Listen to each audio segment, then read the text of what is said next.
Science and Power of the Mind by Richmond L. Bishop, published in 1914. Foreword.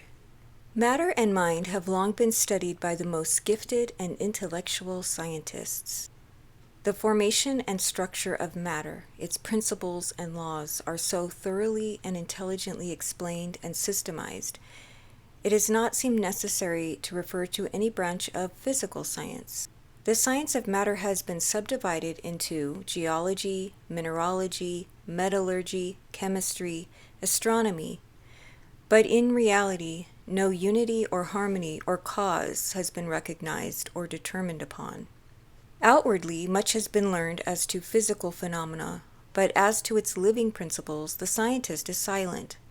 He must never stray away from what he terms a fact, meaning a fact visible to the physical eye, or demonstrable through experiment. The mental scientist has observed the mind in its various phases and expression and generally reasons about effects and is obscure as to cause. These lectures explain the teachings of natural science as it relates to the life of man and the mental constitution. In physical or mental forms, we believe that the same animating spirit is the cause of all life. Spirit is the life principle throughout the universe. We do not separate spirit and matter. It is indivisible. Spirit and matter are one, interblended, united, changing form according to the relationships in matter, chemical affinities, varying in form according to the degree of development. This is the governing principle from the lowest atom to the highest intelligence in this sphere and in the unseen. We have endeavored to show that man is governed by these same deific principles, and his relationship to all life is according to his knowledge of these unerring laws. Chapter 1. Lessons in Natural Science. The object of this study is to teach each person how to use his own spiritual healing power, control his own vibratory force, and direct his own mental life so that there will be equalization, or harmony, of body, mind, and soul. Natural science teaches that nature's laws are the laws of life. This life which sustains us is more the reality than the life which appears about us, and we need more knowledge of this real life and of our relationship to it. We need to understand how to harmonize our physical, mental, and spiritual faculties that they may be in unison with the great mind, or the principles of nature. We must build upon a firm foundation. The universal laws live in every organism, and it is according to one's perception of these laws and forces that one can build by truth and the conscious principles of spirit in life. Different organisms have different qualities, but deity lives in every form. Deity animates all things from the lowest form of matter to the highest individual conception of life. We will briefly refer to the life principles in their action and combination and progression from the first manifestation, or the original cosmic mass, to the present forms, then onward to the higher vibrations, in order that we may generalize and then draw specific conclusions as to our own individualities and our adaptation to the universal principles, that we may find our own true individual expression. Spirit is the life of all, or the cause of all unfoldment. It expresses itself in matter through motion, and thus we have the forces, positive and negative action, that combine and recombine all elements.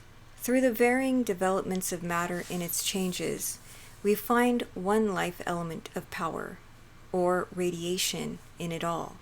It is vibration that reveals to us the degrees of progression from the elemental, and from this we learn the laws of heat and light and color and sound, yes, of formation itself and of all development.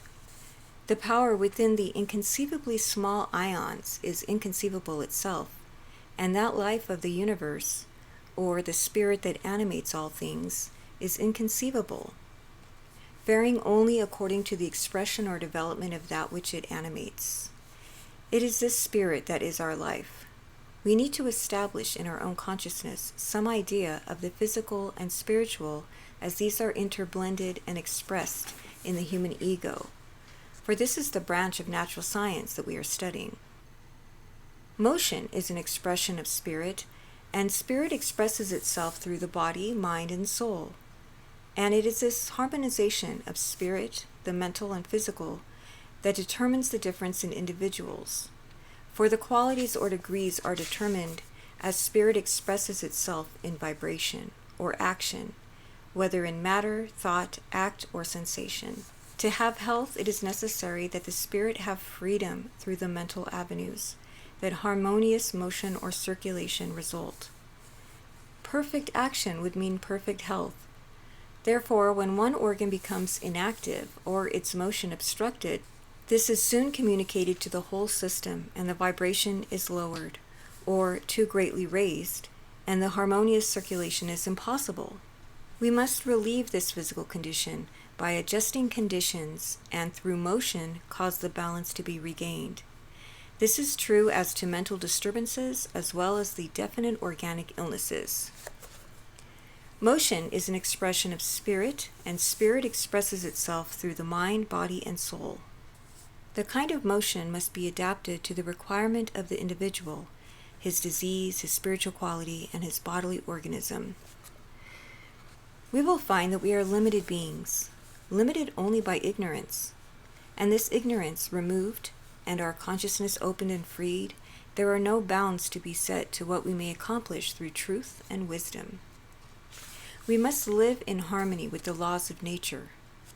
We must search ourselves to find in what way we lack knowledge and health, and then finding the weakness or the ignorance, set about the means to strengthen and to enlighten ourselves. In this way, step by step, one thing at a time, we round out some position and build in such a degree that in the end we have accomplished the expansion of our whole individuality and established our health and harmony. We must realize the deific power and principles as they live in us, for this temple is a far more beautiful dwelling place than we have ever dreamed. We have a beautiful body, a beautiful mental process, and a beautiful spiritual consciousness, all expressing themselves as one in this material sphere. And the more we realize this value, the nearer we get to a realization of divine law and make a better, more refined, harmonious organism through which to express our conscious thoughts in health and happiness, in the general uplift of all mankind. We must lift ourselves to the plane of our fullest expression. We must express this divine principle of life and light and love. We must radiate these attributes of God, that all may feel the truth that is universal. Illness or unhappiness means discord. The vibratory forces are not expressing harmony. We should look ourselves over and discover the cause of this illness or depression, and should tune our instrument before we play it. For if a key is out of tune or a string not at the proper spiritual pitch, then there is inharmony of the body and soul. For the body and mind act and react on each other. We must invite our spiritual aid reverently, respectfully, lovingly, and begin the harmonization that we may be in tune with all that is universal and divine. Know thyself. Perfect life in all its wonderful features includes the whole depth and breadth of creation. Unfold your vision. Know the creative force in life. Become a complete mechanism, limitless in power, a soul magnet of attraction through which life centers and gravitates to God. The great unseen universe is filled and flooded by thoughts and beautiful things that have never been expressed by man. We are breaking the chains of old tradition. We are leaving behind us the dogmas and superstitions that for ages have so congested the material world and blinded the spiritual vision of people. We are advancing strongly and emphatically through our mentality to the threshold of eternal consciousness. We are removing all the obstacles that narrow minds and wrong conceptions have placed in the way that lead us to the heights where love and life are eternally united. Chapter 2, Vibration. Vibration, the result of motion, is a living principle. It is life and power within itself, and through its principles are all life-building processes, as well as transmission of phenomena, whether material or spiritual. Just now we will consider more especially individual vibration, for each one sends out vibration that is a result of his own quality of life. So it's necessary to know whether we have use for all that comes within our own atmosphere, or whether we should reject much that is the result of superficial thinking and ignorant living. We unconsciously choose and attract such vibration from other personalities as is naturally adapted to our atmosphere, and the more we have grown into the finer faculties of life and the more refined our conditions have become, the more sensitive we are to vibration, yet the more powerful, not only in the quality and kind of our own vibration, but the more intelligent in choosing or rejecting other vibratory conditions. And the more are we filled with the universal love principles and with all the higher expressions of the life elements for growth in wisdom and knowledge, for our own progression, and for the betterment of all others who come under the rays of our own life. The coarser vibrations that are constantly sent out from the lower planes of humanity have no place in your harmonious blending of forces, and you should not allow the disturbing waves to strike the vibratory strings of your own life. You must close yourself against their vibration, then they do not reach you. Or if you have become disturbed and do not understand the cause, examine yourself thoroughly, find the cause of the vibration which is foreign to your poise, and through your spiritual consciousness you will send the quality that you would reject, and after becoming passive a moment, demand its departure in justice to yourself and to all others whom you may come in touch with. Through the laws of justice and the spiritual truth through which you are living, the disturbing elements will have no power over you. You have asserted a higher power over an inferior power, and that of itself explains naturally why it should withdraw from you. Always maintain the right position, and by constantly asking the spiritual essence that lives within you to ever vibrate in the mental and physical expression for more light and life of the spiritual character, you will attract the vibrations from the universe spiritually, mentally, and physically that will add to your wisdom and light, truth and charity and harmony, and all the higher faculties that live and operate in life, because you have then harmonized your own spirituality with your physical and mental conditions. This harmonization results in family harmony and social harmony, and will result in universal harmony, because as each individual vibrates harmoniously, he naturally is in vibration with the higher life and the wiser souls of that plane, and because of this union and cooperation through the law of harmony, life will become larger and more beautiful and more expressive in all the natural elements and all the natural unfoldments. We should study these laws that we may become better unfolded in them, and thus safeguarded and safe-guided. By the beautiful conditions we enter more easily into the luminous avenues of life and unfold the higher principles of our own conscious natural self. This is natural law. The abnormal individuals look upon us as abnormal, but they judge wrongfully because of their ignorance. We are in the minority because we live nearer the great fountain of truth. Yet we are privileged to live in the sweetness of life that speaks in a voice unknown to many. Its language is such a harmonious melody of thought that it means more in our life than all the material gain that could possibly be given us. We are always happy in seeking for more light and truth, and we must realize the beauty of the laws of vibration, for it is through these processes that we build from our own soul center, and the vibration will be of just the same quality as is the life of our soul. Vibrations are limitless in power to dispel darkness, illness, all congestion, all the superficial things of life, and enable us to live naturally, normally, and to individualize as was rightly intended for us, to unfold the beautiful qualities spontaneously instead of through suffering.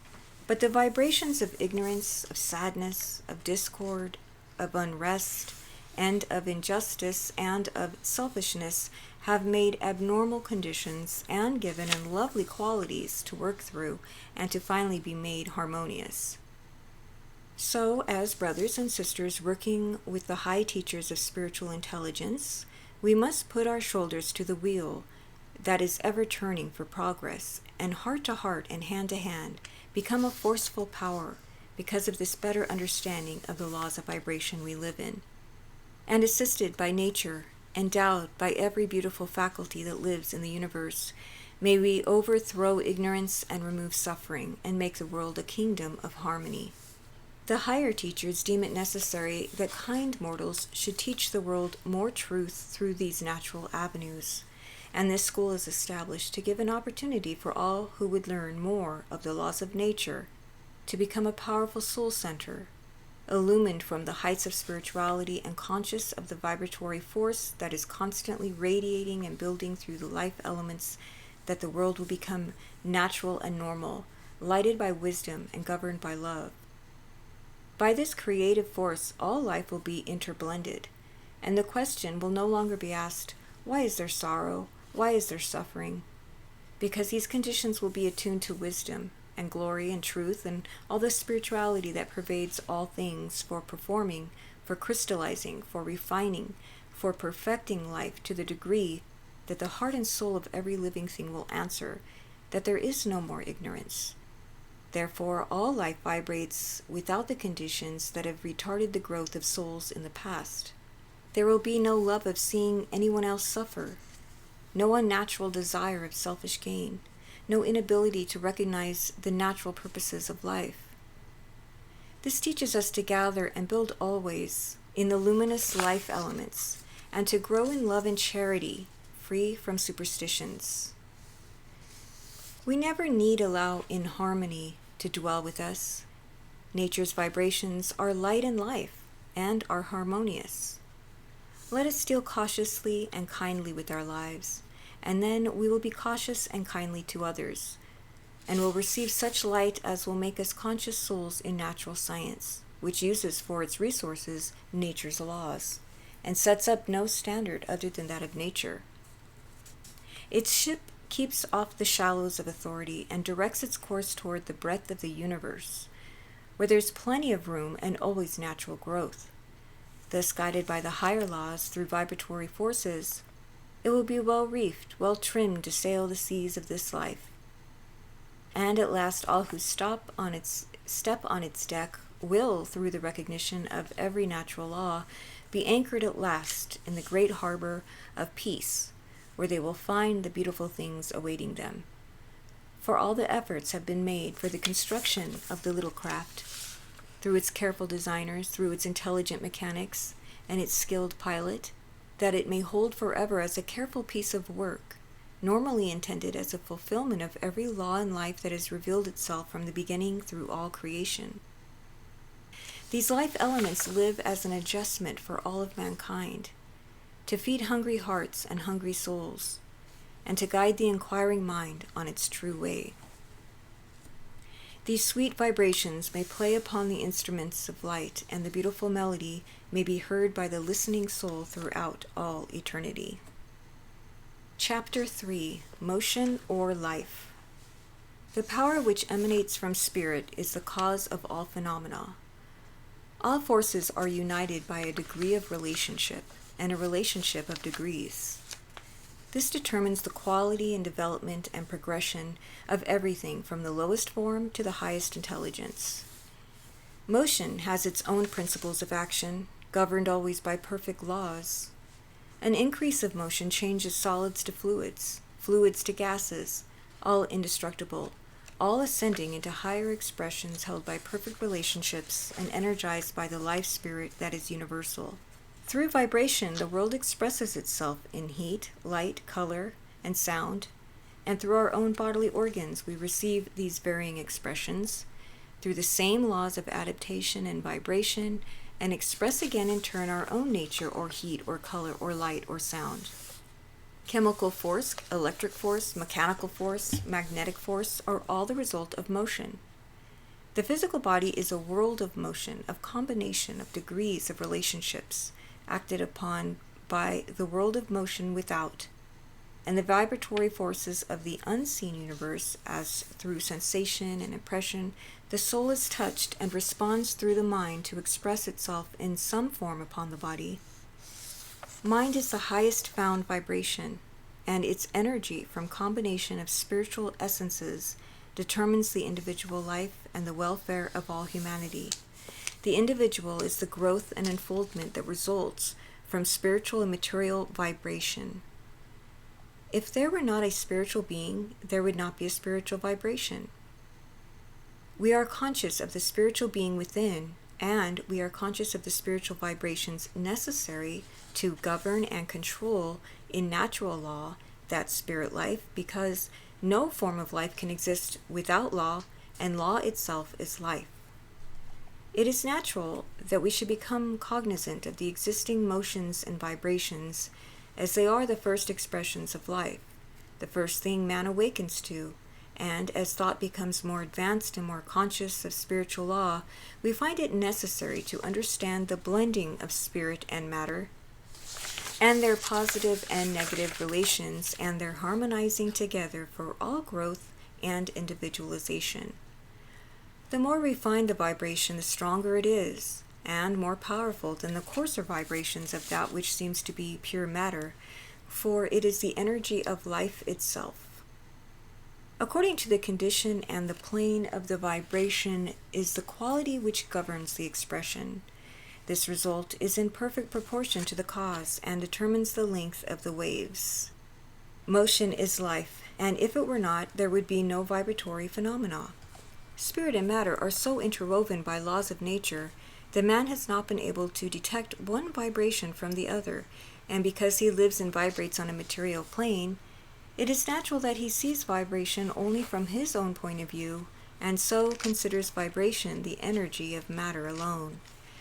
But the two are so interblended and in such absolute harmony with natural law that the spiritual vibrations are to be seen, and the spiritual vibrations are to be heard, after the spiritual faculties have been attuned to the harmonious relationship of the material and spiritual interblending of life. It is because the spiritual vibrations are so delicate and ethereal in their expressions that the materialist cannot have conscious knowledge of them. No man can prove spiritual law by the material point of view alone. No man can demonstrate the reality of spiritual vibration by measuring the visible waves of radiation. He must become spiritualized himself, a living creature. Then is the key given him for spiritual investigation, and he obtains spiritual results. The world has been so material in its considerations that it has attempted to prove or disprove all things by its own materialistic point of view. Material vibrations are adapted to their own plane of action, and perfect in that sense, serving the material purposes, and accomplish what the finer spiritual vibrations are not suited to do. This is the beautiful constructive principle that we find throughout all the avenues of nature, that man may individualize as spirit, and through the higher vibrations always progress throughout endless time. We should emphasize the importance of recognizing physical law, for this will lead man to understand the higher and spiritual vibratory force, which is life itself, eternal, and the outcome of the physical and spiritual interblending in positive and negative relationships, each making a perfect whole. It is all the outworking of natural law for the growth of the soul on different planes, which is the principle of progression. It is an endless chain. It has no beginning and no ending, but expresses itself ceaselessly, that we may awaken to the glorious revelation that man is a progressive being, destined for an immortal existence. The fact that the rate of vibration determines the form of matter, whether it be solid or fluid or gaseous or electric energy, proves that both spirit and matter are controlled by vibration, and that all vibration may be called spiritual, as the finer are the cause of the coarser vibrations which produced matter, so all life is a complete expression of spirit. When man becomes intelligent enough to live in these laws naturally, the things that retard his progress will have passed away. It will not be necessary to call this life material, but it can then be more truly realized that that which is called matter is but the outward expression of the spirit that lives within every entity. We do not naturally call wood, iron, or steel spirit, but positive and negative influences produce them. They have a mother and a father, the formative influences from which all life results. Spirit is the cause, and these are but visible and tangible expressions of spirit, and it is as necessary that they be coarse and dense as it is necessary for the bark of a tree to be thick that it may guard the inner life of the wood. So it is necessary for the outward expression of spirit to be heavy enough to guard the finer elements that are the inner essences of all life, the beautiful love expressions and elements that are the cause of all form and all growth, powerful yet delicate, all-wise, all-knowing, limitless in development, perfectly governed by perfect laws, adapted to their own plane and purposes, without beginning and without end, and differing only in their manner of operating, so that we can find no real separation between spirit and matter, but realize that it is held as one life, manifesting from the quality that is causation, and is progressively and appropriately forming and reforming according to its vibratory plane of action. Even the physical body at transition goes back into spiritual elements, while the spiritual character that has individualized gains admission to the higher spiritual plane and finds its place that is determined by the degree of vibration that it has gained in its conscious experience, which was necessary to guard the spirit while functioning on this material plane of existence. In this way, it can be made more refined for the higher plane, as that plane is more delicate in its conditions than anything we can realize while we view the material structure of life. The spiritual is not only more powerful, more sensitive, more refined, but softer, lighter, more peaceful, more loving, more natural, more beautiful in its perfect interblending of vibratory forces than mortal realizes. Its conditions of progression are perfectly adapted for the soul sent out of this earthly life, perfectly constructed for a peaceful, harmonious abiding place, without beginning, without end. So it is all but a forming and reforming, and a transforming of life, and the meaning is progression for us all, and vibratory conditions determine the progression of the individual from the time he becomes a conscious being throughout eternity. It is well for us to become informed about all the vibrations that are functioning in the physical organism, that we may comprehend the harmonization of all the vibratory forces in their wonderful work and purposes and relationships in the individual. We should make our habits of life normal and natural, that from our own temperamental predisposition we will produce normal and harmonious conditions of the vibratory system in mind, body, and soul. If we allow our vibrations to become disturbed, either from physical or conditional outside influences, we are allowing discord to interrupt the equality of our vibrating forces, and we are soon conscious of an abnormal condition which may bring about disturbances in the temperature through the circulation of the blood, by accelerated heartbeats, through agitation or the lessening of the heart action through its sympathetic relationship and sensitiveness to that which we find disagreeable and unfavorable for us.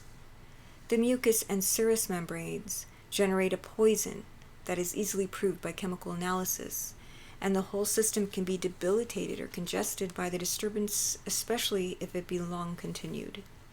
It is necessary to learn to control these harmful variations from normal vibration, and this can be done through the mental poise and willpower, so that disturbance from within or without can be subdued and vanquished by the command of the self that is the rightful ruler of the individual.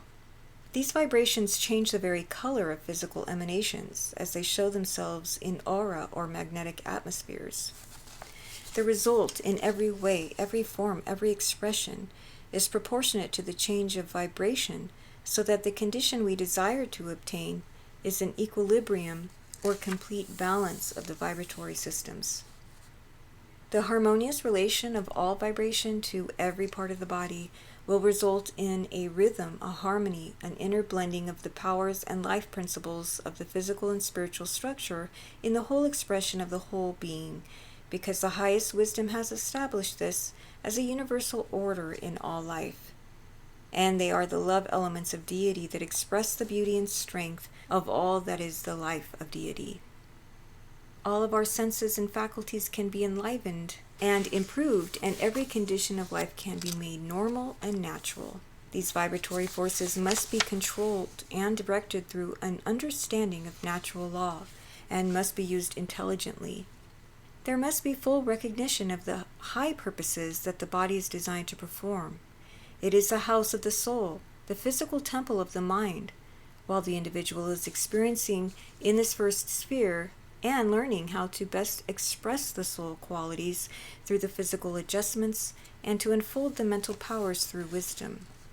In pursuance of this object, mankind has formed many theories and religions, and while there is always somewhat of truth at the basis of any belief or practice, this truth is usually obscured by the falsities and the exaggerations, the extremes and the unnaturalness of the doctrines or practices that obtain for a while and then are supplanted by something new.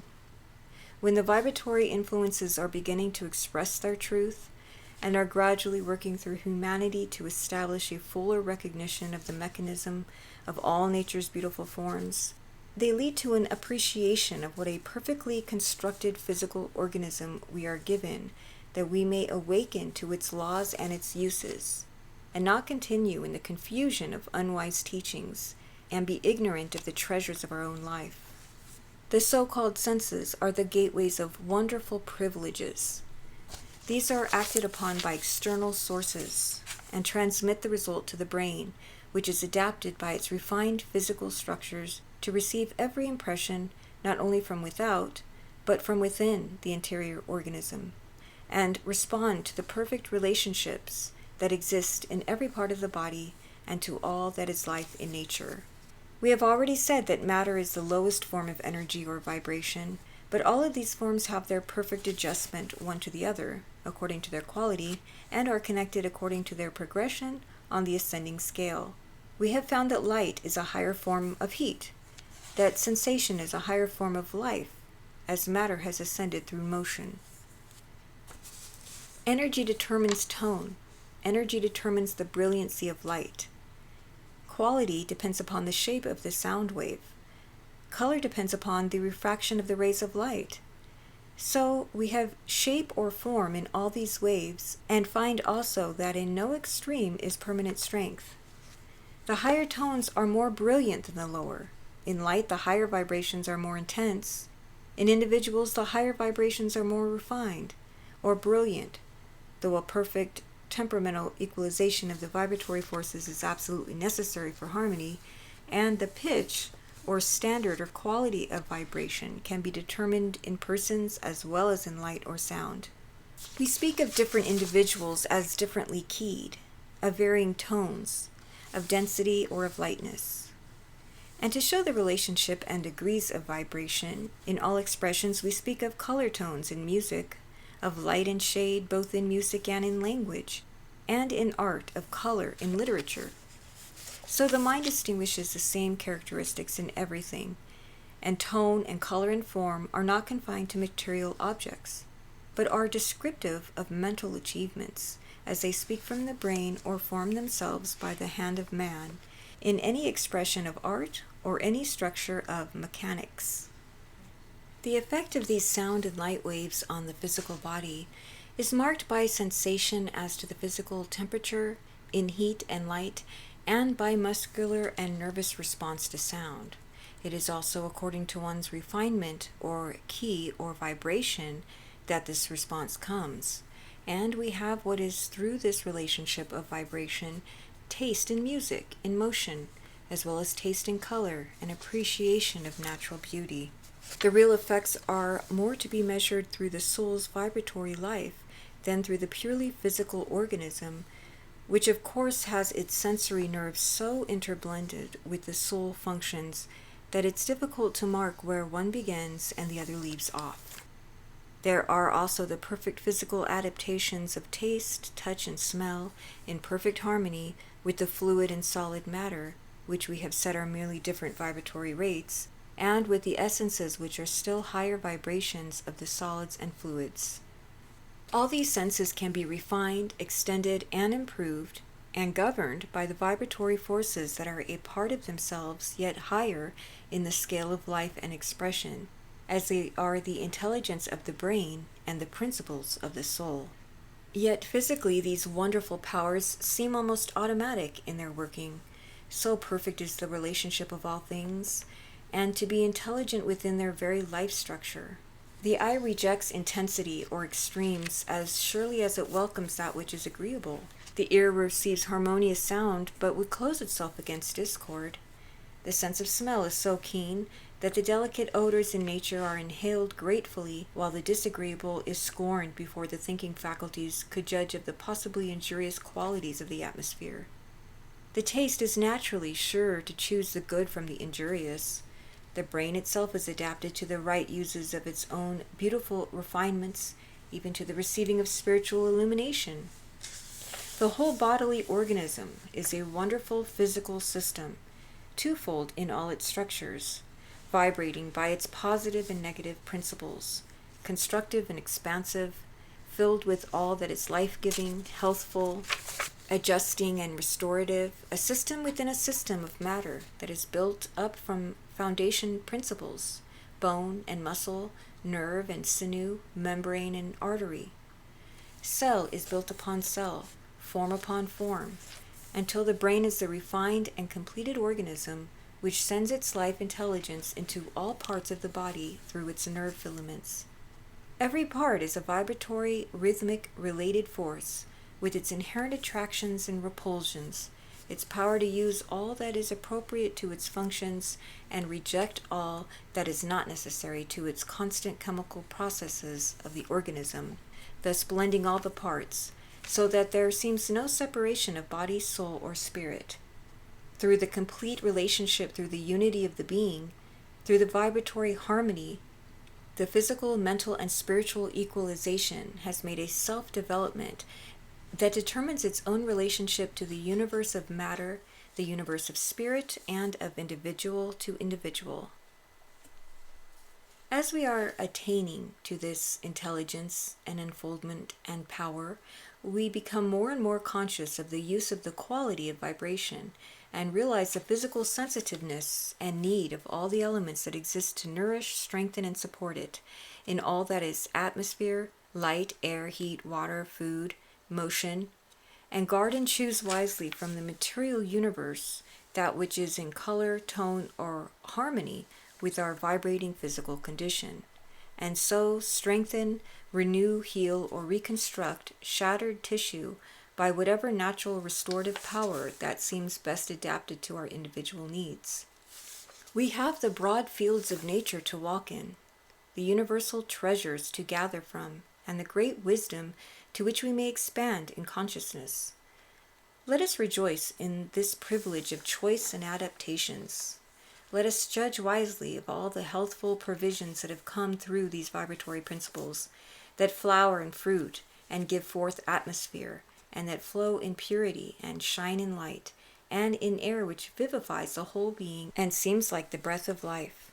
Let us find our harmonization with the movements of the solar system, recognizing law in all the changes and periodicities of the universal order, and find ourselves as a universe within a universe, with the formative elements, the chemical processes, the electrical polarities, the magnetic refinements that life in every atom, by its motion, evolves a perfect structure with perfect interblendings of life, with possibilities of perfect harmonization, and with the power of perfect relationships to the universe, to each other, and to ourselves.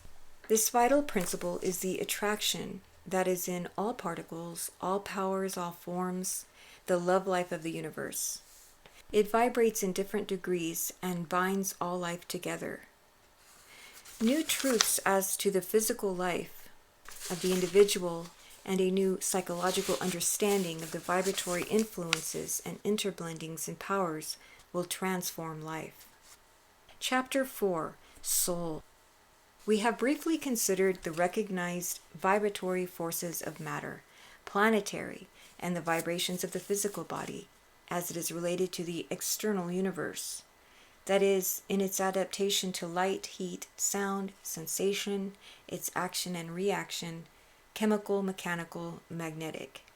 Now we want to consider the more intimate individual vibratory processes of the soul as it acts and reacts on the body through the higher vibratory expressions of thought and emotion, and learn the harmonization of the soul's expression and thus establish physical harmony.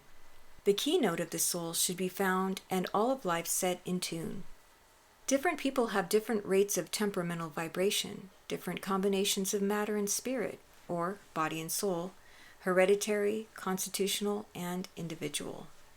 Some are slow, thus apparently more dense. Some are more in accord with the external vibrations, while some are in higher tone and receive and express the spiritual life. Harmony is the quality of these temperamental vibrations, in which the individuality is never lost, but is more perfectly expressed. The soul's expressions are the affections, the attractions of all life as they appeal directly or indirectly to the individual. All the loves of self, of family, of friends, all the resultant emotions of selfishness or unselfishness, patience, kindness, or jealousy, envy, and strife, and the cultivation of the best expressions should be the aim of every individual. All these feelings and sensations must be keyed to the individual note of vibration to harmonize and make the circulation even. Our motion is increased or decreased according to the energy of our sensation. The effect on the body is well known. It's even measured by fine instruments, so that we can realize materially how our own vibratory soul waves, as they express themselves in feeling and thought, can be measured in heartbeats, in electric vibration, and finally photographed in color, which proves that our physical vibration is refined to atmosphere or aura. These waves are the most delicate of color. There is absolute universal sameness in all principles, heat resulting in light, color, sound waves, and form. These we express in our affections, our likes and dislikes, to the degree of motion that we vibrate in sensation. Music, color, nature, art, philanthropy, poetry, charity, mechanics, chemistry, invention, work of any kind, art of any kind, love of any kind, thought of any kind, is energy, force, motion, love. And as heat gives light, so do we radiate according to our harmonization of the vibratory forces, and this is felt by others. It even molds our faces into individual expression, just as surely as it molds planetary forms, and this explains why character is written in every feature and act. Vibrations of soul are from vibratory forces of spirit within that is filled with all the spiritual principles and the higher constructive elements of life. And the soul is ever giving forth these delicate and beautiful vibrations that are filled with the very love elements of our life. These sensations and emotions, which are the finer faculties and the more refined constructive processes, are ever radiating upon the mind from the higher and more perfect conditions within themselves, because they are of a high progressed nature, and are untiring in their effort to strengthen, sustain, upbuild, reconstruct, and inspire through the mind to the physical organism a more healthy condition, more refined, more progressed, and more consciously responsive to the vibrations which are so filled with principles of spirit divine. It is impossible for such vibrations to radiate through the soul without giving a wonderful uplift and refreshing atmosphere to the mind as well as body, and to affect also all to whom you send such vibrations. Your own body or any other organism cannot help but respond to these life elements that vibrate from the soul, for these vibrations are superior in wisdom and power, in life force, in nature. For nature itself is the only healing restorative known under the heavens, and these are the highest forces in nature. It's impossible to bathe continuously in this vibratory force of light and love without sooner or later responding to its wonderful rays of power and truth, and realizing that the universe of nature is the universe of life.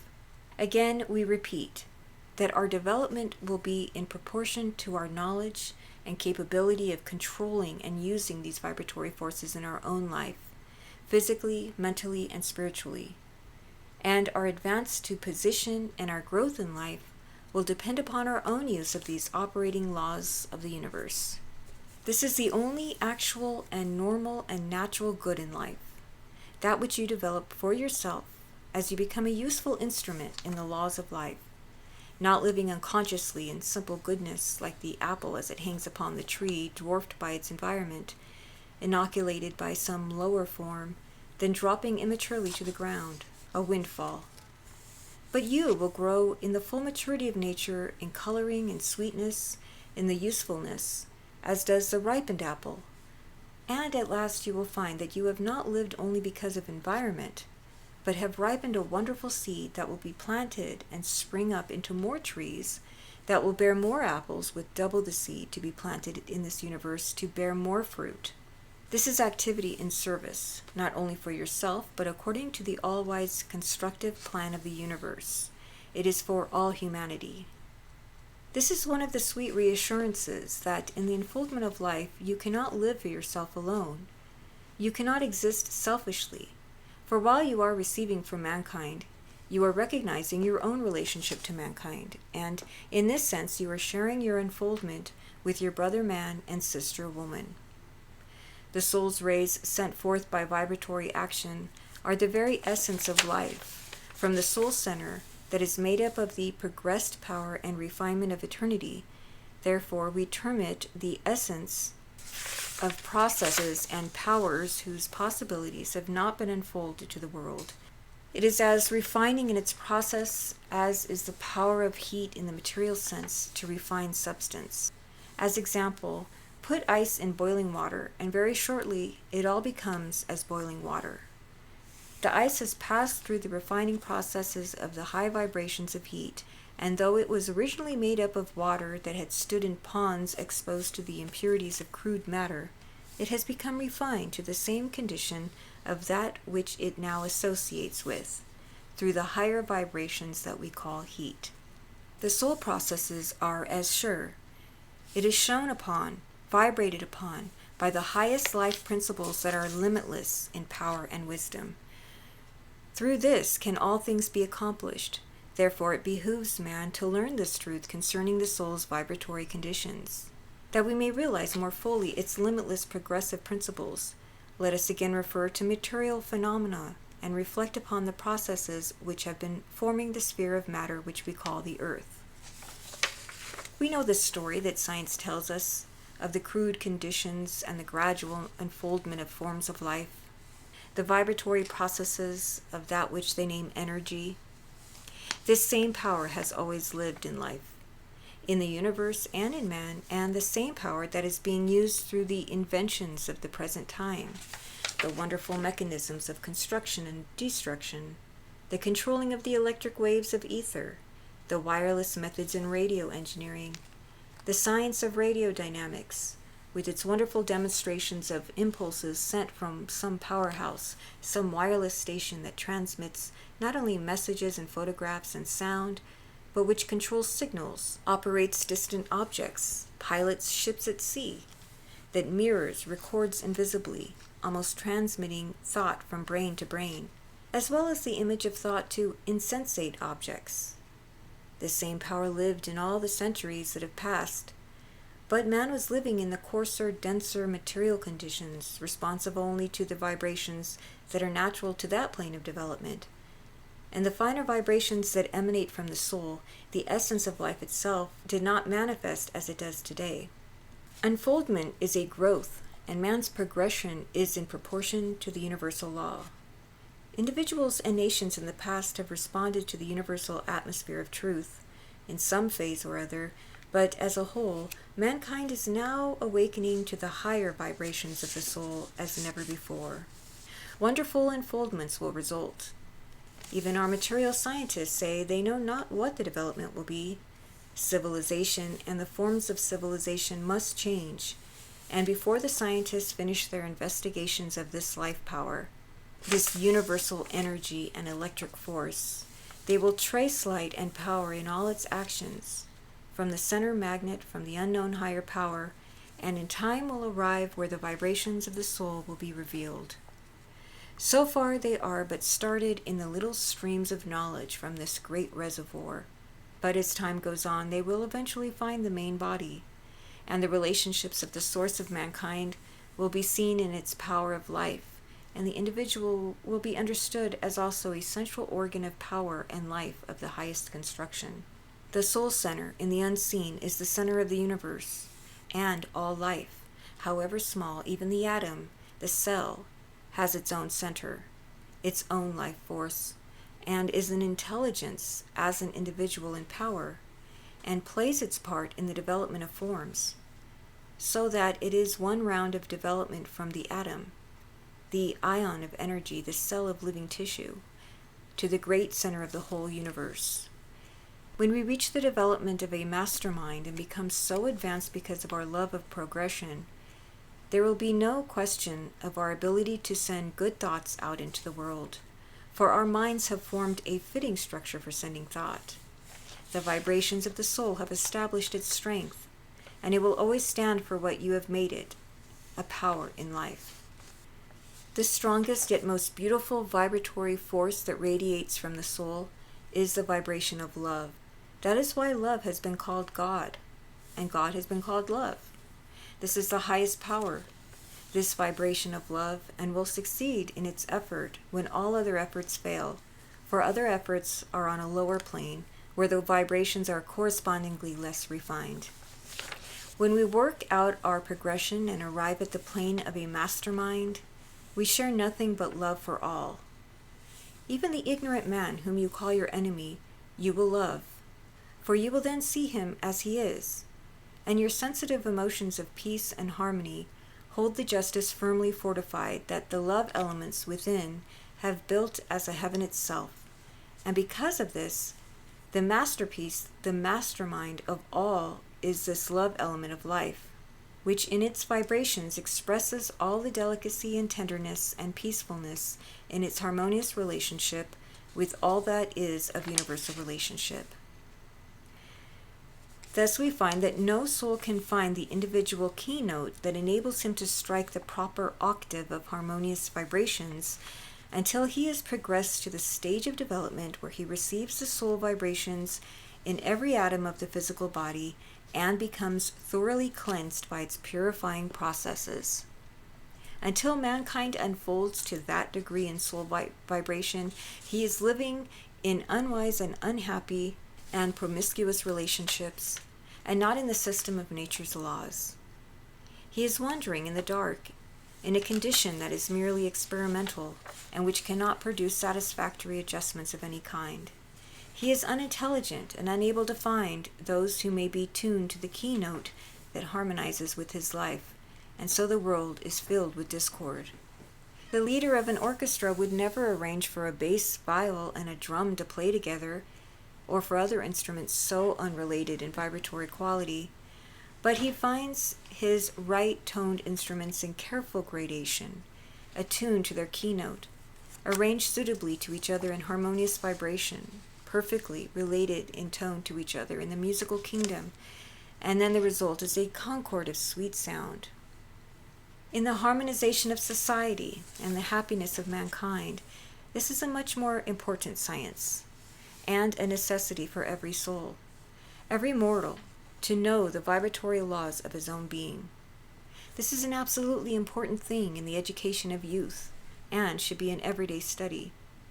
Then, when each knows his temperamental vibration and coloring in the physical structure, in any especial talent, in thought and in the love elements, he can study to better adjust its inequalities and to direct its harmonious unfoldment, which is in accord with his keynote, his vibratory plane, and he can recognize whatever his relationship may be to another, to those who should be associated with him, and who should especially play with him in the great symphony of life.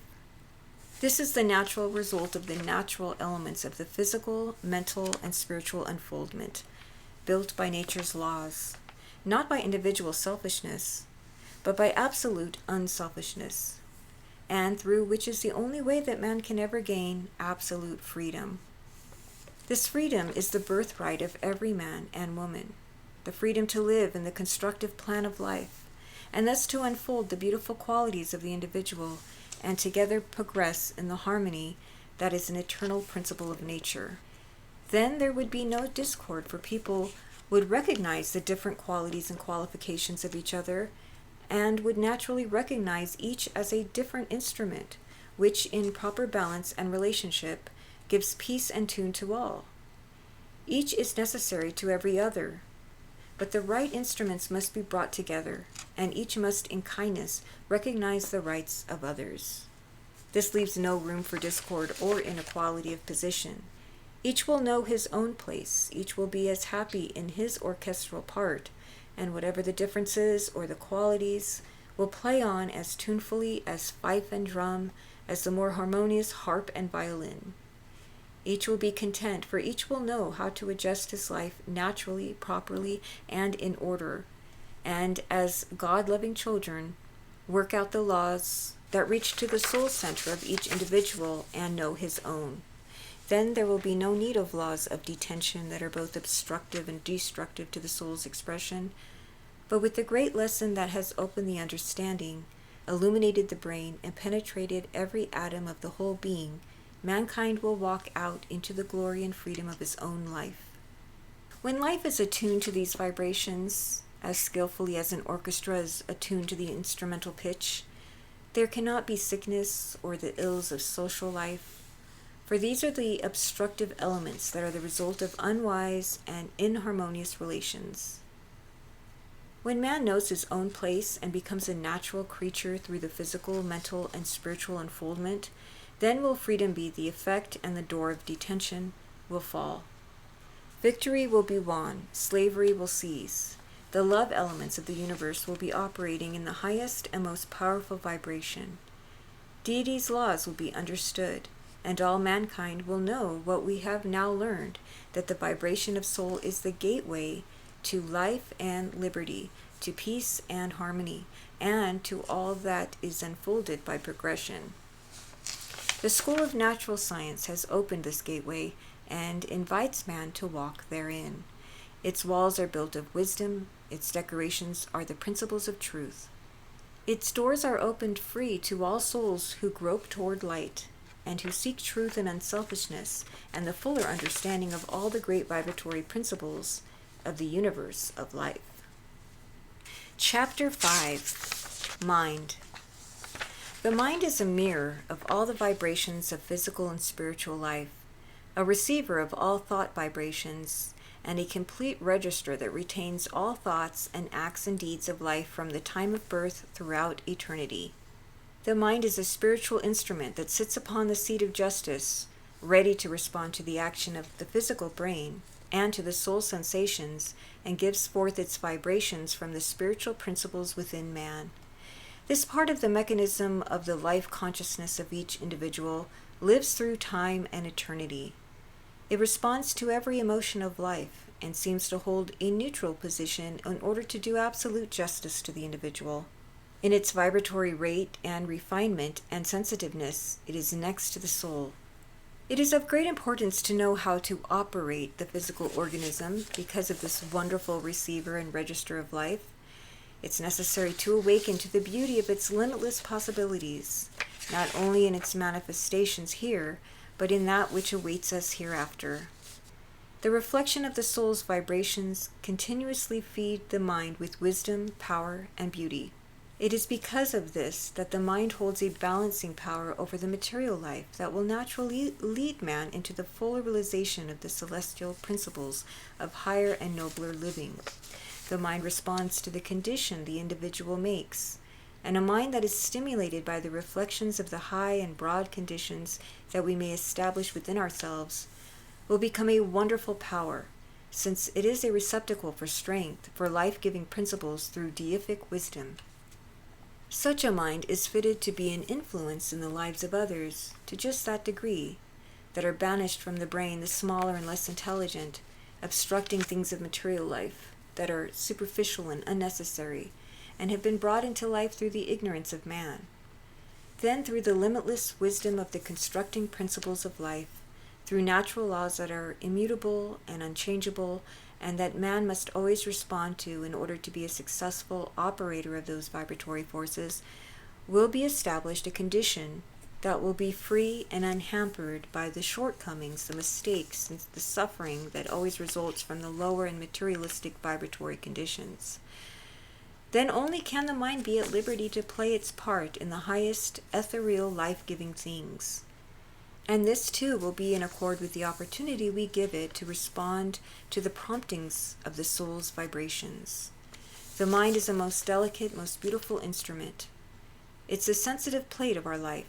It's made up of the spiritual principles and life elements of the all-wise constructing forces, that it may become an instrument to receive and transmit all thought vibration, and to reflect into the individual life whatever is for its upbuilding, and by the same principle of operating responds to all that which retards progress, because it responds to every thought, every act, every deed, and every intention of that which is materialistic as well as spiritual.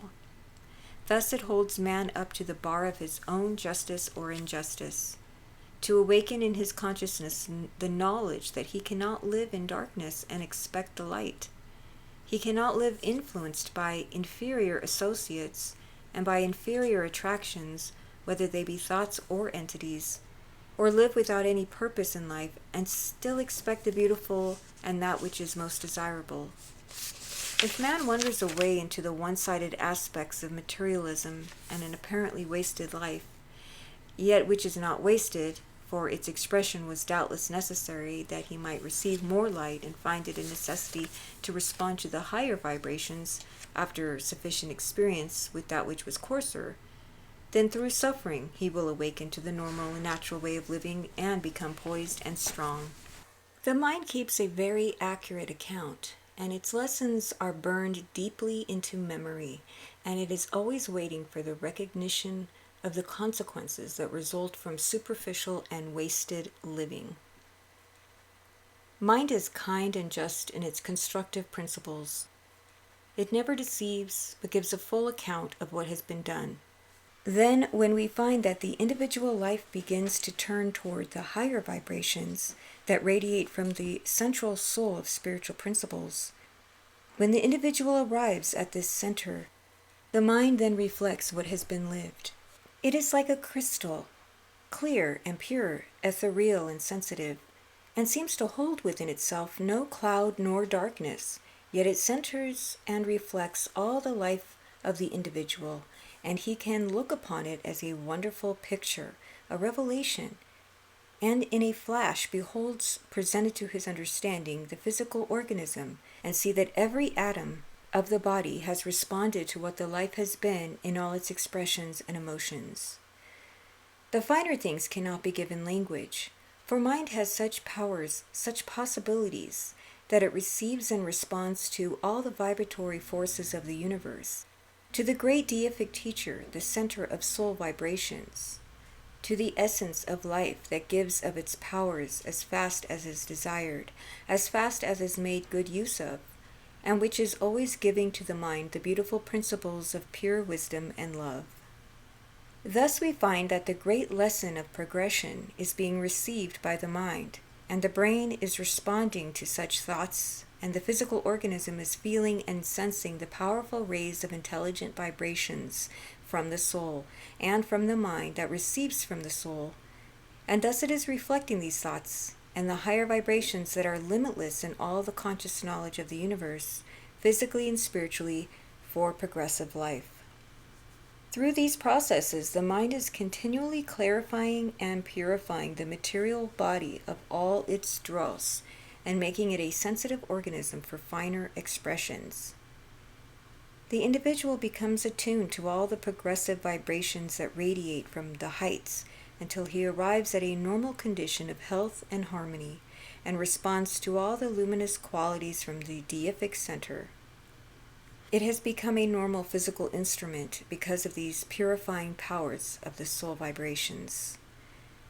The mind has been given absolute freedom to work in absolute harmony with all the building processes, and it responds to all thought vibration for wisdom and knowledge of natural law that are the only avenue of progressive life. Then the mind cannot be interrupted by superficial things because the physical organs have been forced to a harmony by natural principles that have interblended with the mind, and through these essences of life's all-wise truths, the mind has been sweetened and strengthened, and receives and transmits these limitless powers as fast as the individual can make use of them for self and for mankind. In this mental poise, the individual cannot be swayed by inferior individuals because the mind does not respond to superficial and lesser attractions. The mind always responds to the vibratory plane of its own conditions, whether in earthly life or in spiritual spheres.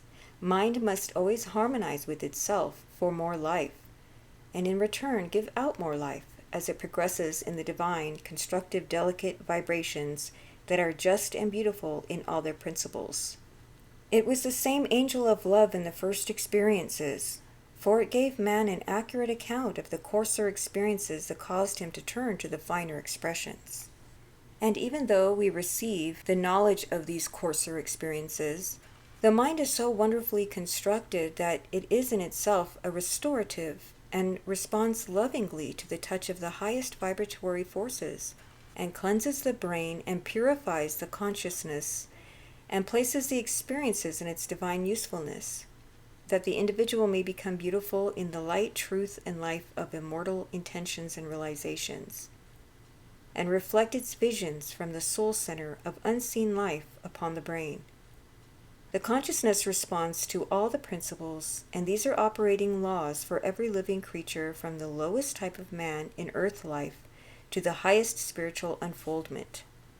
Thus we find the mind a thing of purity, of beauty, of love, of delicacy, and it receives the perfumes and essences of all truths in all forms of life, and because of this, it presents the highest, strongest, noblest, purest character building that is inexpressible, unspeakable by mortal lips, to be sensed, to be felt, to be lived within by every individual. We are led to behold the truth that the vibrations of mind are constructed by the wisest principles in the constructive laws of life, enduring, and by its restorative power is the great timekeeper of life, the great intelligence that knows all the phases and forms, from the lower darkened conditions to the highest glory of God's merciful love, wisdom, and beauty. We find in this the qualities that never die, qualities never so darkened, but that they can be cleansed and clarified and purified, and unfolded to all that is progressively beautiful and powerful and true. Therefore, mind is untiring and enduring. It is filled with life, with vibratory principles that can never be destroyed, that can never be broken. It is beyond what has been put in words. It is the absolute savior of the individual, for it never loses in any phase of life. If the individual has retrograded so that all of his life has to be lived in conditions that must serve as a lesson of lower things, it will in the higher life bring the individual out into the higher plane, and the realization will come that he is a part of the higher expression, and that the only love in life is the love of truth in progression, and that unfoldment must result through self in the laws of deity in earth and in spirit life. It speaks a language even in the world life, a language of silence. It can be understood in all other lives. It photographs all conditions of every life that it comes in contact with, and is held upon the tablet of vision to be seen and understood. This life of deity in each individual registers wisdom. It speaks with wisdom. It speaks in tones of silence. It is unspeakable. It throbs with love never uttered. It pulsates in tones never heard. It radiates light and life in such delicate purity that man feels its divinity in his soul and reflects its rays to every atom in his material organism. Thus it receives, holds, and reflects all of the higher love principles, cleanses and purifies every atom of the body, and at last gives mankind wonderful visions by its reflecting power of the divine creature that has been guided up from the lowest elements of life to the highest plane of God's love. Each individual is given the consciousness that he has become a soul force, and in time is going to add to the universe of highest expression a power that is never unfolded in any other character, because there never can be absolutely the same expression of characteristics in different individuals. but that each unfolds by God's plan, and that the universe is made more loving, more beautiful, more luminous, more expressive, greater and stronger than at any time previous, because through every individual soul and character is received a higher degree that continuously unfolds the universal life.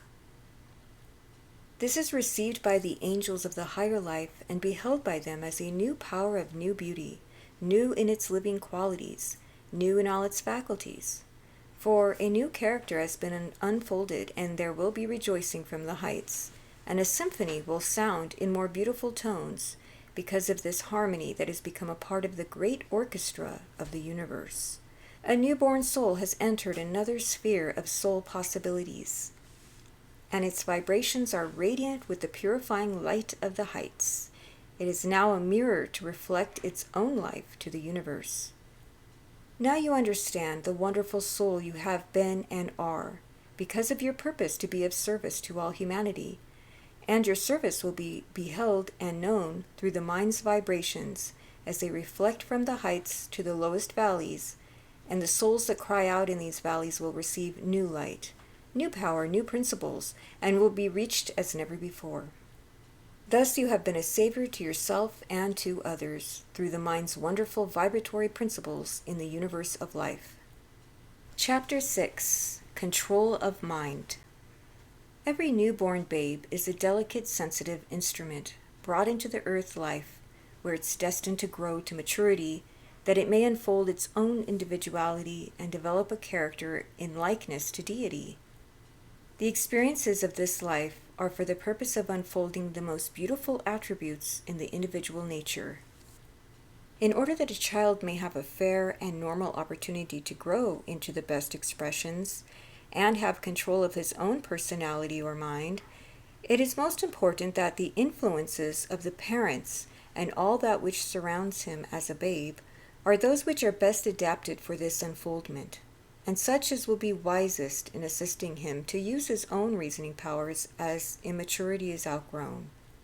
A great responsibility rests with parents, and we feel that many adults are now suffering because of the unfitness of their parents to be real teachers of the philosophy of life, and they in turn have not given their offspring the best opportunity or the wisest guidance for the broadest and most unselfish development of their personality.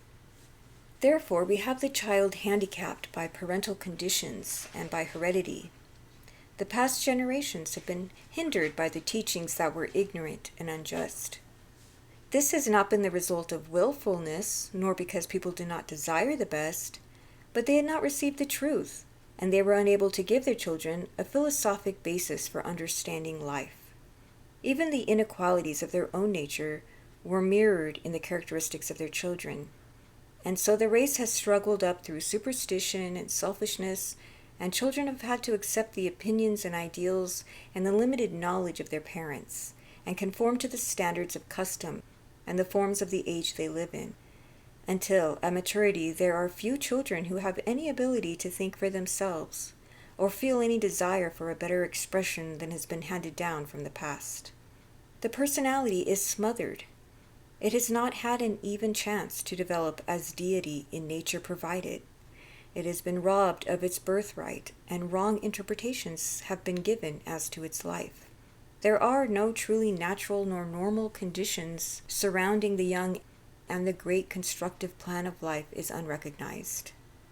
If by chance the youth is later led to a philosophy that teaches natural laws in all their varied expressions, if through some experience he's eager to reach the center of truth and is led into a knowledge of the universe, the principles of deity and his own vibratory forces, then he for the first time beholds what has always existed and which nature has always so beautifully provided through all her forms for the progression of all life.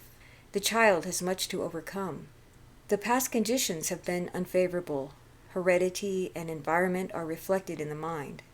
Then must he find the avenue that leads to the normal condition as nature intended him to walk in. After opening the consciousness to natural truths, and after casting out the obstructive teachings of the past, we find that the mind responds by its own beautiful qualities. This mentality has always been guarding and guiding the child, but has never before been given any opportunity of expressing its own inner principles. It has at last led the youth into a love for philosophic truth, because the mind itself has all the attributes of the higher life principles, and is ever speaking to the brain itself to reverse its action of thought, that it may develop naturally, and allow the individual to live truly, and thus draw the whole entity unto itself and express all its higher impulses. Then the mind, because of its normal and natural vibrations, is kindred with the soul, and this is ever prompting the mind with higher desires, ever leading man to a knowledge of the higher vibrations and self-realization. To prove this, let us again speak of childhood, of the little one with its unfair chance in life. By and by, it reaches the period when it begins to understand something of right and wrong. Very likely the child may show ill nature, selfishness, or possible unkindness at times, because all of these traits of character have been absorbed from the atmosphere of the parents and transmitted from their forefathers, and also result from their early teaching. Yet in spite of all these abnormal conditions that are implanted in that little life, the soul is ever reflecting itself, prompting the mind, speaking with intelligence, wisdom, and right, and it always influences towards the right way, to the right unfoldment, to the higher conditions, to the more beautiful expressions, and leads it sometimes into the sweet dreams of a future existence, that it may influence the child to a higher inspiration. But opposed to this is the constant rebuke of the parents, that the child is continually doing wrong, acting wrong, thinking wrong, and still the parents are not awake to the fact that the child's behavior reflects the image they planted there, and that the mind of the dear little one is still holding so sweetly the natural essences, the building and constructive principles of universal life and God's love. So we find that after all, the mind is ever working with its own vibration to turn the thoughts of the little one to all that is high, all that is ennobling, until the child struggles on out of its suffering, out from its punishments, out from the environment, out from the influences it unconsciously absorbs, out from the injustice of the parents who do not recognize the reflection of their own lives in that which displeases them and their child, and that which the mind has been given no chance to cast off, that it may assume its own beautiful image, until by its own pure elements the mind asserts its own natural expression. The mind never becomes so affected by conditions of darkness that its restorative elements are lost, but it cleanses itself so clear that it nestles close in the life of the child, with its tender love and mercy, with its God-given truths, ever speaking kindly, nobly, wisely, until it has melted away the dross and density and coarseness of the lower vibratory conditions that had been cast upon it through the ignorance of its ancestors, and through the unfortunate unfairness and opposition of surrounding circumstances and influences.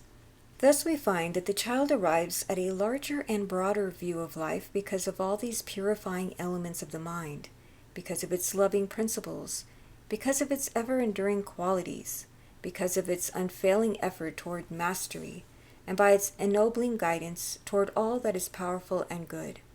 Thus it leads the individual to its own awakening, when it may behold the universal laws from within and from without the universe, even to the heights and centers of eternity. Its normal poise, its fair opportunities, its even chances given to it by its soul's birthright, stand before its vision. It is felt in the brain as a mighty picture. It sees as it looks carefully and closely into the mind and beholds the principles and possibilities and limitless love for growth, which is the greatest incentive of all to all true children of earth. And it finds that it is like looking into life itself. The longer you look, the more carefully you think, the kinder you become, the wiser you grow, the more keenly are you awakened to your responsibilities. You see so many other lives reflected in your own life.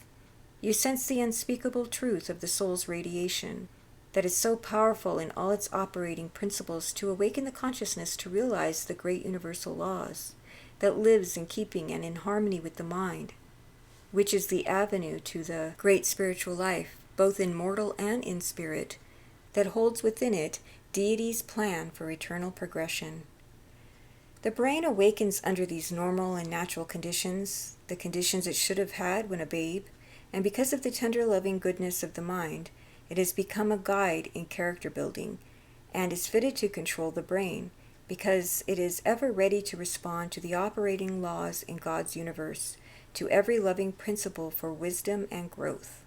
It is through this harmonization and love of individual development that the mind responds to its natural influences. Now, the mind and brain walk together in cooperation. The responding of the brain to the noble possessions of the mind has harmonized the vibrations of the brain, mind, and soul, and made a completion, a oneness, united by the living principle of spirit, baptized by wisdom, tenderly guarded and guided by infinite love, till the highest soul centers pour in upon the individual their powers and truth, and the three parts in life are interblended. The cold world of misunderstanding can never sever this relationship within the individual. The mind has received the influx of its own divine powers, and the brain submits to its requests, because the material organism has become strong and wise in its operating powers through the supremacy of the soul. He can direct his mind to the limitless power of spirituality that vibrates through the soul to the mind and brain, and direct this force to any part of the body for the upbuilding of tissue, or for strengthening the organism, or for giving light to the material densities, to dispel the coarser obstructive elements that are caused by ignorance, and that make the inharmony of body, mind, and soul. These vibrations are luminous, powerful, ethereal. They are life itself. They can freshen every organism. They can restore individual poise. They can renew energy. They can remove from lives every thought, every act, every deed that was ever thrust upon the organism or cast into that atmosphere through unfairness and unfavorable opportunities of the child life, and make the mind free and the material organs harmonious in their functioning. The rhythmic harmony that is given through nature's laws can be established, even though it has been seriously interfered with, until there's a perfect harmony of pulsating and heart-throbbing music in the physical condition, for it has been clarified of all its weaknesses and made strong through its own individual victory. It has become a harmonious personality through the mind vibrations, and the mind controls the organism, directs wisely, and counsels uprightly and truthfully. This gives one access to the great swinging of the living pendulum that keeps every organ functioning, every atom of body, mind, and soul swinging also in rhythmic action, and it gives access to the great universe of life, which moves in harmony, in keeping with every deific law. There is always an accuracy of adjustment, and you can regulate your organism, body, mind, and soul to just the conditions that you have progressed to in the adjustment of your life as time goes on. And this pendulum will swing more accurately, more beautifully, and express more light, more love, more strength, more delicacy and beauty through the delicacy of the higher vibrations of this harmony of body, mind, and soul, until you find you've reached a higher plane in material life. Before you pass from this existence, you may be a mastermind because you have learned the way and come into harmony of the physical organism, in harmony with all the beautiful attributes of the mind that are being constantly fed from the soul's vibrations. And so you are a mighty operator in the universal principles of 3 in 1. Now have you been put in time. You are in harmony. All can find their keynote. All can find their octave and attune themselves to the higher vibration. All can strike their key at one time and find the harmonious vibration of the different keys and octaves. All this is necessary in order to work out a complete and universal life, and to become awakened to the true knowledge that by the vibratory forces of mind, the child lost in the wilderness of material expression has been guarded in all the youthful wanderings, protected, yet allowed every lesson to be engraved deeply. Mind is true to its duties and moves on every plane. It may be called upon to operate from childhood throughout eternity. Thus even the child is led to the throne of its own conviction and awakened to higher truths. The beautiful bud has blossomed within its life and has unfolded its own individuality. Thus are conditions worked through till the avenue is reached that leads to the higher plane of vibration step by step. Sometimes the individual almost despairs on the way because the clouds of the past experiences are so dark. But the enduring energetic vibrations of the mind dispel the density, and light and truth make clear the way, until the child has become a man and the man has become a harmonious soul in all the natural functions. The years of varied experiences have made him a complete operator in these laws of life that control the mind's vibrations. He has been forced to work out his own salvation in health, life, and wisdom, and has radiated and illumined his own life by the higher and more glorious revelations that are within the universal centers of God's love and truth. He has become a power to reach out into earth and to teach other hungry and thirsting souls to awaken slumbering minds to recognize their normal and natural conditions.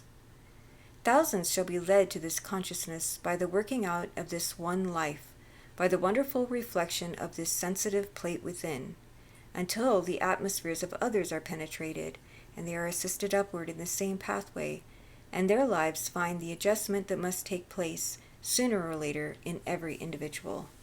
Such progressed souls are not only teachers but are powers in the world. Their influence is felt in the souls of men. Thousands shall be led to the centers of their own truth, and from this searchlight that is cast upon God's universe from the reflection of this great power, the lost individual will be found. Their unfair chances, their crude conditions, their sufferings no longer hold them, but lighted by the great rays of soul life directed by the mind's vibrations, they shall follow this light and unfold to conscious knowledge of the truth. This light may be from your own soul, shining by its wisdom gained through the earthly expression, kindled by the loving tenderness of the spirituality of the mind. You have worked out your own salvation, and thus you are living in the higher atmosphere of a more perfected condition in life. All this is through the spiritual principle that lives in the mind. This is ever beckoning to the individual to turn the brain's operating functions to its universal principles, and with its tenderness and love and all-enduring power, gives you mastery of mind that will never be lost. No power is so superior that you will ever give up this individuality or character, but you will grow wiser and more beautiful and more powerful throughout eternity. This is all yours because of the vibratory forces of the mind and of your knowledge of its powers. Listen to its voice. Behold its image. It reveals deity's love. As a child, it has led you and trusted you and guarded you, and you have proved a worthy character in all these varied expressions. Chapter 7. Conditions of Mind. Mind is subject to vibrations that are in accord with the condition of the individual. The world should be better informed of these conditions in life and awaken to the influences that assist individuals from the results of their own carelessness or ignorance or misdeeds. The laws that govern the mind should be better understood, then can health and happiness be safeguarded. Many are awakened to a realization of their superficial living or misused talents and the natural opportunities for better expression only through suffering, or perhaps that which seems a complete downfall materially or physically. The mind that has fed itself upon all the attractions of the lower environment cannot respond to the higher and nobler ideals, or be companioned by minds that are superior and more intelligent. The coarser mentality gathers to itself the debris that chokes the very outlet of inner pure consciousness. It not only builds obstacles, but it accepts the materialistic standards that time and ignorance and customs have already set up as desirable possessions. According to the situation, environment, education, or ignorance, talent or craftiness, coarseness, brutality, or abnormal ideals, does the individual seek to gratify his tastes or acquire the things that seem necessary to his enjoyment. And while the individual is often a victim of hereditary environment, while he does not have any choice as to his place of birth or parentage, or early associations or education or deprivation, yet the mind gives back just what its constitutional tendencies indicate, and just what the individual loves and absorbs, whether this is of a base, criminal, intemperate, materialistic nature, or whether it is of a refined, unselfish, just, loving, truthful, intelligent, and gifted expression. It is true that at the beginning, and even in later years, the unfortunate wrongdoer and sufferer or degenerate is not responsible for his condition, but it is the outcome of the ignorance, oppression, bestiality, greed, disease, and injustice of that great factor we call civilization. Yet the lack of development, The darkness, the illness, the crime, the materialism dwarfs that mind and soul and draws to itself the influences of that plane of life until it's awakened either here or hereafter to the beautiful and natural truths that are the wisdom of the ages, crying outside the gates of life, asking admittance and recognition. There's no need of living in suffering or ignorance. The powers of nature are sufficient for every individual, and while there are devoted lives who have always given themselves for the unfortunate, and while there is at this time an effort more mighty than has ever been put forth before to establish justice to men, women, and children in every walk of life, yet civilization is held back by the selfishness of the powerful and by the ignorance of the masses. To those who are most responsible, to those who evade the duties of our common humanity, to those will come the bitterest awakening. Cause and effect go hand in hand. They are inseparable, twin principles of the universe of matter, the universe of soul, and the universe of mind. There is absolute justice in this, and while much of the suffering of life comes through ignorance, its effects are just as legitimate as that which results through willfulness.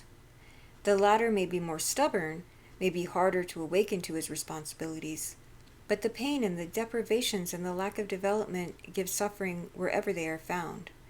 To save the world this wasted time, this needless misery, we earnestly call your attention to the unerring law in matter and in mind that like attracts like, and such is the universal relationship, such is the connection between the seen and the unseen, that whether we are sensitive enough to recognize it or not, there is a potency in the unseen that is as influencing and as powerful as that which we visibly behold, tangibly handle, or audibly hear. The great forces of mind are operating in an unrealized unity. They are everywhere operating according to the development, the taste, the culture, or the ignorance of that which we term consciousness. The psychic waves are as real as those of the ether. They are as accurate in their transmitting and receiving power. They build temples of wisdom, or they gather to themselves the superficial attractions and form structures that allure the imagination and minister to the materialism of the superficial. Life is permeated with their magnetism, their customs, their standards, their authorities, their injustices, their diseases, their crimes, their false loves, their perversions. If the awakening has not come when the mortal body is cast aside, then the mind takes with itself the effects of its misused, misguided ignorance. We have said in a previous lecture that mind is a great reflector. In its constitution, it is pure, natural, noble, but in the earthly life, it manifests through a material organ, the brain, and in turn is acted upon by the soul's vibrations. If the soul has been dwarfed by unwise and harmful loves, and has been the birthplace of unkindness, bitterness, malice, and injustice, whatever the cause, whatever the responsibility, it takes this unloveliness into the second sphere, where it there must work out its salvation and awaken to the light and outgrow its ill proportions. Though spirit is pure, spirit is the life principle. That too expresses itself in soul characteristics. And the unhappy mortal or undeveloped individual in the second sphere is not transformed suddenly into a being of light, wisdom, and power, neither is he made suddenly whole and clean and sinless through the suffering or wisdom of any other being. He must work out the consequences of his unhappy life, his unfavorable conditions, and while in this plane he's yet far from wise, far from loving, far from just, far from high ideals. And if the life of men and women in the earth is vibrating in those same avenues, they are inviting the same sort of companionship from the unseen that they cooperate with and fellowship with upon the visible plane of life. In either case, upon either plane, in either sphere, the mind is perfectly just and honest and ever ready to respond to what you absolutely wish to be, and it presents to you your life that you are living day by day, continually trying to make plain to you that you are stepping downward, and that any time you are ready to turn, any time you've received enough of such experiences, it will be your guide and your protector. It will reveal to you as fast as you can receive your own powers, and will attract to itself the influences and potencies according to its advance. and lead you into the treasures of your own mentality, that which is not superficial in principle, nor materialistic in structure, that which cannot be given you, nor bought, nor sold, nor taken away from you. So should you be a law unto yourself, poised and undismayed, secure, uninfluenced by anything inferior to your soul's highest endeavor for true natural expression. But the petty materialism, the ignorance, the injustice, the superstition, the civilization that is not in keeping with deity's laws, but is in response to the accomplishments of man, the idols, the money gods, the fashionable perversities, have made the race susceptible to these expressions, and mind reflects to them their own lives. Thus these conditions are man-made, and vibrations of a coarse materialistic nature are forced upon the brain. And in this selfish turmoil, there seems but little opportunity for God's beautiful systems of law, revealed through nature, to attract the minds that are open to such influences from individuals who live upon that plane of life and who are in harmony with them. Thus we find that there is a certain assistance given, either in the upward or downward tendency, according to man's conception of living, and influences are attracted from either side of life that cooperate with their own kind, making a twofold factor in development or retrogression.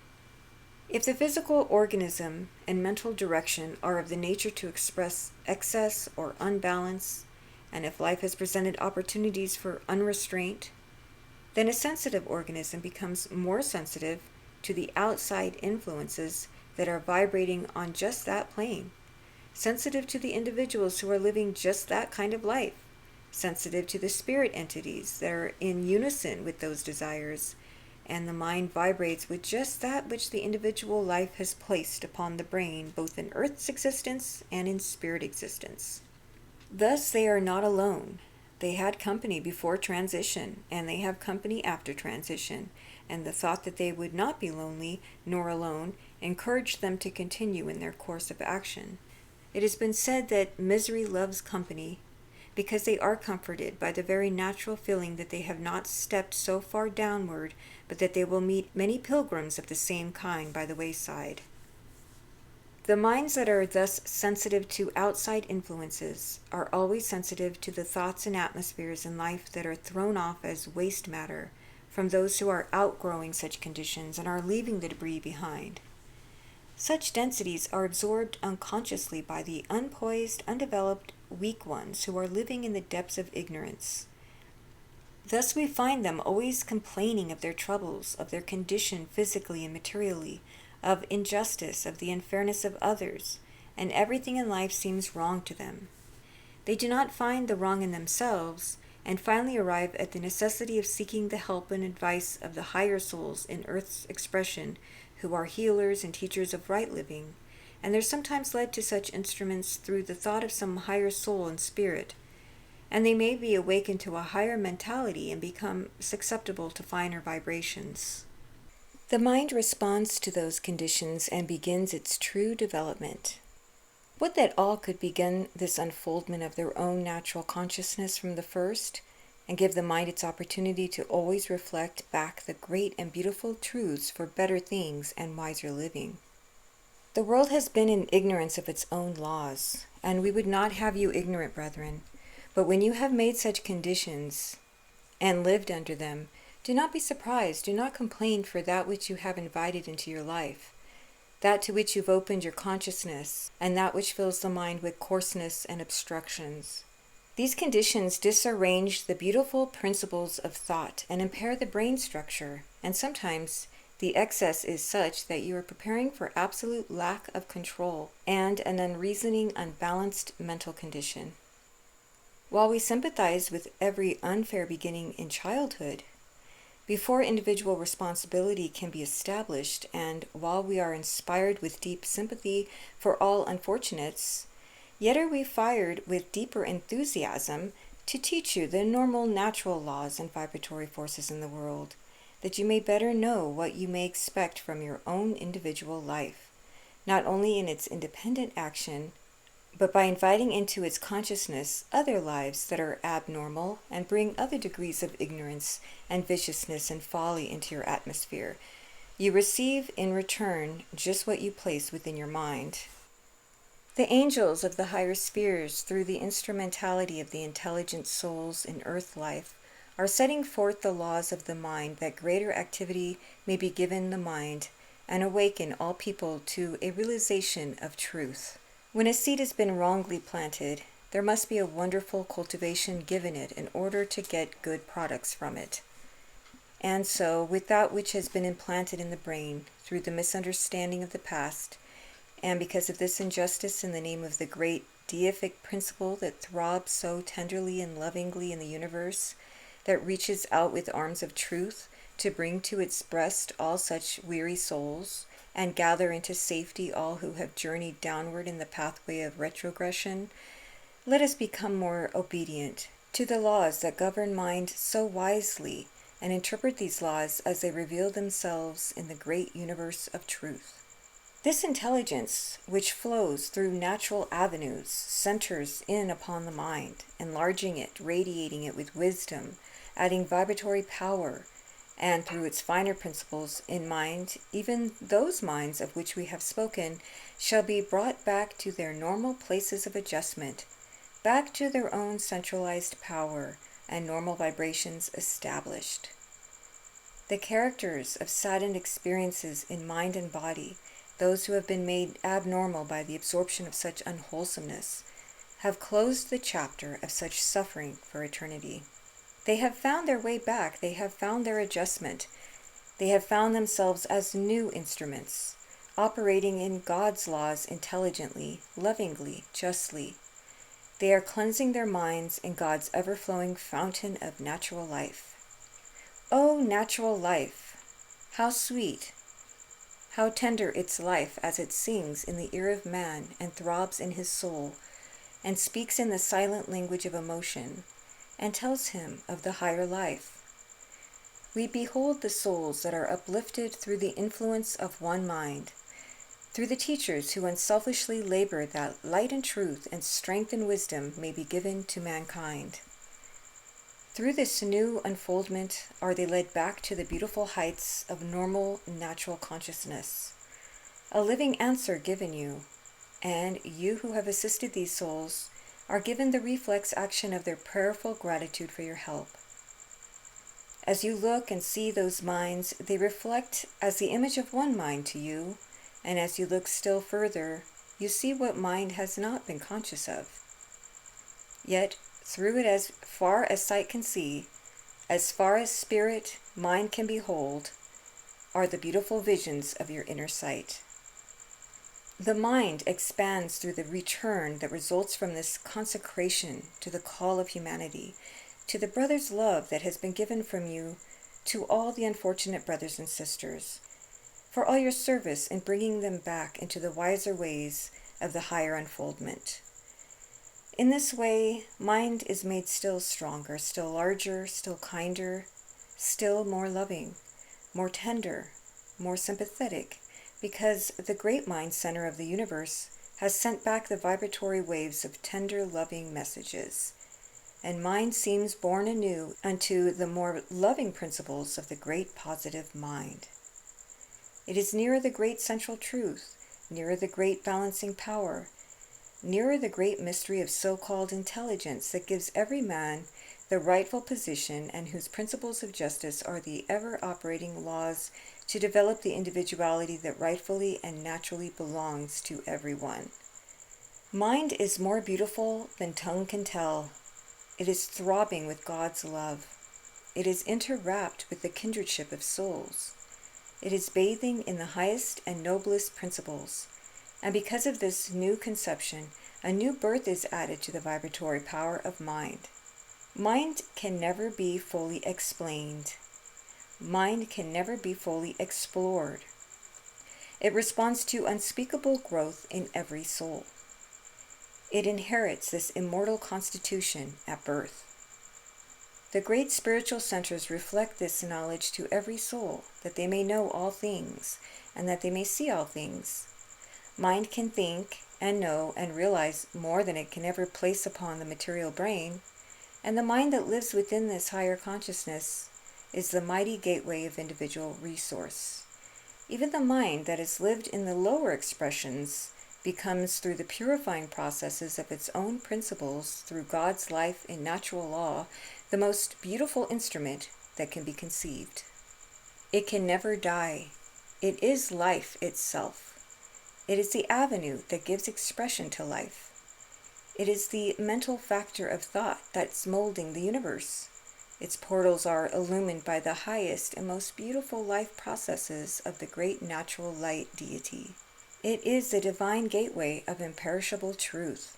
There are no heights nor depths so wonderful, but that the newborn thought enters in, and through mind's realization shall the needy souls be brought to this higher consciousness of God's throbbing love that lives so kindly, so justly, so powerfully, so wisely for the children of his life, from the beginning throughout eternity. Chapter 8. The Will of the Mind. The will of the mind is an ever-active, ever-enduring principle that holds within its life the determination to express itself. Thus, it's the operating power of wisdom. It is a building principle for strength and position. It is ever eager to have possession. It is so finely constructed, so capable of growing in power. It's so rich in its wonderful endowments through nature's laws, that progress and unfoldment must ever be the ultimate response of the individual to this deific principle. Man is continuously making conditions that the will is also responding to, because man's life is free. His birthright is freedom, but the soul is ever impressing the thought with the principles of right and the knowledge of wrong, even though it allows man his freedom, for this is a necessity to individualize and establish individual character. Because of this freedom, man has not realized nor valued his position in the great universe, and therefore disregards his responsibility, his welfare, and his true development.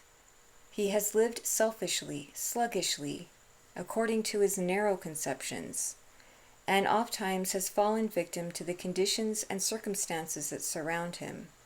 In such a superficial life, the willpower of the mind is dragged down into the conditions of materialism, and the beautiful attributes of the mind that were for its constructive and upbuilding processes have been reversed and have aided the individual in his career of ignorance and selfishness. As we have said, the mind is of such justice and faithfulness and sympathy that it responds to the condition thrust upon it, and ever reflects this back on the individual. This is why we say there is no evil, seek not to make it, because every faculty of the mind is constructed for growth and unfoldment, and for the upbuilding of high and ennobling spiritual expression. Man should allow his thoughts to roam in nature, and be instructed by that wisdom, and realize his value and his obligations and his great possibilities, and leave narrowness and ignorance and the materialism that seems easier than the proficience that results from the soul's monitions toward right living. Life should never be trifled with. Its justice is absolutely righteous, and the will of the mind is filled with the enduring principles and everlasting desires to carry out consistently everything that the life of the individual manifests, and it can be dragged down by wrong inclinations and perverted by the superficial values that ignorance puts upon selfishness. The beautiful powers and principles for progress and knowledge are used for the furtherance of an obstructed life. The will thus acts naturally to carry to any extreme the good and the evil that has been imprinted upon the desire of the individual. All the principles in the universe are constructed for good, that man may make his life larger, kinder, happier, by these natural principles that in their action vibrate in the soul and mind. They give man that which he most loves. He is free and independent and responsible as to his choice in operating this beautiful instrument, and he needs his fullest ability under normal living to understand how to operate the will most successfully. It is only natural that man should attract and hold the conditions he is in harmony with, and if he is on the lower plane, if the throttle was reversed from right to wrong, this responsibility must be faced by mankind, and not attributed to the principles of the mind nor the will. To blame the mind or the will is cowardly, for its constitution is that of purity, and it is ever speaking and trying to impress on the brain its beautiful life and power. The soul is ever radiating with spirit principles, and in the silence points out the upward way, and the far-reaching principles aid all individuals in their recovering of the true path, and when they are ready, start them afresh. This proves that the individual must be willing to progress in the higher unfoldment of the will. It is impossible for anyone to become a mastermind and operate in the laws of life for health, happiness, and power until, as an individual, he is placed upon his own responsibility and responds willingly, normally, naturally, wisely to deity's laws. Then the mind asserts its powers as a free-born factor and can expand and progress in the rightful strength of all the natural forces. Then is the will of the mind a great motive power that cannot longer be dwarfed nor held back by ignorance and narrow limitations nor injustice. So man must awaken within himself and open the desires toward an understanding and a harmonization of self with the universe of life. Then will right results follow. If the will has been used selfishly, then must it be turned lovingly and kindly to the gateway of your heart, so that it may enter in and direct your unselfishness and envelop you in its high principles, and work out the constructive progression of your life. It will lead to unseen truths. It will grow and unfold in wisdom, love, and power. It will sweeten life with divine principles. It will continually reach out to guide you from the valleys and lead you to the heights of God's freedom and your own natural inheritance of liberty. You will then find the will of the mind a loving guide, helping you in all your efforts, giving you strength and courage. It gives a different individuality. It holds you responsible and makes you victor over yourself, over your ignorance and misunderstanding of nature. You have become wise through its voice of silence, its unspoken monitions. You have learned of the will through the beautiful principles in the universe. Through its strength and courage and determination, you have pressed on and have become free to unfold in all its radiations, and you must live in freedom and understand its laws in order to obtain the results you desire. It has placed you before the bar of justice of your own life, and you have learned what is right and what is wrong. The will of the mind is God, loving, ever ready to respond to the right. It is ever just in its perceptions of beauty. It is sufficient to give man a new revelation of life, and envelop you with the deific principles that live within it, and ever radiate life and power to all mankind. Chapter 9. Mastery of Mind. Mastery of mind can only be obtained through individual effort that works in harmony with individual power, harmonizing with the mind in its determination to become a mastermind.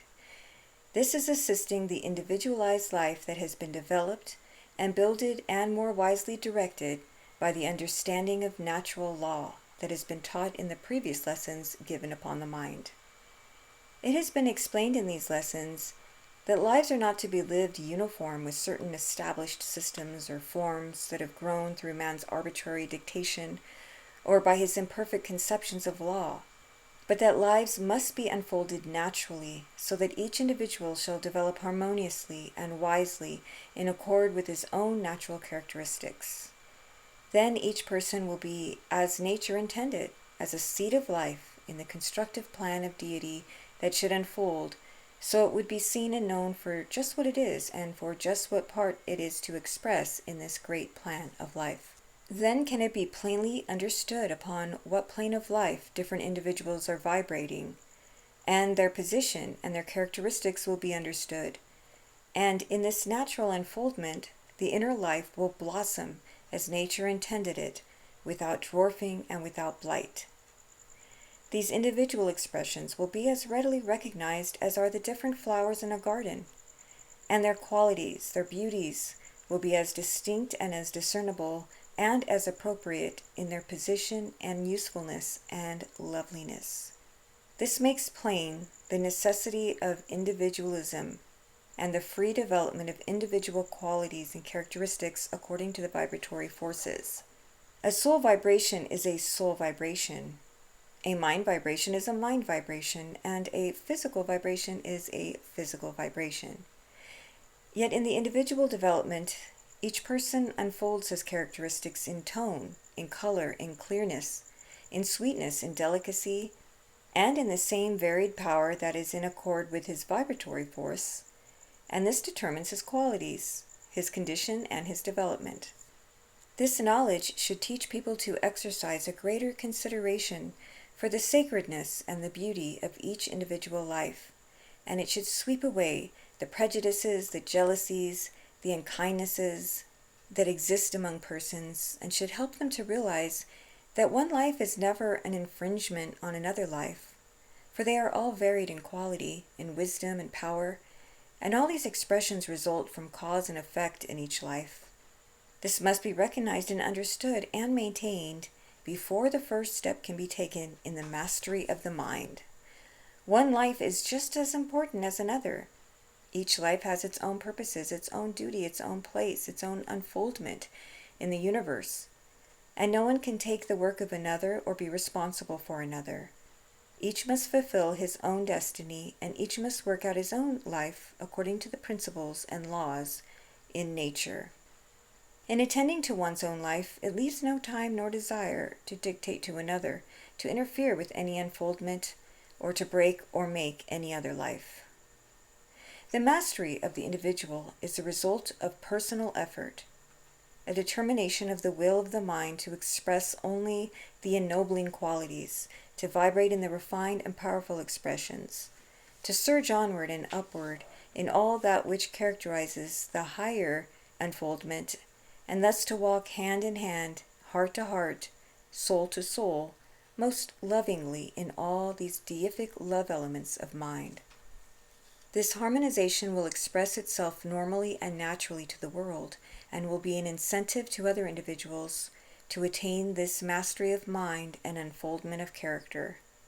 In this beautiful individualization, all others can respond in the true spirit, and through the inner soul, sight can see the beauties that surround and unfold and sweeten the atmosphere of each other. These are the God-given laws, and it is this development that gives the proper conditions by which each individual may effectually work out the strength and manifest the light that is in every life. When the world awakens to these natural truths, and when man's inner vision is open to the light, then there will be no more question as to what man should do or be, but he will be made conscious of what he is, of his duty, and of the powers and qualities of his own mind, and of the rights of all mankind, and he will be given the truth, and his own hungry mind will be fed by all that is beautiful spiritually, mentally, and physically. This must surely result when man is conscious of his own psychic center, for in that is the spark that is alive to all truth, and can see into all laws, and can understand all principles, and know the right and the wrong, and can unfold to the individual more wisdom than he has time for in this material existence. It will answer all the questions man can ask, and is a natural part of the mind yet unknown, but is kindred with that which has been called the spark of life that is within the soul. This reveals what man is. This inner life, this spark, is revolving in the mind with such high and wonderful vibratory force that the material brain has not discovered its presence. But as it reveals itself more and more to the character that is becoming more individualized in the psychic unfoldment, the mind becomes conscious of this consciousness and feels the vibratory forces that are filled with the wisdom of God's universe, and understands its uses and becomes more and more in likeness to it. This individual character is won step by step from the lowest place in life up to the highest, from the depths of sorrow and bitter tears up to the radiant glory of God's sunshine and love. This salvation must be worked out in accordance to the deific plan and power through the assistance of the soul and this spark of life that is in the mind. The individual always retains his own personal characteristics, And to just the degree of his understanding of these laws can he work out his salvation through these purifying processes, and thus make use of the limitless powers and possibilities that live in him and that interblend the force of his body, mind, and soul for the mastery of mind. This spark of life is filled with limitless principles, but it is only as you understand this and how to use these powers that your own personal characteristics and life as an entity can consciously absorb the essences in the varied elements and use your powers for the constructive purposes of life. The severe experiences of the past have been lessons that are written in indelible language, and as you have passed through the fiery processes of material life and come into the beauty of the higher progressive development and realize its delicacy, its beauty, its powers, and its principles, then you enter into the true spirit of harmonization with the deific life through your higher faculties. This cannot be given you. It is free according to deity's plan, yet it is only through the strenuous experiences of the material life that your soul consciousness brings you into an awakened condition whereby you are made aware of the treasures within your own mind. Then are you determined to gain this power, this truth, this unfoldment, this mastery over the things that are less advanced and that are inferior to your mind. Let me impress upon you that mastery of mind does not mean getting hold of something that is already made and is waiting for you as a treasure held in a safe for you to break into and steal. Impossible! It is only by individual effort and by the truth that refers you to all of the deific principles that express themselves in nature and in natural law, from the smallest manifestation to the highest soul power. It is only through this understanding and this effort to make yourself an individual part of the great mastery that lives within all things, that is the life of the mind, that you can work out from the darkness and ignorance of materialism and superstition and weakness, and become an enlightened, free, superior character in likeness unto the natural life that waits expression in the soul. Then are you a part of this power, this mastery of self, this loving life that is living in the intelligence of the natural mind. Then have you become the rightful owner, the heir to this position. You have gained it by right living, by right principles, and this mastery is a part of you, and you are a part of it. You are not dipping out of a fountain this God power as you would take water from a well, but you have been cleansed through the power of development and have made yourself in oneness with power.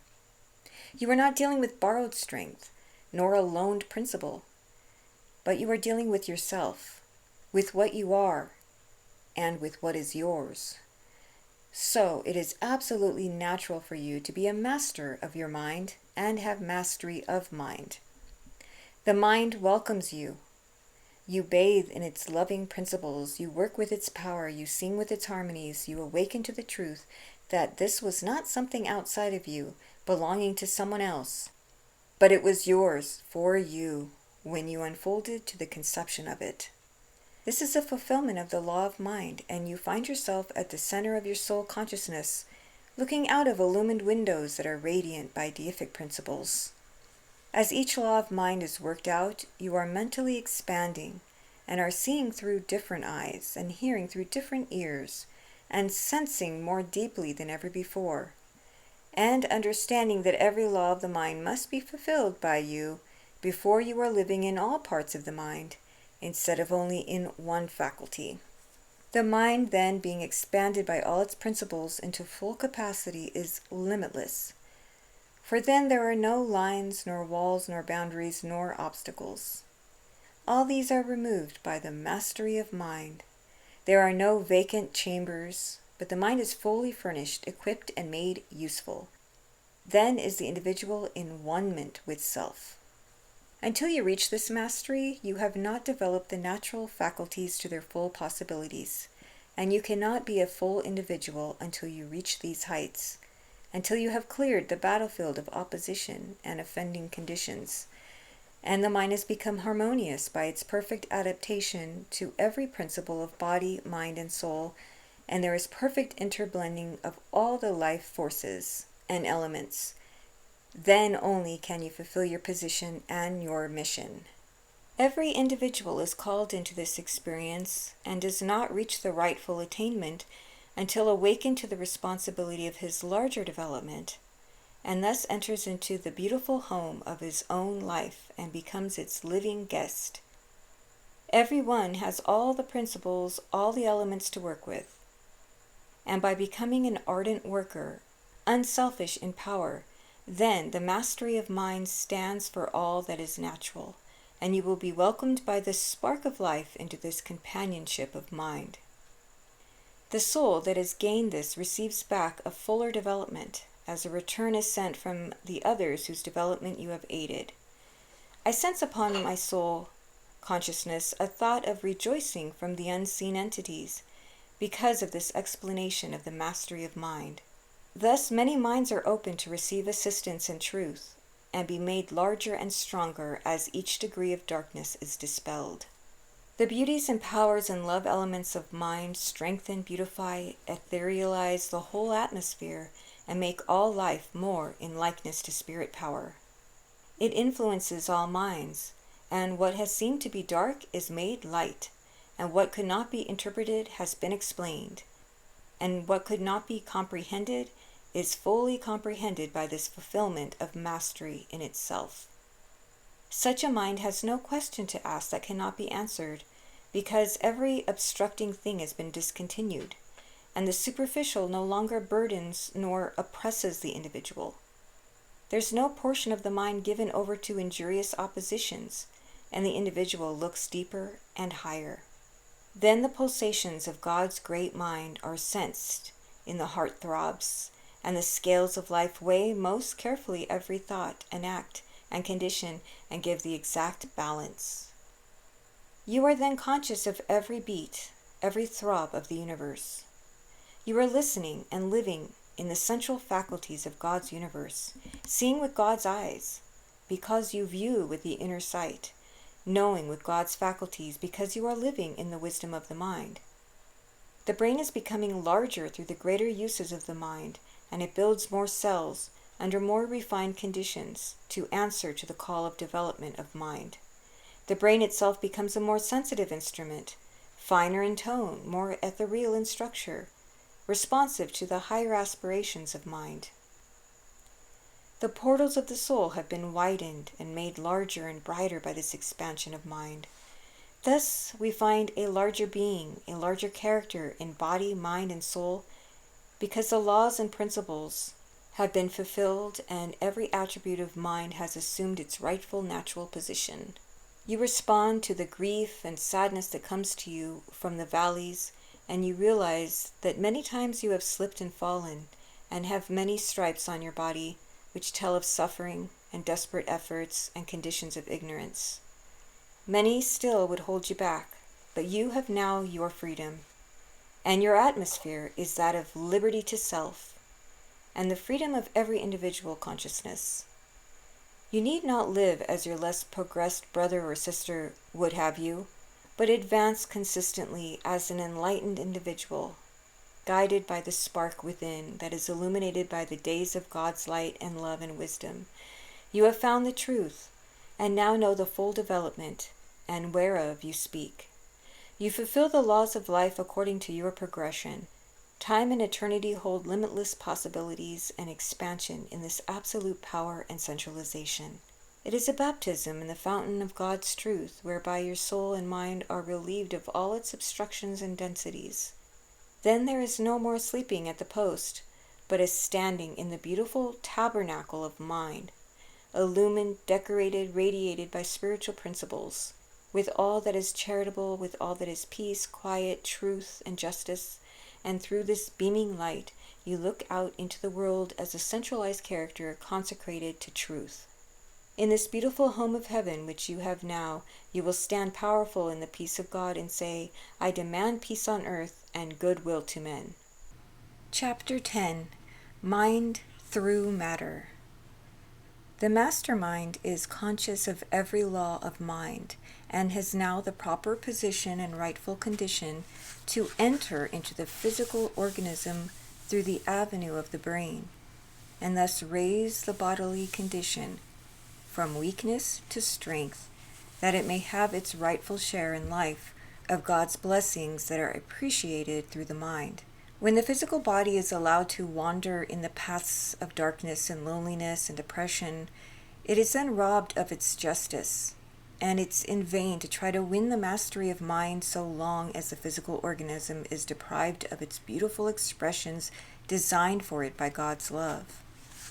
Mind through matter opens the divine gateway of God's love, that the spiritual principle may penetrate and radiate the physical being with true spiritual illumination and power, that life, light, and truth may be deposited throughout the whole organism, and that the material structure will be directed and nourished by the mind that has become conscious of the divine laws and thus enters into its rightful inheritance. Mind has held the inner living intelligence through all earthly experiences and has suffered much at the hands of the willful and undeveloped mind, and borne up under physical pain, depression, sadness, and injustice even, until it has oftentimes become dwarfed and crippled as it has been forced into the materialistic pathways and dragged by ignorance and selfishness into unwise purposes. It is neither just nor fair to ask any individual to give up the beauties of God's natural order of life. The material organism is the vehicle through which the inner man expresses himself. This material body is destined for but a few seasons.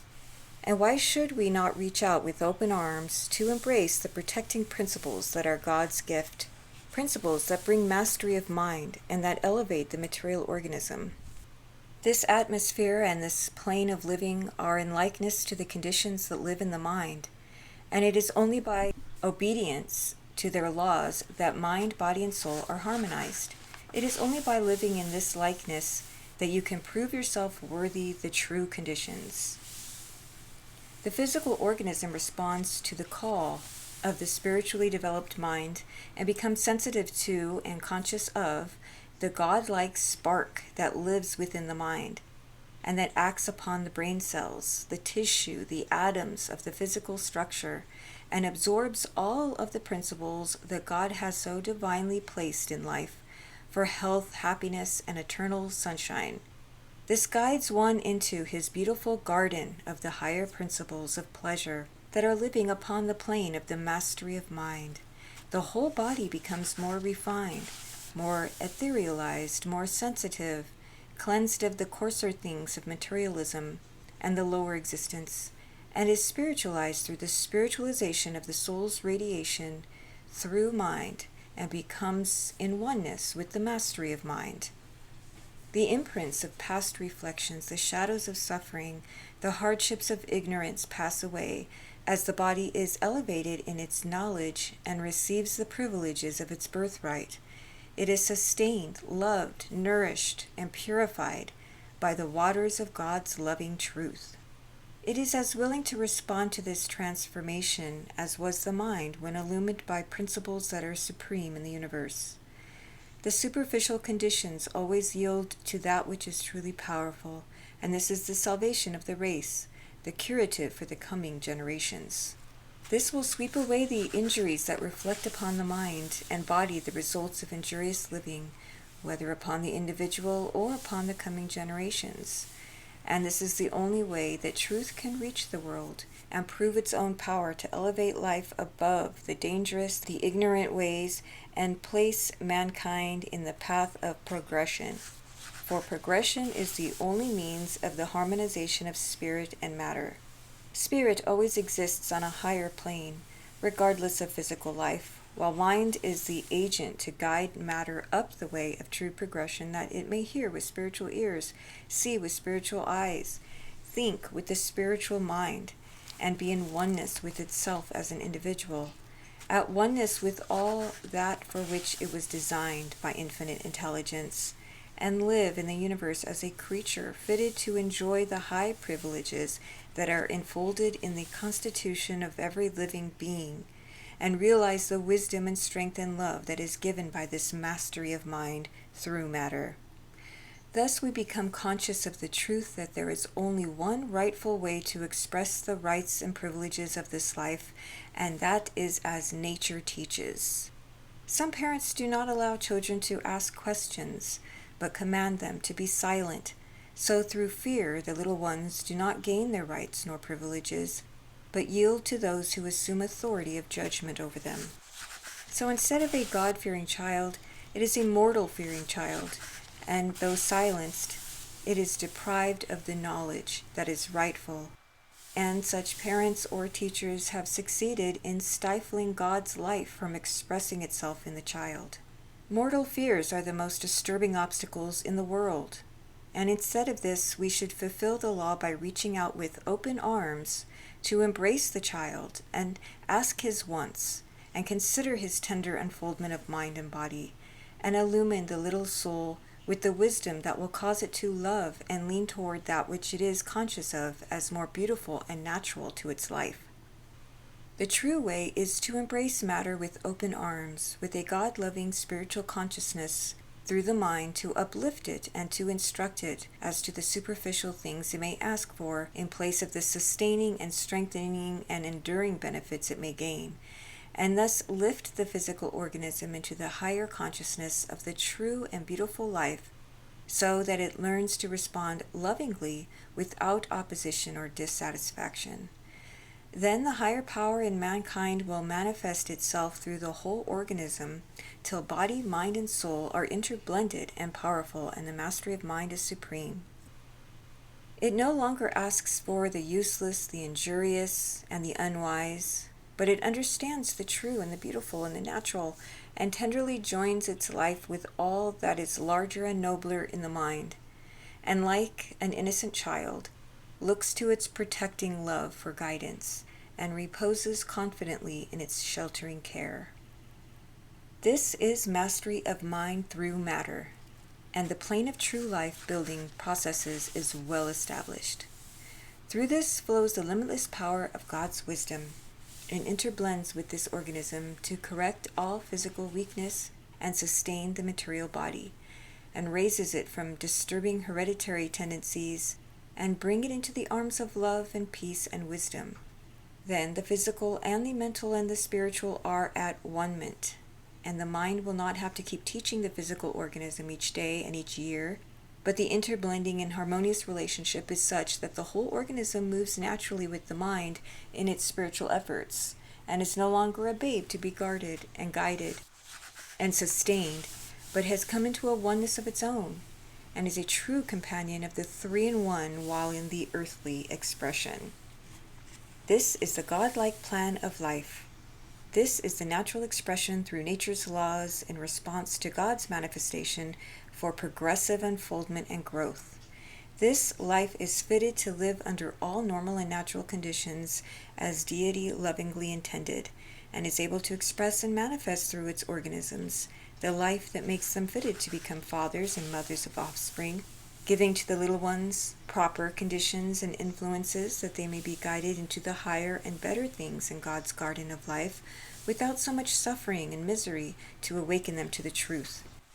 This is the salvation of the race. This is the education of the mind. This is its manifestation through matter. Other minds will respond to the truth and live naturally, so that the world will no longer be in darkness, but will be conscious of its possibilities for growth, and enter into the inheritance prepared by deity from the beginning. God has not set himself apart from man, but man has lived aside from God. So the light and love and truth have not pierced his dense mind, and his selfish ignorance has not been broken down.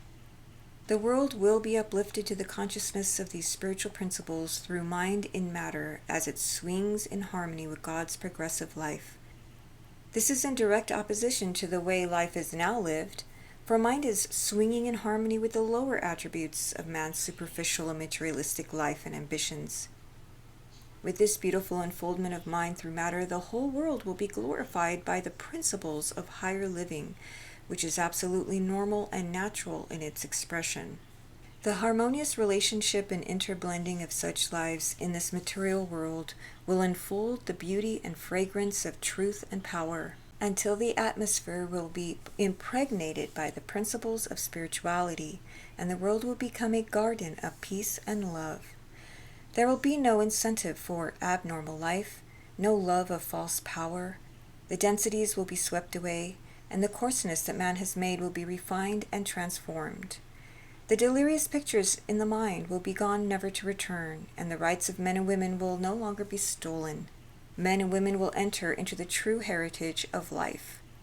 There will be honesty and truth, for the mind then has nothing but honesty and truth to offer. You will be strong and sustained, because these are the attributes of life. You will be luminous, because you are a light in the world. Through the mastery of mind through matter, you share with all souls on your plane and recognize the spark of good in all. You are the pillars in the structure of the universe, cemented with God's loving principles that flow from mind through matter. This leads men to the fountain of wisdom, and truth will solve every question that will ever be asked. The gateway of heaven is thus opened, and from the centers of the universe will flow limitlessly into the mind and soul, permeating them continually, the love-building elements that exist in greater refinement in the higher planes of life. Mind reflects from the soul into matter God's untarnished truth, and mind responds to this law, not as the ignorant and selfish would wish, not as the fashionable would dictate, not as the ambitious would have it to suit their purposes, but as the law of life has created it, free through the principles of unfoldment. The light of mind will shine unfixed by any human mind or material brain, because it's made in likeness unto the great mind, and this truth expresses itself in its own likeness, and mind develops its own principles. This life, steadfast in truth, makes the harmony and strength that must be held forth to the world to teach and guide it. Then the spiritual faculties look into the unseen, for this unfoldment makes the individual a conscious cooperator with the angels, and is a harmonious force in power, wisdom, love, and truth, individualized in these principles. Such powers cannot be understood nor used until you are individualized in them. Then you know what materialized man does not know. You sense what mortal man does not sense, and you love and live as a being harmonized in body, mind, and soul, a part of the infinite plan, giving justice to your own organism and justice to every soul, fulfilling the laws of truth. Then will the unspeakable chapter in your life be fulfilled. Your wisdom and power will be felt, even without the mortal lips' expression. Your radiant force will be felt even without the attempt to express it. Every power and principle is individualized in your character, and you thrill with life that is felt by the world, because you have lived the mastery of mind in matter, and have mastery of body and mind. No longer is material life an obstacle. No longer will be the message of mind over matter. No longer will you find that matter is depressing and weak, for you have etherealized it through God's laws of life, and lifted it to the higher plane, nearer the Deific centers of purifying truth, and made it a glorious garment, beautiful with all the unspeakable language of the unknown. The physical body is placed in its true position and is ready to take up its work in life. It's warm with God's love, thrilled with God's sympathy, glorified with God's justice, unfolded in the inner life, harmonized, adjusted, and is made a savior unto itself, and a helper to all mankind. Chapter 11. The Individualized Mind. The individualized mind embodies spirit principles and powers. These are the foundations of all spiritual law. Spiritual principles are living things throughout the universe.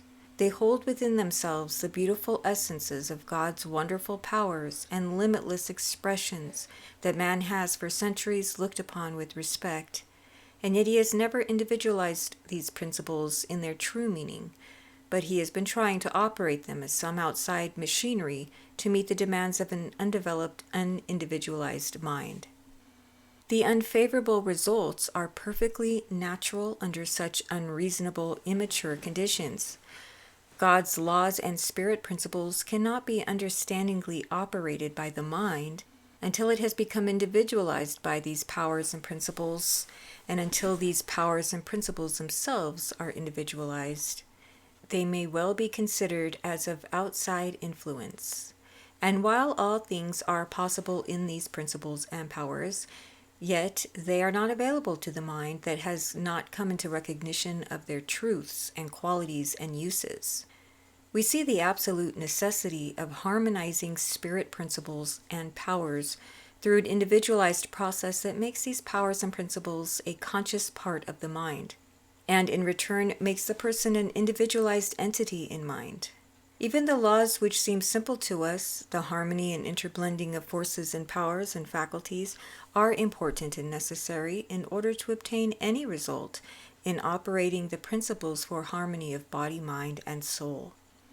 Spiritual principles live both in the seen and the unseen, and are born in the unfoldment of God's expression in the character of great lives in the seen and the unseen.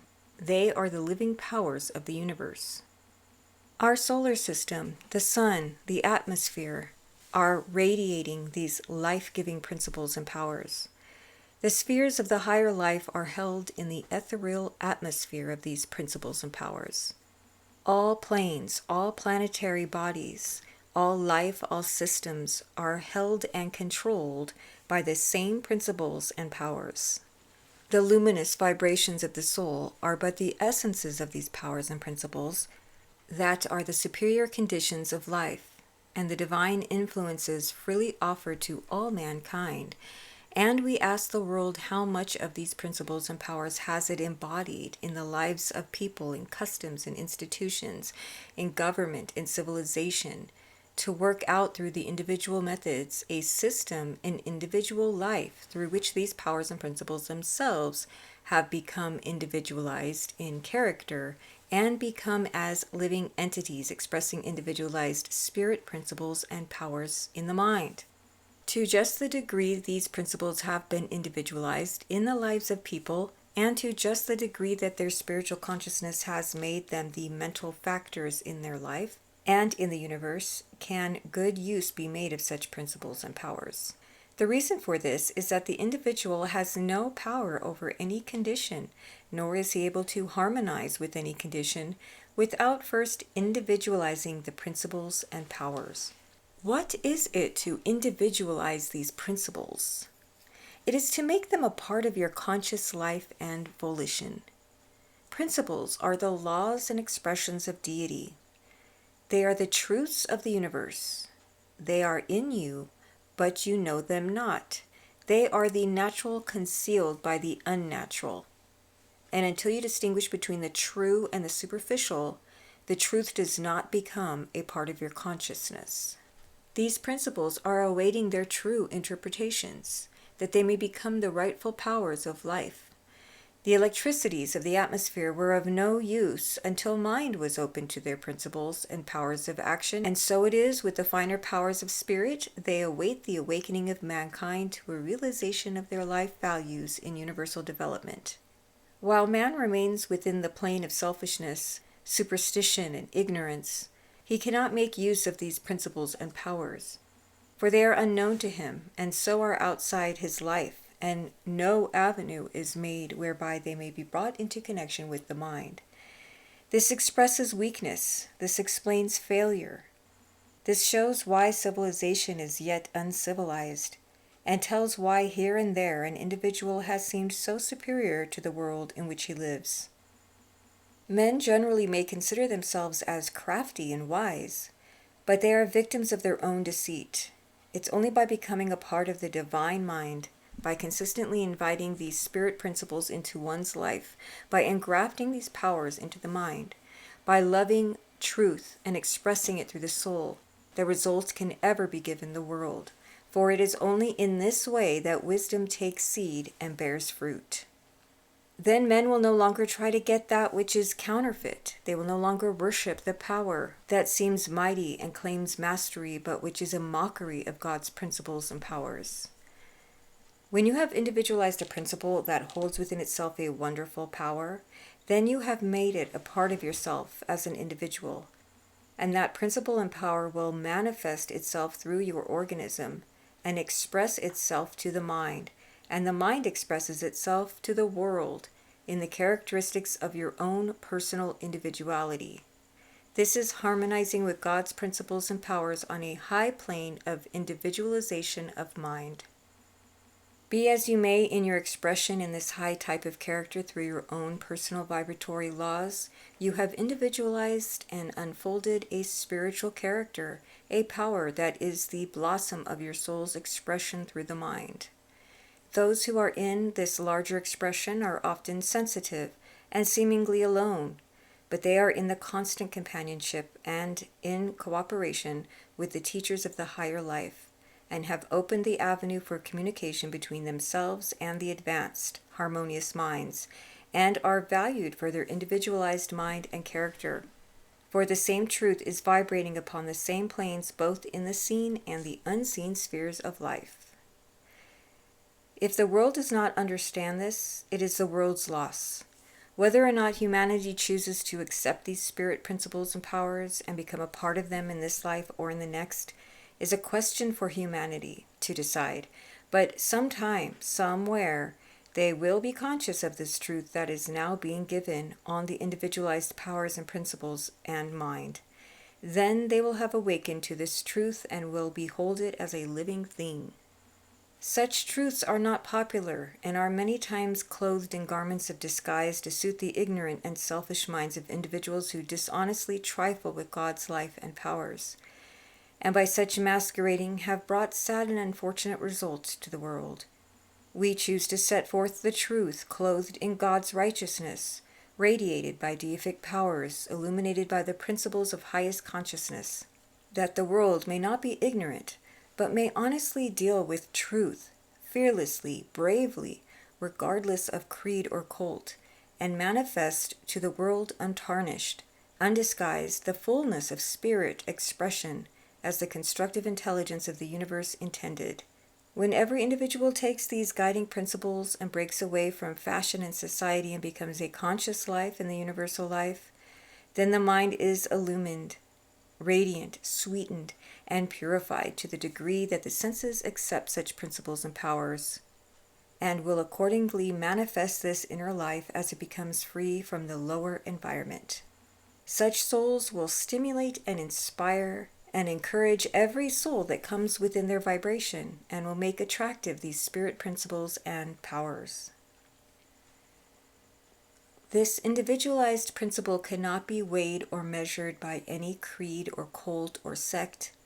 It cannot be valued nor influenced by name or position or organization, but must be recognized as an individualized entity and characteristic. And such an individual is the only one of its kind in the universe, both of the seen and unseen. This thought of the distinctiveness of each individual is such as to make one bow in reverence and love to the great creative force that bore each soul, that it could through such powers and principles individualize the mind. It is only ignorance that misjudges and chastises, and that constantly seeks to find errors or mistakes in the life of others. The world has not yet individualized mind through such spirit powers and principles. Each will then play his own part perfectly, and through such individualization there will be a harmony and oneness that is not possible otherwise. Through individualized spirit principles, everyone will be useful and happy, and fulfill his own laws, each finding his own place and particular service, and live in perfect love and peace and harmony through such an adjustment that can only be brought about through individual effort to individualize the mind with individualized spirit principles and powers. Then each will come into rightful recognition of all lives, and all will be seen and known by such consciousness to be beautifully fitted for the special condition he occupies in the onward march of civilization. The mind has a wonderful capacity to absorb and hold its treasures, and it can always expand to a limitless degree. The manifestation of the harmonized spirit through the interblending of the luminous force of the soul with the powers of mind is ever expressing the deific powers and principles and the knowledge has come that people are not to be driven in flocks, or weighed by materialistic measures, or named by religious associations or cults, but are to be valued, appreciated, and understood for what each individual life is in its own rights, in its own individualization, in its own character, in its own truth. This one fact, this one truth of individuality must be understood before there will be any expression of love or justice in the world. One mind, thus individualized, must awaken other minds unto this single realization and possibility for growth as an individual in the universe, that there are no two alike, but a similar relationship that will blend and interblend in God's loving truth and principles, that they may embosom these high and glorious truths and live in a sacred, just companionship through this true knowledge of individual rights. Man has separated his many faculties in cold intellectual reasoning and brought discord and inharmony in his life, and this very result seems to prove to him that he is correct in his conclusions. For discord and inharmony will always separate the faculties and never allow the mind to be open to harmonious action and thought. When the students of the world realize the truth of the Deific principles and the individual powers, then will the reasoning faculties, one after another, be brought into harmonious relationship, and then will the whole physical organism be adjusted by this harmony which now, through ignorance and discord, man has dissected and separated and misunderstood. The higher truth and principles heal and cement together all parts, and the essences of the spirit principles unite the individual within himself, reconstruct society, so that every individual and every power shall have its rightful expression, and harmonious relationships will be established. These powers and principles in mind will become the great constructive power which will make the universe larger and will awaken man to the consciousness of what life really is, and as to what his own individual life is, that no one can take another one's place. Each soul is needed in its own place, and no other can fill this place. The universe is in need of each individual soul, and no strength, nor power, nor faculty outside that soul can take its rightful place.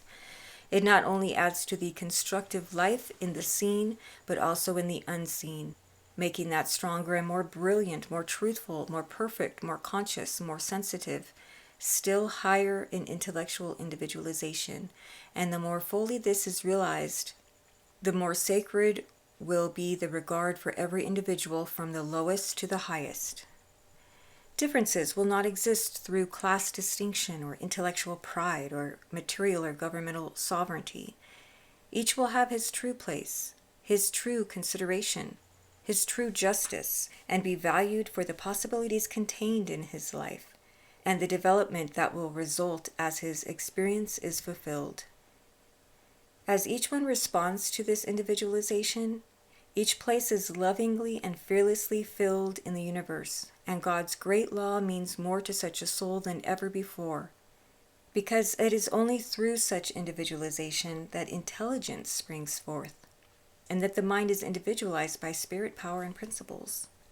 Then the design of the universe is recognized, and through this discerning of life, the individual expresses power and truth and love and beauty, not as a creator, but as a developer and unfolder of God's principles and powers through the mind. This character makes its own coloring in light and illumines its own life, and gives forth an atmosphere that is purifying to the world, and impregnates the densities, thus making a new atmosphere for still greater results and for a more glorious expression for mankind. This same grace has been given by God to every individual, even those bound in ignorance and slavery in the slums of the universe. And I would that the world could understand the truths of individualism and adaptation, that these bonds of slavery of every description, forged through all forms of ignorance and false authority, could be broken. Then indeed would lives be refreshed by truth and by their own individual rights, and their own individual powers would be given their natural opportunities of expansion and expression, none in sameness to another, none in obedience to another, but all in their own likeness, responding to the great powers and principles of God's constructive life through nature. Then the germ of each life would unfold and give to each individual that which is sacred and beautiful, that no other life has ever had and that no other life will ever have. Each life is filled with value, beauty, and good, and by this unfoldment of spirit power and principles of individual power and the individualized mind, it becomes an absolute individualized character and entity in the world for eternity, to glorify life in every plane. And as they graduate from plane to plane, their co-workers in the earthly life desire to retain their instruction. This is freely given, for they never forget their less fortunate brothers, and never feel it a sacrifice to work for this awakening of individuals to the truth of their own individualism. The individualized person is welcomed in every plane when it is reborn, and lives in all the universe in a more wonderful expansion of individualization, and through such unfoldment gives a new individualized power to the soul center, which comes back to the individual as an added power and essence. The distinct individualized truth that is different from any other has been added to the beautiful, delicate love elements and powers of the universe. And this gives a new truth in life that is sensed by all the world, and that strengthens all the world, and these processes are carried on throughout eternity. Thus, progression is a truth through the individualizing of the mind, and thus is eternal life a truth, and has been made possible through the manifestation of these powers. It is an endless chain of cause and effect, of giving and being given in return, of limitless power, untiring, enduring, life-giving, upspringing as a fountain of truth, each soul different from any other, each soul of different power from any other, and standing face to face on the heights of eternity, each face to face with the angels, each recognizing the love elements and spirit principles and individuality of each other. This makes eternity worthwhile. This places every individual in his rightful position. This makes a distinct chamber fitted harmoniously, operating through the spiritual laws of the universe, fulfilling the laws of the individualized mind. This is not only yours, but must be freely given by you to all humanity throughout eternity. In this progression, you reach the heights of your own unfoldment, and the angels are as glad to come and greet you and meet you and to know you as is the one who struggles for your help from below. You are known as a newborn child that has come home, and you show to them a condition in life they have never known before. This explains still further the great law of the harmonious interblending of life, through God's truth as it is individualized in the universe, in the unseen and the seen, by the mortal and immortal throughout eternity. Chapter 12. Power and Control of Life, Spirit Principles Through the Mind. Leading upward through the development of thought through the laws of the mind, each may become centralized by the individualized powers and spirit principles which meet the demand of every law to establish a complete, well-developed individuality in the mind. Thus shall be won for each individual every avenue that leads to the soul center from every faculty of their being, that there may be complete control of every functioning organ through the power and principle of the individualized organism, physically, mentally, and spiritually, with such harmonized relation of the varied powers and principles that the individuality has grown into through the different planes of progression until the powers and principles become a part of the person, and the person is a part of them. This makes a centralized force, completely constructed by the interblending of every life element, which has finally unfolded and amalgamated every principle and power and faculty, and has become in power and control of that life, physically, mentally, and spiritually, and is then equal to operate God's laws from a right and just point of view. The individuality is thus completed, and the life is in harmonious realization of deity's principles, and their wisdom has been learned, their principles, their character, their power awakens the individuality to true wisdom. He is then on a plane in life where he controls the laws that have controlled him and lives in harmony, forceful in character, enlarged as an individual soul born into the completion of one individual entity, individualized in the mind. The individualized mind possesses wonderful depths and limitless truths and possibilities, and such a mind is an operating influence in any life, responding to the welfare of all humanity, for the growth and unfoldment of larger power, more charitable conditions. The physical organism responds to this forceful character that is thus individualized in the mind so that it is no longer swayed by the conditions and influences of the physical organism or the unfavorable atmospheres of others.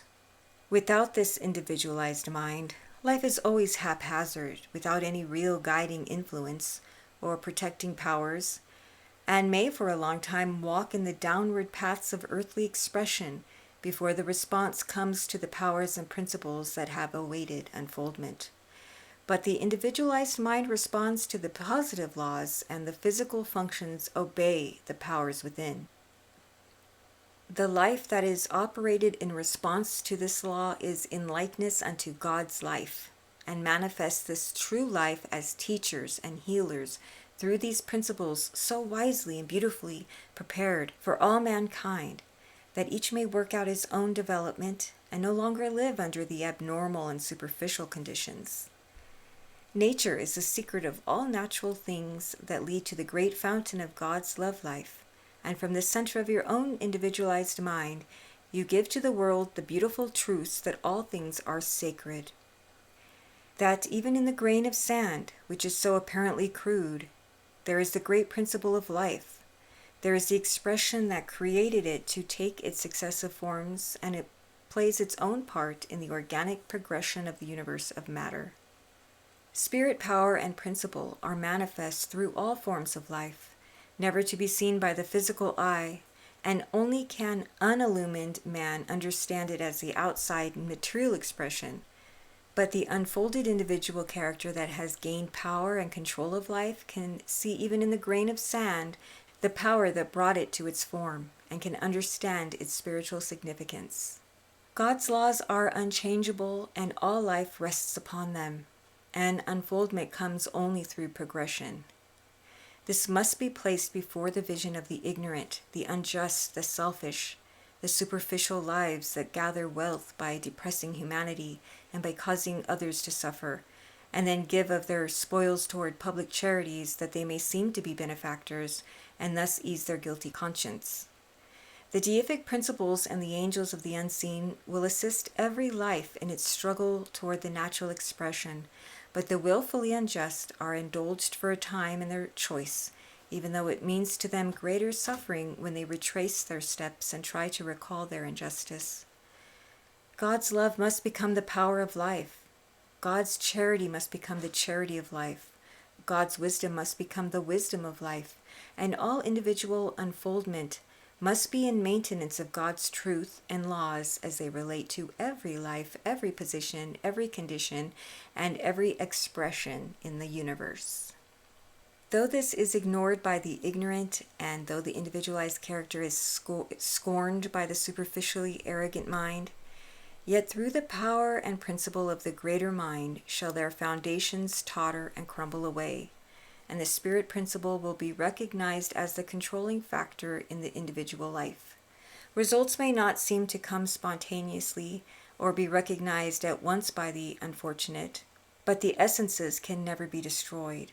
And if this power does not manifest itself today in the hearts of men and women, it shall begin to speak of its wonderful life, and individually shall turn toward the teaching and the work that expresses this high and beautiful character. Life will reach out to the unfolded life, and criticism will be silenced. The essence of spirit principle has crept up through the ages, and the barriers are removed. The sequence of life is something that lives and moves and breathes in this life of ours. It expresses itself on the tinted leaves and unfolds in the fragrance of flowers. It is unspeakable yet obtainable, and only through the divine wisdom of God's love can words be found that will lead man upward to that which cannot be expressed, but that which he will know and live. It is the unspeakable something, the spirit principles, the essences of divine power in the universe.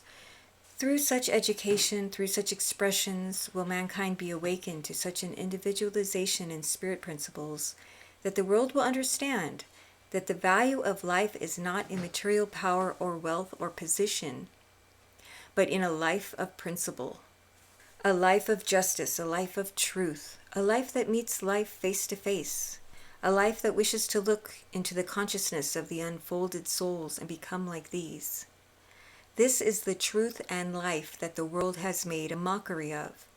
This is the life that religious people for centuries have claimed to live, and they have set us the standard according to their own construction of truth and life and have become victims of their own ignorance. We now come into a wiser relationship with these higher faculties, a newer comprehension of spiritual truths. We have treasured the wisdom that expressed itself in the consciousness of the world's seers and philosophers, and realized that truth has ever manifested itself to the opened understanding, and that visions have always presented themselves to the illumined mind. And now the gifted psychics are getting closer to the realities of life because they are the soul seers, and because they are seeing with spiritual eyes into the spiritual powers and principles and have been individualizing themselves in God's ways and life and truth. And so instead of stepping aside from life, they recognize the oneness of all life. They become universal in the harmonious interblending of all God's beautiful principles of body, soul, and mind. And they know that the unnatural is not spiritual, and that to gain spiritual wisdom, they must unfold the individual principles and characteristics as nature reveals the truth of life. We know that we gain more by living natural, normal lives as God intended the individual to live in this earthly life and expression, because He governs the world by immutable laws that are ever manifesting their glory and their beauty through the principles that have ever existed and will live throughout eternity. Step by step must the world advance and unfold the individuality and various faculties, functioning all the individual powers, realizing that what seemed a mystery is only the clearness of truth, and that the essences and delicacies of the principle that moves in the unseen is the light that through centuries of time has always guided life and always will.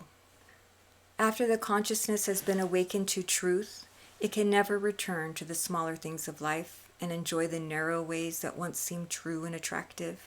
There is no desire for the backward step, and this proves that the unfolded life is the true, the right, the real, even though the world is blind to it, and inattentive and uncomprehending. The soul that has left the accustomed paths of the superficial where there was so much companionship would rather live alone than become a part of that which has no realization of the spirit consciousness. It is this spirit that speaks in the consciousness, in words and tones of love and harmony, that illumines life and makes the consciousness of more beauty and value than anything the world can offer in its place. This is the jewel from out God's universe that you have gathered and wear as a symbol of light and truth. Through this unfoldment of every faculty is truth gained and victory won. The battles in material life are fought with spiritual weapons. The demons are slain, the monsters are met and overcome. Thus you have lived, thus you have loved, and thus you have won, with the wisdom of God's love, and have become glorified with the sword of tender mercy to cut away superficial obstructions, sorrow, misfortune, evil, and injustice, that this eternal spirit principle of light, love, and wisdom shall come to shine in every life. And though the ignorant regard you as their enemy, yet you are as God's angels to lead them unto the upper rooms of their lives where the light pours in, and where natural life will be established and real life will be loved. Each shall have freedom according to God's laws, according to natural laws, and not struggle as we have. Thus we find that the glories and beauties manifested from the heights are clear to our vision as any object in material life.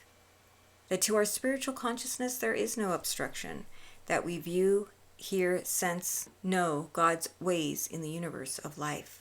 In this unfoldment of the spiritual consciousness and illumination of mind, we can answer any question upon any subject at any time, or any place, because we are seeing with the wisdom of our own soul life. We judge not, we condemn not, but we are rounding out the completeness, the oneness of the life Deity gives all lives. We are pulsating with every principle, every quality of the highest power in the universe. Life becomes natural as Deity formed it. Then it will not be necessary to remove ignorance from the mind by truth, but in coming in touch with Deity and nature, the truth will be comprehended as easily by mind as the child now enters into the life that surrounds him through the natural expressions in flowers, in trees, in birds, in butterflies, and in all that attracts the child's attention and illumines his consciousness and leads him into the beautiful fields to play, and in his little life becomes one with the love of nature.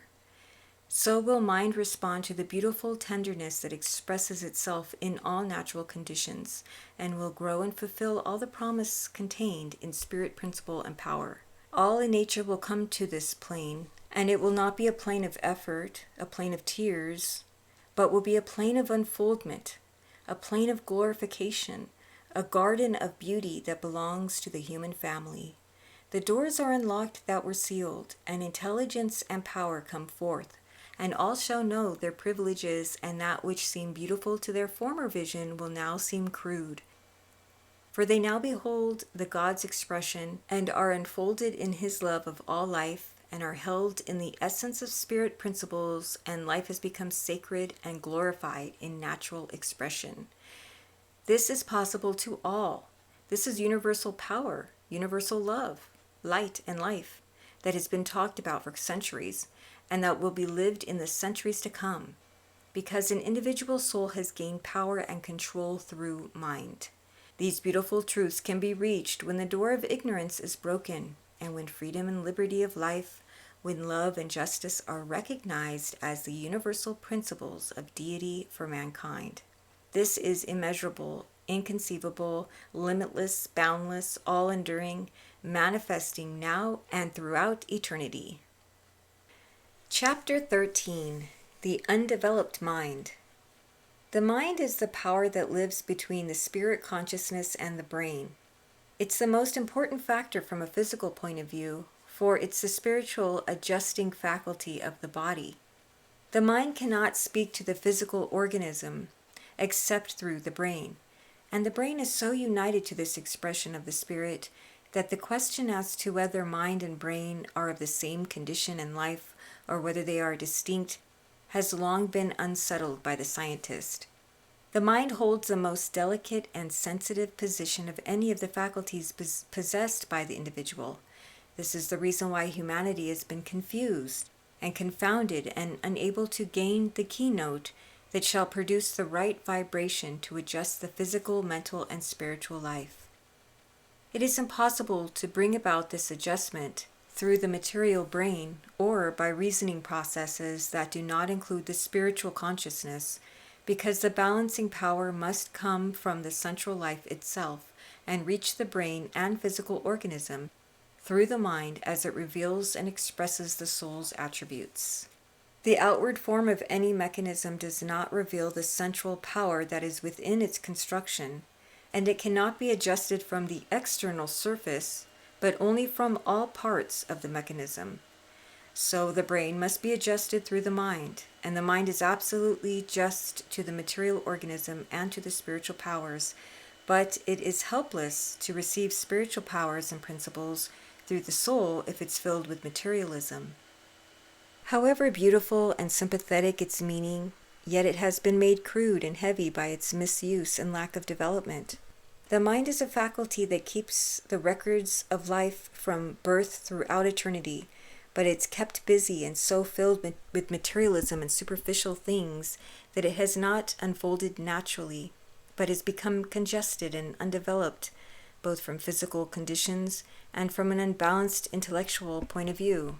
This has resulted in dwarfing life and crippling it, for the real principles of adjustment and power have not been understood according to the natural law of the universe, physically and mentally, for right living or healthy conditions, and for the development of the brain that will bring about the freedom of the physical organism from the lower wants and desires and habits of ignorance. It is only through awakening the mind that it can become a faculty in life for individualizing in the powers and principles of God's life and expression. And it's only by appealing to the mind as a central power that individual life can be balanced and adjusted and become the power and strength that shall direct the health and happiness of the whole organism. Each individual will then find it easy to adjust life through the harmonization of mind, soul, and body, and by this central balancing power construct life just as each would have it. This is the door that for centuries has waited to be opened, and man has not found it because he has not trusted in the powers that gave him his being, and because he has not been unselfish in his search for truth. He has not been willing to step away from materialism and walk free in wisdom that is of God. The exercise of any power strengthens it and tends toward the upbuilding of the individual, whether of body, brain, mind, or soul. And while physical results are apparently gained through merely physical exercise or regard of physical habits and the use of material or mechanical aids, yet the success of this development or improvement in health is determined by the desire, the concentration, the willpower that is brought to bear as a fulcrum from the central life, to lift the organism above its weakness and to accomplish poise, health, and endurance. The inner life cannot be ignored, neither can the outward manifestation be separated from the life elements and powers that normally and naturally are the controlling realities. We have said that the mind keeps every record in life and responds to all the acts and deeds done in the body and registers these. Thus it is justice in itself, returning to the individual all that is in accord with the unerring laws of cause and effect. These laws are the life of deity, and nothing can interfere with their justly operating, because it is through mind that individuality is gained, and through mind that life is made resourceful, kind, noble, and powerful. Mind tells what you have made of yourself, otherwise it would not be a complete faculty. Ignorance concerning its powers and principles has made the world a victim of ignorance. But some day, after the suffering has been severe and long enough, there will be someone wise enough to lead the way to natural, normal living, and then it will be realized how narrow, how dwarfed, how selfish, how unnatural life has been made. The tender angel of each life has been imprisoned. The mind has been sustained and tarnished with all that is unjust and cruel. It has been used for personal power, for selfish ambition. It has been dragged into the gutter of sensualism or built up to rule the unfortunate. Mind, then, is unjust to all it associates with, for it has no education in self-justice, which is the foundation of such regard for others. The life that is sent down into degradation reaps distress and suffering, and cannot be a fit companion physically or mentally to associate with other lives. This life engrafts its misery into every life it comes in contact with. It poisons the innocent. It transmits its physical and mental tendencies to its offspring and stops not its influence until these unhappy lives are brought to the seat of man's so-called justice, because transgression of natural laws mark their effects upon the unhappy victims. This is the history of the ages. This misuse of the mind, until deception, violence, cruelty mark every nation, and there is yet no civilization in any spot upon the globe. The mind holds and transmits this cruelty and this selfishness, this wantonness and this greed. The mind, unnaturally stimulated by false desires, has given the physical organism over to the debaucheries of war, of lust, of fanaticism, of arrogance, of intemperance of every description. The delicacy of the mind has had no opportunity to reveal itself. Its civilizing power has never been allowed to speak. Only here and there has it broken its material bonds and sung in music and expressed itself in language. Here and there it has lived unto itself in its true individualism, that it might give its life unto others in records of spirit, or prophecy, or science, or love. But man generally has used its power unheeding the still small voice that is lost in the noise of the materialistic machinery of the world, and has oppressed and intimidated the helpless and indulged his gross appetite for whatever appealed to him most. The ambitions write themselves in violence and in mental pictures that mean crime unrecognized, because man's laws do not stigmatize such acts as unstatutory. The mind is further demoralized by alcohol, by drugs of every description, by gluttony, by narcotics, by stimulants, and by crude sports. This atmosphere impregnates the atmosphere of mind. The weak respond to these conditions, and the children of the vicious, the drunkard, the libertine, become victims of the constitutional weakness that prevents the true development of mind in its natural and pure unfoldment. Thus man abuses his own life and weakens the faculties of the unborn generation. He has made himself a monster lower than a rattlesnake, for that serpent gives a warning sound before he strikes. Man is secretly poisoning not only his own life, but is poisoning the very springs of life of the innocent who are not conscious of their danger. He steals from others their natural birthright and strikes with his dangerous weapon, unheeding whom he may slay. Why is not such ignorance swept away? Why are not the powers of mind made the important question to be settled, the lesson to be learned? Not as the schools and universities are now experimenting through physical tests and the abnormal expressions of diseased mentality, but by the power of mind itself to reveal the psychic life and explain the source of this great controlling principle, that a natural, true, and philosophic system may be given to the world to educate, to strengthen, to civilize humanity, and to give to this generation and the succeeding ones the key to their own individuality, that they may unlock the power that will direct all life into its normal and natural expression, gifts, uses, benefits, inspiration, and unfoldment. How can we call ourselves civilized while we still have this horror at the heart of life? How can we call another nation at war, bloodthirsty since that nation threatens to kill and then takes life, while we who appear to be more refined are taking lives legally and selfishly through indulgence, through greed of wealth, and causing misery to the living that is worse than death, and wantonly leaving to offspring the effect of the misused mind that will result in weakness or temptation as long as life goes on without awakening to the knowledge that the mind has power and principle over all that enslaves it. The deceptive mind is always luring the weak and the ignorant and the unsuspecting. The attractive guise of that which poisons and inflames the brain conceals the deadly cause. Alcoholism goes hand in hand with all that is degrading physically and mentally. Tobacco unmistakably registers its poison in the membranes and is insidious in its effect both on heart and brain. Intemperance in eating proclaims its sensuality and destroys the body fineness and beauty.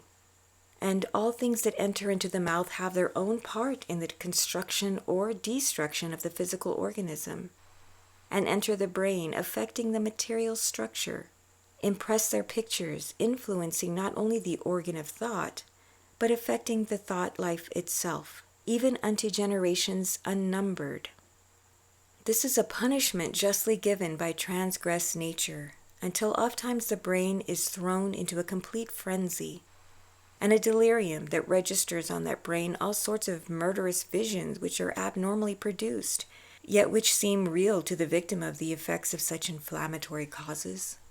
In this temporary insanity, the individual finds himself in bitter suffering, trying to protect himself against enemies in every form, from animal to human, and in his wildness fights to slay serpents and beasts and people, and places upon his mind the mental pictures that later, in some unguarded moment, some stress of circumstances, some weakness, or some continued delirium or frenzy, really take life.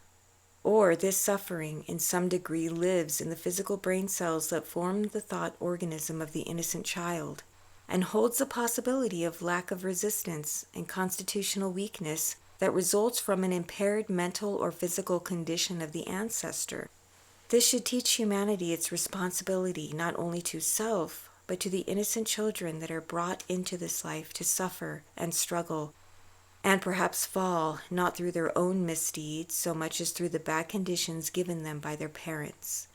This truth cannot be ignored. It will be found weighting the selfish and the intemperate according to the inflexible laws of life.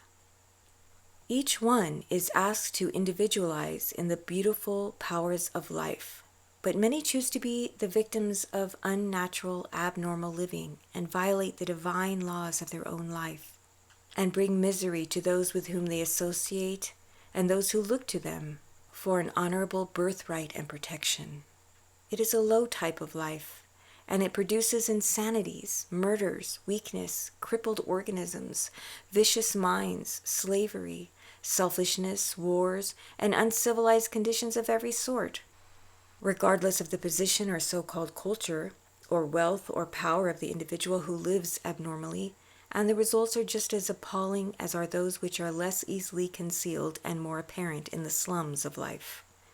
When youth falls victim to some intemperance or folly or weakness, it's often a cause for wonderment, especially if the condition and heredity and environment seem favorable. But if one looks backward, he will find that the tendency has manifested itself and spoken plainly in the thought or life of some ancestor. This may seem to remove the responsibility from the wrongdoer, but it should only make his or her responsibility tenfold as serious. For the salvation of mind is through mind. The constitution of mind is of the life principles that are the powers of the whole organism and are restorative and limitless when their laws and uses are understood and applied to life. The brain operates through the whole organism, and it operates only from mind.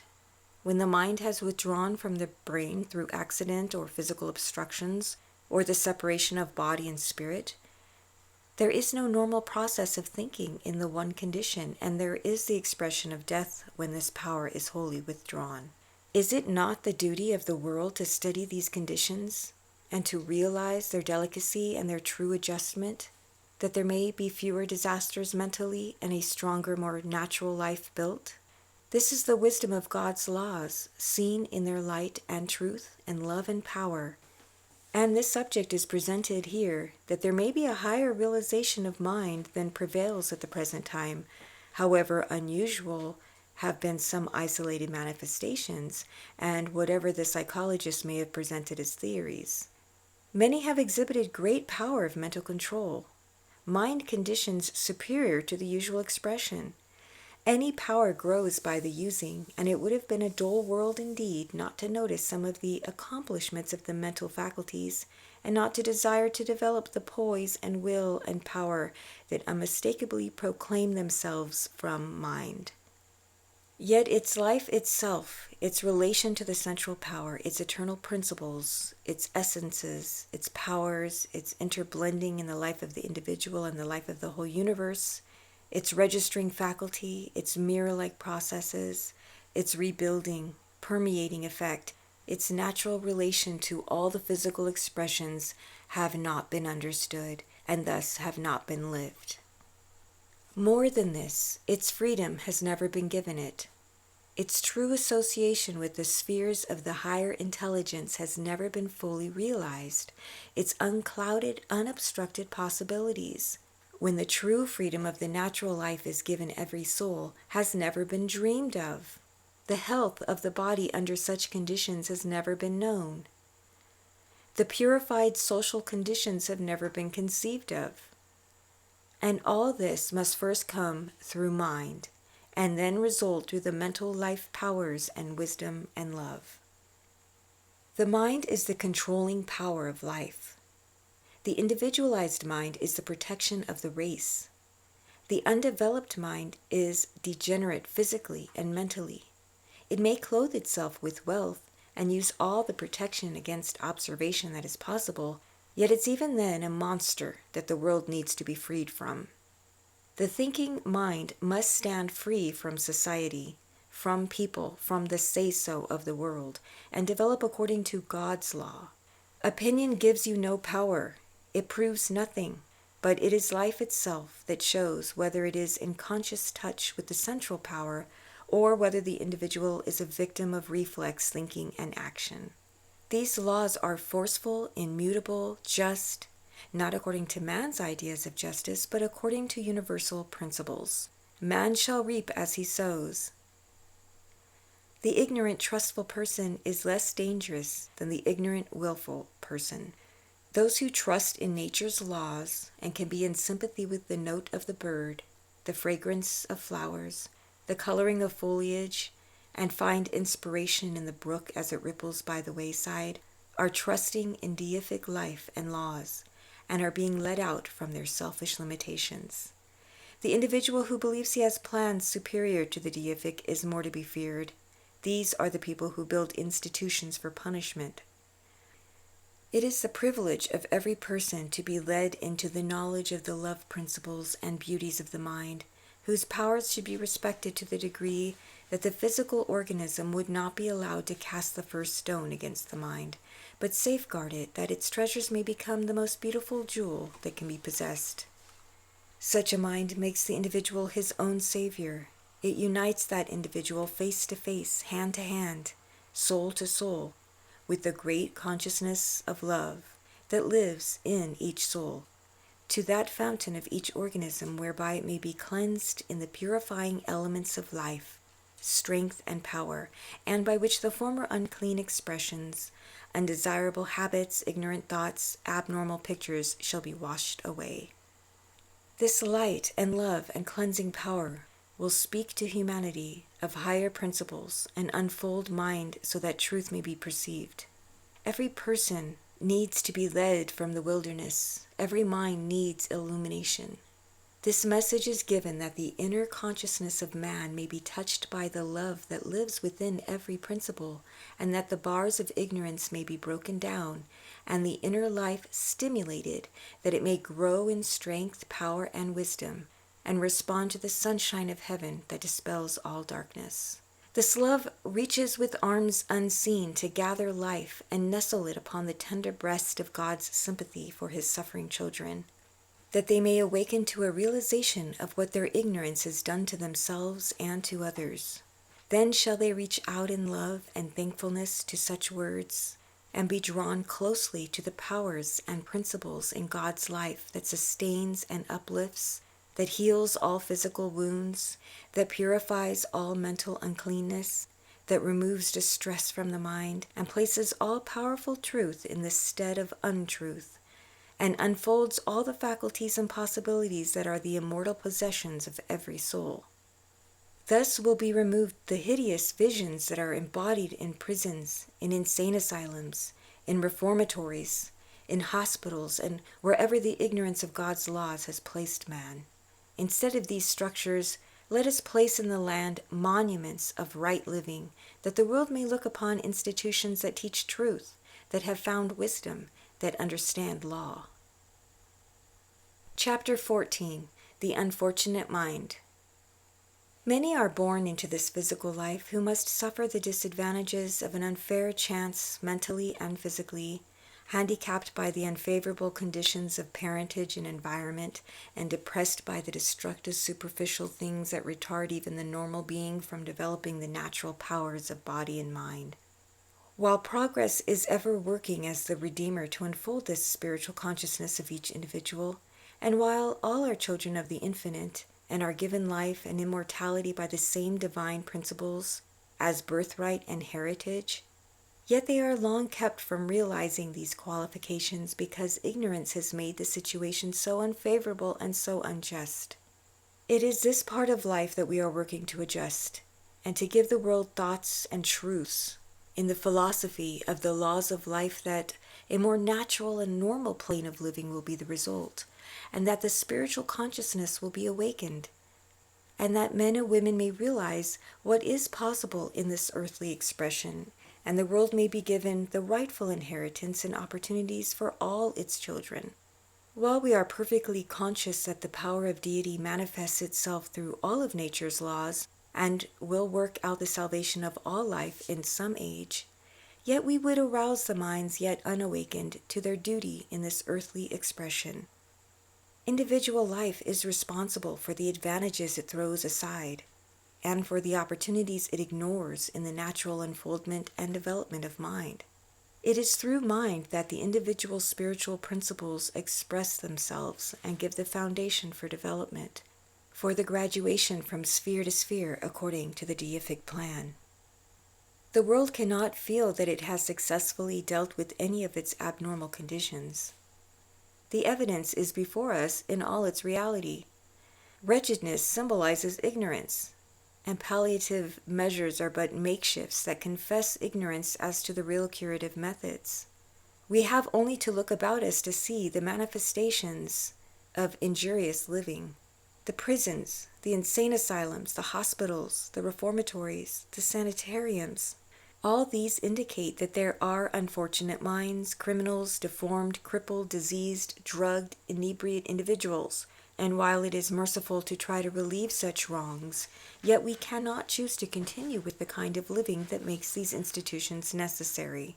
We feel it more beautiful to go to the cause of all this, and to advance the thoughts that come from larger souls who would find the curative methods that will adjust lives that are now needy, and will help the world generally to outgrow the ills of ignorance, and grow into the normal and natural unfoldment of the consciousness that exists in the developed mind. For this is the solution of all problems, the curative of all unfortunate or evil conditions that reproduce their miseries in the minds and lives of the innocent victims of all unjust conditions. The unfortunate will be given their rightful heritage, and the coming generations will be born into their rightful opportunities. This will be more charitable than to feed the hungry with material food, for they have long starved for that which has been wrongfully withheld from them. While it is kind to lift up man after he has fallen, it is kinder to assist him with that which will help him stand and then walk alone and not fall again. The conditions that are producing these unfortunate things must be removed, instead of bringing fuel to the fire that when allowed to burn will always make smoke and ashes to be cared for.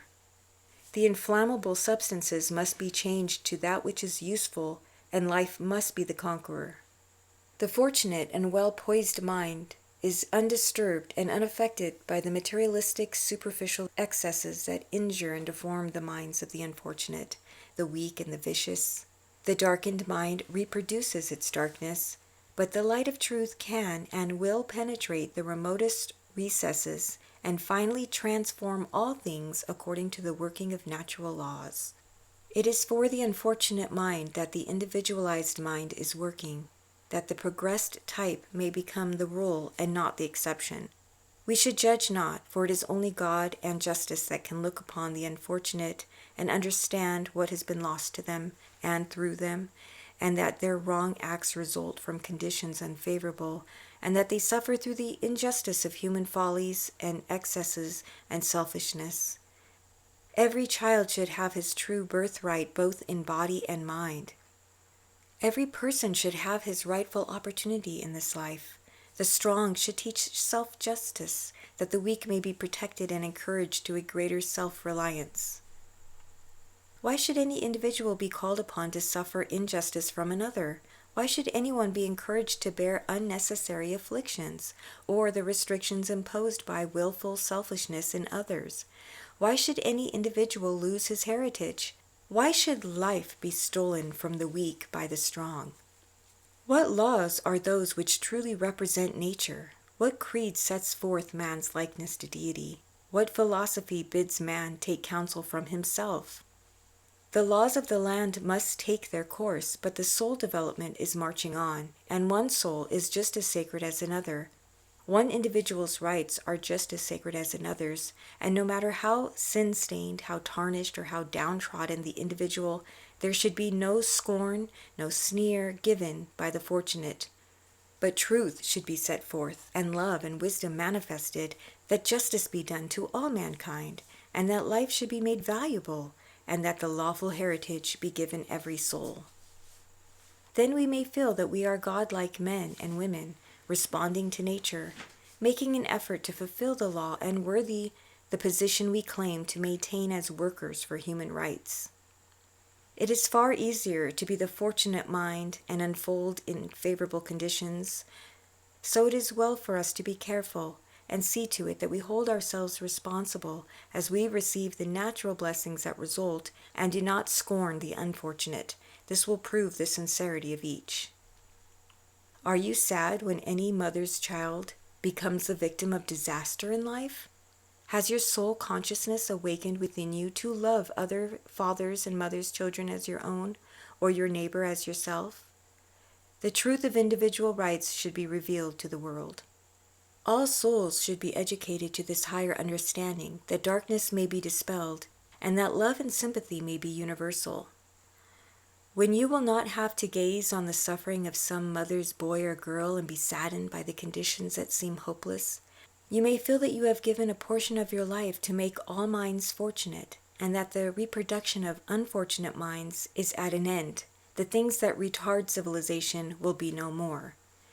We know that committees and commissions have been privately and publicly appointed to investigate the ill conditions of the world, and while much has been done to do away with the plague spots of the world, yet the cause of the ills and evils has never been removed. The work is only partial, and so the results are but partial. It is a universal question and must be dealt with universally according to nature.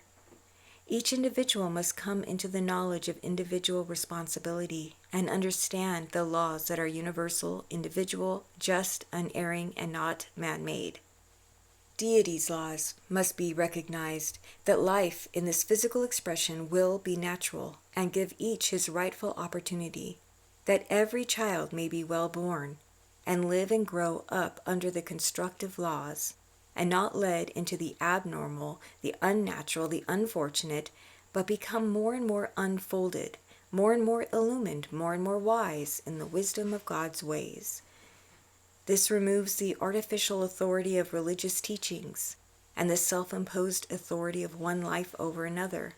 This brings the world into true brotherhood and the religion of truth, and establishes the sacred rights of every individual. The welfare of all souls will then be considered, and the world will then be civilized and understand that differentiations of religions, forms, customs, laws, opinions are but stumbling blocks that have kept man from interblending his life with the life of God. When this is recognized as justice, then will contention, error, ills, selfishness, wars pass away. Then will the weapons be laid down that have left the scars upon the physical forms, that have wounded hearts and bruised minds. Then we will be at peace with ourselves, and we will be removed from cults and creeds and walk out into the freedom of our own lives, and hand to hand, heart to heart, soul to soul, regardless of petty questions as to previous beliefs, we will express the harmony of life that shall amalgamate humanity. This has been preached but not lived. Now it will be lived and not preached. It is not the popular doctrine, not what society desires, but it is the necessary truth to solve the questions that confront the world, and that will assist the lower types of humanity to unfold and ascend to the higher planes of life, where there is universal freedom and no unfortunate minds. For there is no depression, and lives have become adjusted through the realization of individual rights and privileges, through freedom and limitless, endless power and progression. Chapter 15, The Fountain of Life that Flows Through the Mind. When mastery in the individualized mind is gained, then the access to the fountain of mind is given the individual. This is the fountain of one's own life. The entrance to this fountain is so beautiful, so sensitive, so seemingly delicate, yet it is radiant with power and life that none can enter in until every faculty of life has been unfolded to harmonize with its influence. This is the entrance to the limitless life of power, peace, and beauty. This is the open door through which can come limitless truths concerning life, and life covers all forms, all expressions and manifestations of every plane of existence, both spiritual and material. It is without beginning and without end. Life is the balancing power of all things. The material plane of life is but a spiritual plane, for all life is spirit. The physical body is but a material house in which the spirit individual is living for earthly expression and development in likeness to the higher type of existence from which it came. All forms of life hold the spiritual principles, and these manifest themselves through matter for growth and development. The forms vary according to this growth and development. Even so do individuals vary in their expression, though their life elements are animated by the same spiritual principles. We come here for experience. We go to the larger life to use the experience gained in the form. So matter is only taken on in formation as a necessity to individualization in spiritual growth. As we gain entrance to this fountain of life which so tenderly awaits to greet each at the shrine of his own being, we become free from the superstition and bondage of ignorance, and become free in the individualization of the higher characteristics of life through the mind. It is like all other things of benefit won by human effort, more precious because it is thus obtained through work and growth and unfoldment. Then are its wonderful attributes understood. Then does it express itself in life. Then does it unfold into the higher, purer, stronger, into the perfect principles of life that are enduring and untiring in their work for this higher spiritual expression.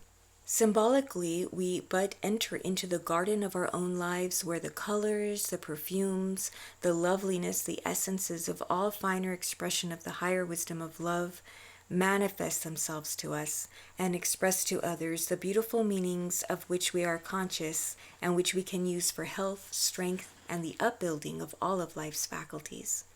These principles of life are in need of individualization and unfoldment. These love elements should spring up in lives that suffering should be ended, and the world realize what the loving truths are that God has given to each individual to use for his own benefit and the benefit of mankind. The so-called educated are as ignorant of these principles as are the so-called ignorant. All are suffering for the knowledge of the wonderful powers and principles contained in each life. From such knowledge, individuals would inhale from the atmosphere itself the elements that would fill their lives with the vitalizing elements that would stimulate the mental and physical to larger life. But the mind must first be unfolded to a consciousness of these elements and possibilities. There must be wisdom and love and harmony, all interblending, all manifesting for the upbuilding of the life powers and faculties. It is only through a harmonization of the faculties that this fountain of life can be used. Then it flows freely into the life of the individual according to the degree it is conceived of, appreciated, and made good use of for the true life building and character building in the wisdom of Deific principles. In this fountain is everything necessary to meet the demand of every hour, every day, every moment of this life's expression, provided the individual harmony has been established and the faculties expanded to the high conception of the true expression of the life-giving elements that live in this fountain.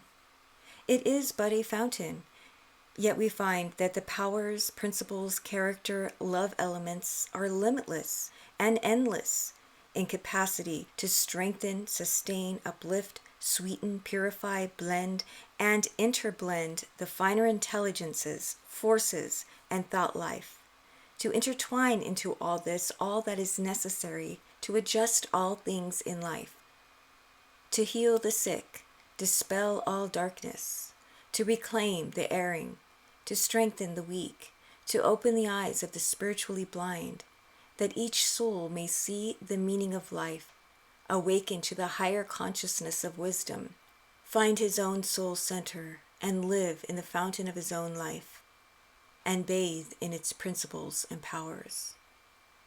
It is only through such wisdom that you can make life in a complete oneness in the functioning of all life faculties, because it is through this wisdom alone that you can conceive and perceive the value of these spirit essences and know how to use them for individual growth and universal human welfare.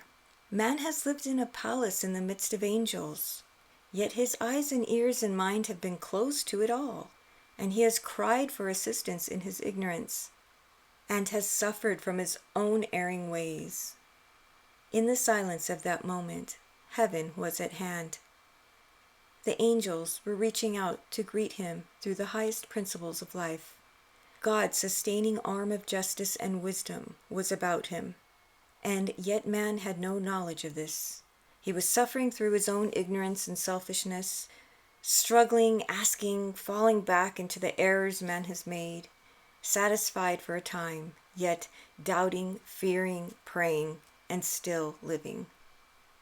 Just be true to yourself, loyal to God and His power, in harmony with the angels, and life will then be interblended, not through force, but by wisdom, power, and life.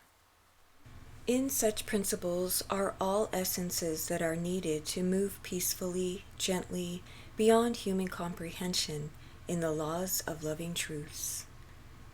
The life conditions will speak in power. The magnetic aura that surrounds such an individual will be of such a quality and character that the world shall feel its influence, even though it understands it not.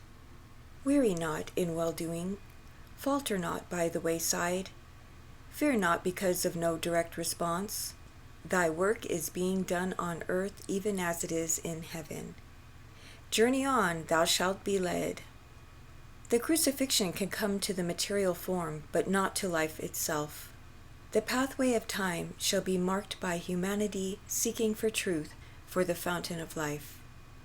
It cannot all be expressed in this plane, but can always be expressed throughout eternity. Thus, through God's universal truth, baptized by the dew of heaven, this fountain of the master building of the universe is sufficient for all the needs of humanity, for peace, for love, for health, for wisdom, for power. Fear not. You need not question, for then can the consciousness answer all questions. In that hour it shall be given you what to say. The sustaining power is within and ready to manifest in times of need. The fullness and oneness of all the faculties are complete through the individualized mind and its principles of spirit power.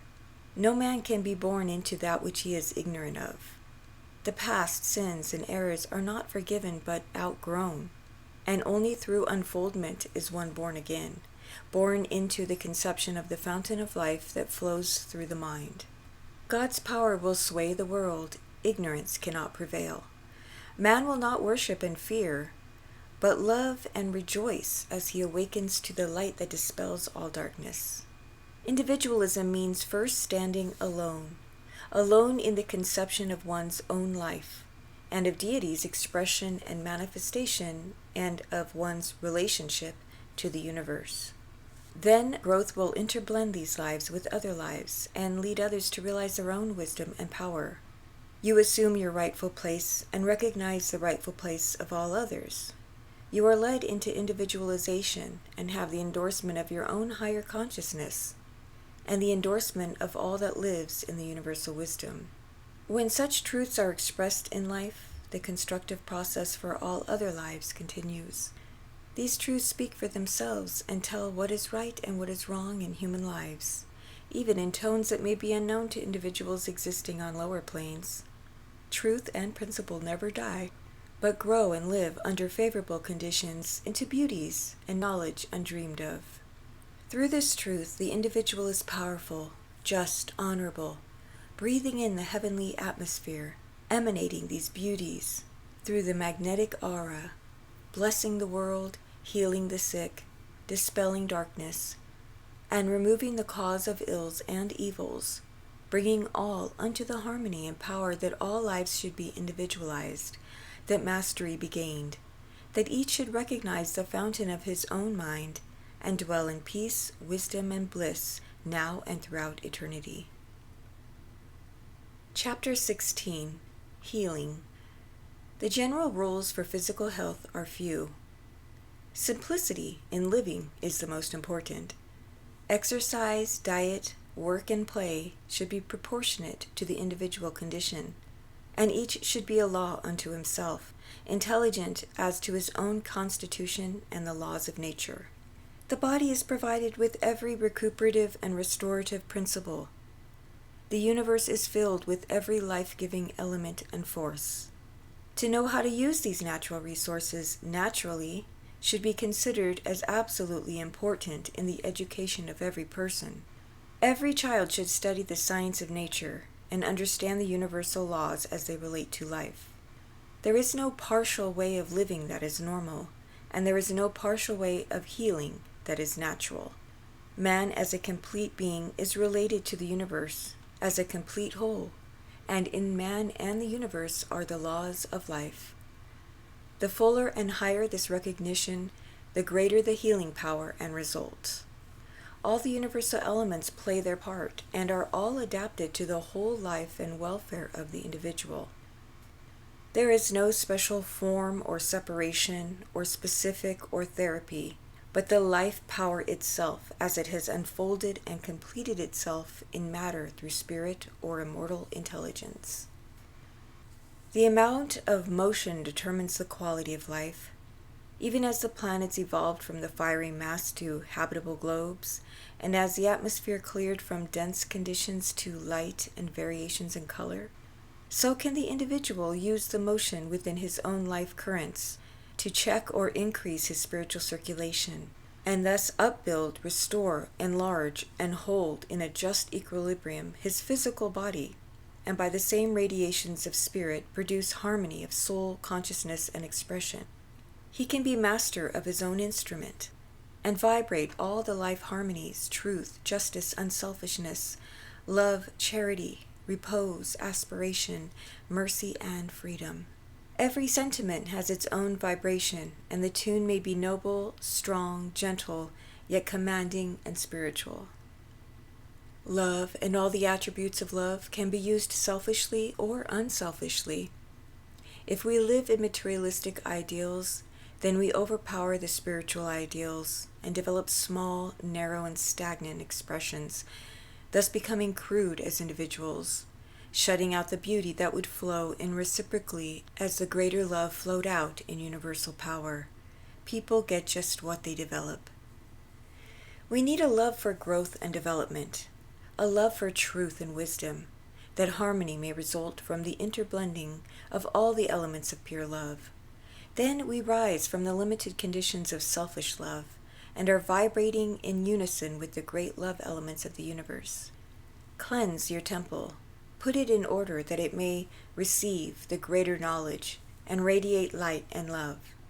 These are the love elements that cleanse, illuminate, sweeten, and make life fragrant, permeating the atmosphere, allowing us to realize the limitless things for which we are reaching to bring into our temple.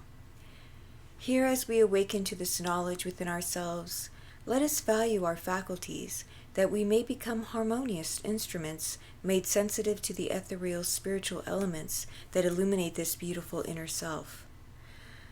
Let us live this truth and bring its spiritual messages to our mental and physical conditions, that we may become wise and strong and use this unfoldment for universal as well as individual good. It is through the soul that all the harmonies or discords sound. So it is in the soul that we would find the key of self and set all the loves of life in tune. Here we open the gateway to the spirit, or power, or life of life. This inner dwelling place is beautifully arranged for us by God's love and wisdom. Here we can find heaven, because heaven results from harmonious conditions. Here we must go to solve every problem. We must find the way through the gateway of our own life, and when we do this, we place ourselves where we can receive truth and wisdom and love from the great universe of life. This brings us to a higher conception of our own being, and thus opens the avenues to the unseen principles which have their source in the great Deific center, which is the cause of all life and law. The larger things of life tell us how to use these laws. We then find ourselves as an indwelling light, which can reflect and radiate truth, and which has the power to see through the materiality that has been obstructed between man and the spiritual avenue of himself and the higher expressions of life. He will then understand how the world has been filled with superficial opinions that are but waste matter, yet very disturbing to progress. We can then see with our spiritual eyes and sense with our spiritual consciousness the existing conditions. It is always from our own temple that we must look. It is through the windows of our own soul we must view the higher realms of spirit, and thus we may come in touch with the masterminds of the universe, both from the seen and the unseen, and receive their thought and be instructed in wisdom, and thus blend our lives with all progressive conditions. We shall receive the baptism of deific power, and then will mold our lives in likeness to the powers of truth. Nothing is impossible in the universe of life. We can absorb all the truth for our life at any time, and at all times, under all conditions and circumstances, if we have placed our physical, mental, and spiritual self in harmony with the real attributes of life. This is the working out of our own salvation through growth, by complying and harmonizing with the laws of nature, recognizing at all times the deific principles and love elements in all things and all forms of life, and through this adaptation make ourselves equal to all conditions that come to us. To realize these strong and beautiful and high conditions, we must make ourselves worthy and act unhampered by the cruder forms and thoughts.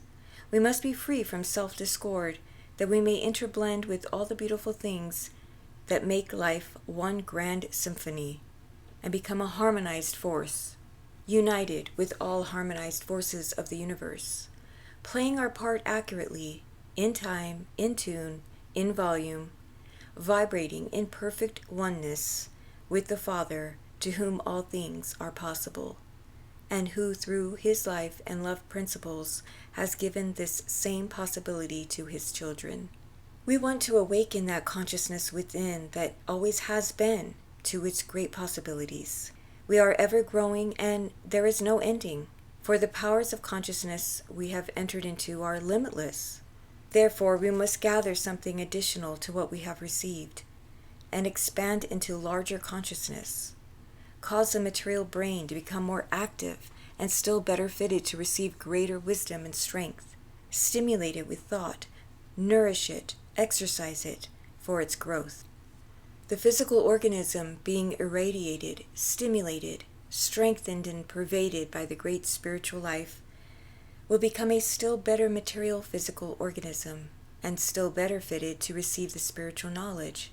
Even the atoms of the physical body will be irradiated by this knowledge and power from the soul center, and will voluntarily make use of the higher benefits.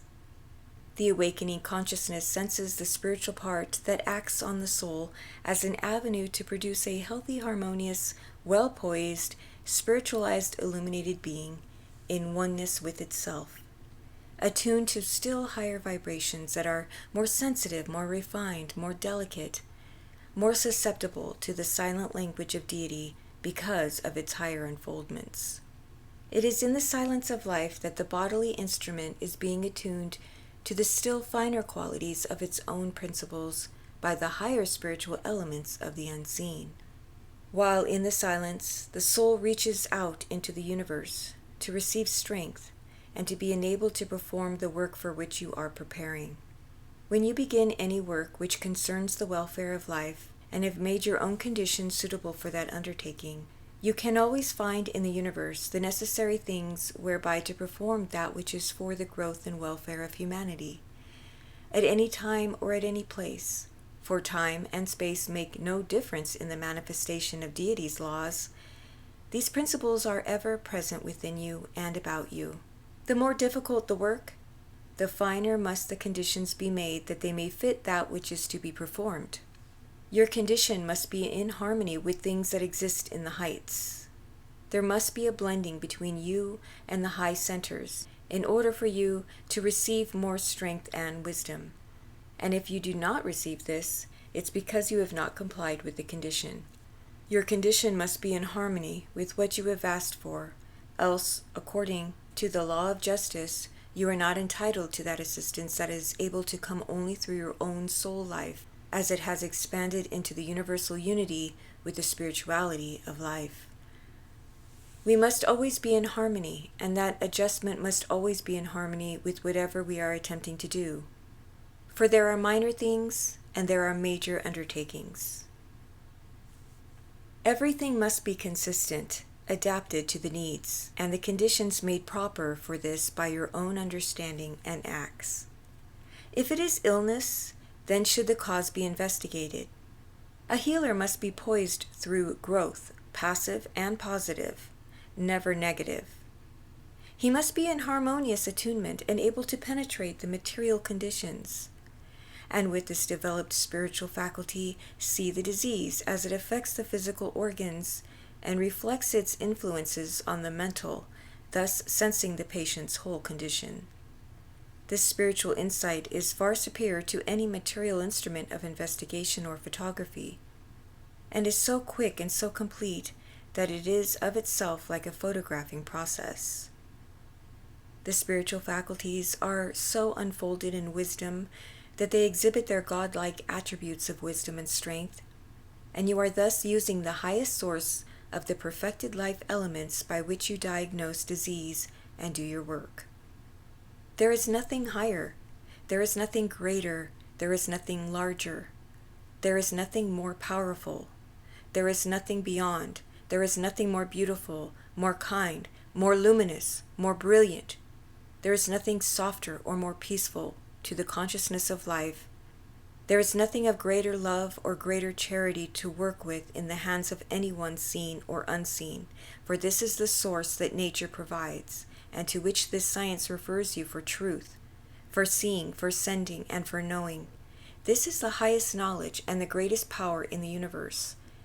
It is love, unselfish love, permeating the atmosphere of the healer, because he is operating with the soul principles of life. Your spiritual consciousness, in recognizing this, becomes brave. You are awakened to the highest power and are fearless to face any condition, disease, or any difficulty, to accomplish any work. And if you do not succeed, the trouble is with yourself, not with the powers you are working through. So this proves to you how perfect your condition must be, how sincerely you must be adjusted to this power. It must not be in selfishness, but in wisdom and harmony and growth and power and love, a sympathy of all the soul principles in the purpose to lift all souls, dispel all darkness and disease, and make the world in likeness to the source you are looking to, and by which and in which you make your own conditions true and beautiful. You are limitless because you are dealing with the highest power. All things are possible. You yourself must grow. You must be the truth you are claiming yourself to be. You must live the life of truth and justice and harmony, and with peace on earth, goodwill to men, in order to give this help and grow in its power. This cannot be made a mockery of, or you will find yourself the fool, and will suffer from the condemnation of your own hypocrisy and blindness.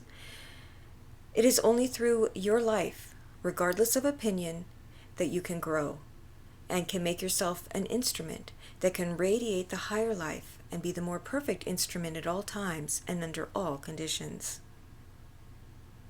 You cannot ask the divine to be a slave of your own ignorance. You are God, and God is you. Nothing can fail you. This accomplishment is reached step by step, builded stone upon stone, secured by the firm foundation of character, perfected in patience, and secured by the soul's growth and unfoldment in the eternal principles that are life itself. Our life elements are controlled and maintained by spirit. These magnetic or life forces can be used by the operator through the mental powers to just the degree that he has knowledge to use this vital emanation. It is necessary to know how to control this magnetic force in order to sustain your patient and to protect yourself, for one who is weak more readily absorbs this life-giving element. You naturally sustain a very depleted person by your own inner life. even without the laying on of hands. Under the conditions of silence, you can reach your patient physically, mentally, and spiritually by your physical, mental, and spiritual forces, and lift him and bring harmony to his organism, and thus open the door to his own spirit to assist you in his upbuilding. It is necessary for you to be absolutely positive, asserting your own mental power to withhold your magnetic force from those who would ignorantly or unguardedly take it when not voluntarily using the healing gifts.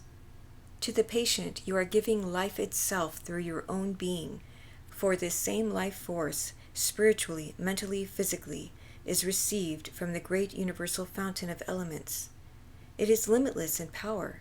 Thus we never deplete ourselves, for we are not depending upon our own limitations, but reach out into the universe, into the love elements of the unseen, there to bathe in the stimulating truth of love, wisdom, and power that always keeps us as healers well sustained with the life-giving elements of deity for health, knowledge, and truth, that we may make our own conditions larger and our lives ever nobler and stronger, thus ever receiving and ever giving to our brother man and sister woman. These life elements are free to all, but ignorance has closed the way between the full benefit that otherwise could have come through these beautiful uses of it. We who have been awakened to the consciousness of the laws of life through natural law will understand better how to attract to ourselves as a magnet these forces and become well poised, ready to assist others to the fuller development of themselves in the realization of their own possibilities. You are a spark of every life element, powerful to heal, to educate, to uplift, and to lead mankind toward a more perfect condition. And when you are in need of strengthening and sustaining help, and the illumination from the higher and still greater adjusted lives in the unseen universe, then will this greater power and wisdom flow to you from those who are capable of being your teachers.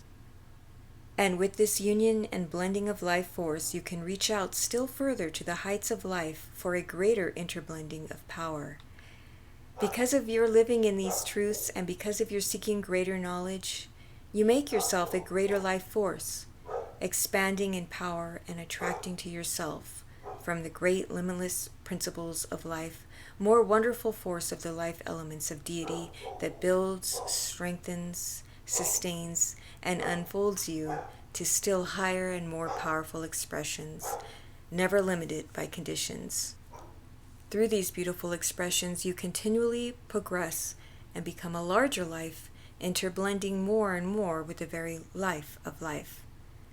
This is the constructive plan that is given us through the wisdom of deity, that you may manifest these living principles to unlimited possibilities, and be in harmony that is ever expressing itself in this larger life that cannot be restrained nor held in check by bands of steel. Nothing can prevent the blooming of this flower of the soul expression as it lifts its delicate face, radiant with love and purity, in the sensitiveness of soul consciousness. A face which cannot be beheld by mortal eye, but is beheld by the consciousness that lives within, formed by deity, placed in his garden of life, there to give forth to the world the essence of spirit power, and to change the imperfect conditions to perfect ones through the curative life elements. It is impossible for anything to retard this progress. These beautiful powers can be transmitted through the physical organism. Unfoldment and development are living principles. You can reconstruct and build by these delicate and powerful forces a harmonious personality that is finer in its physical construction, kinder, nobler, fitted with more beauty, because it is rebuilt by the highest conditions that exist in the great life-giving elements that remold the very soul to power and growth. From the unseen life that lives in the silence, that is never seen on the surface and is beauty and purity within itself, you develop a new creature, a higher type of character to live within the material organism, a force not made with hands, but through the operation of the deific principles as taught by natural science, through the cooperation of the angels, The body has been strengthened, the soul unfolded, and the spiritual becomes the recognized power of life. There must be harmony of the whole physical structure, the body, mind, and soul, that we may have the proper balancing power and the necessary equilibrium of forces for health in the operation of the spirit through the conditions that are adapted for its natural expression.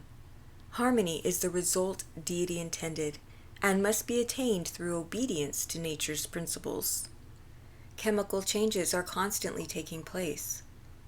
Nature is trying to eliminate that which congests or constricts the circulation of these health-giving principles that are constantly working to remove discord from the mind and body. These chemical changes prepare the way for psychic power to interblend through the organism, through harmony of the spiritual principle, which makes the physical body more ethereal and responsive to the power that is working to manifest itself more completely in you and through you, for your own welfare, and for those you wish to aid through the science of natural healing. You must constantly build larger conditions for yourself to be better fitted for whatever experience that awaits you. Open your own consciousness to the life that is from deity. Find the plane of vibration between yourself and others you would help. Meet them where they may be expressing life through their own characteristics and individuality, that the lifelike force from your inner consciousness may remove the discord of their body and mind, and assist their spirit to manifest its own natural power and receive the treasure of life that is theirs by right of natural law. You must keep the channels of your own life clear to receive and to radiate these life forces. Your message to the soul will be received, and your own consciousness will be refreshed. The avenue to the different souls must be found according to their development and condition, and each day as they are strengthened, they should recognize this thankfully to the higher sources of their own life and to the help that is given them. Then, through the great law of life, they are making it still more possible to gain the treasure of life that belongs to them. They need not feel like lost souls begging for assistance, but as individuals who have opened their consciousness to the right way of obtaining the rich, harmonious, beautiful life elements that the normal natural being inherits, but which ignorance has kept him from receiving. The glories of life belong to him and have been provided for him beyond the comprehension of man. As his soul speaks to the mental, he will be more and more directed toward the central magnet that illuminates his way to health and harmonious living. You cannot raise a person easily or suddenly to a plane you have been years in reaching, but obstructions can be removed so that the psychic can reach a patient by giving him his own liberty to free himself of mental disturbances. And then the larger consciousness of the operator can be successfully applied, which will gradually make a harmonious adjustment, and the patient, through the great laws of life which allow everything its place, will be swung outside his sickness, and the readjustment of his physical system will take place naturally. Chemical changes are ever working to help you throw off all that obstructs, for deity has placed everything needed into the physical organism for its health and harmony as it lives in this plane of life.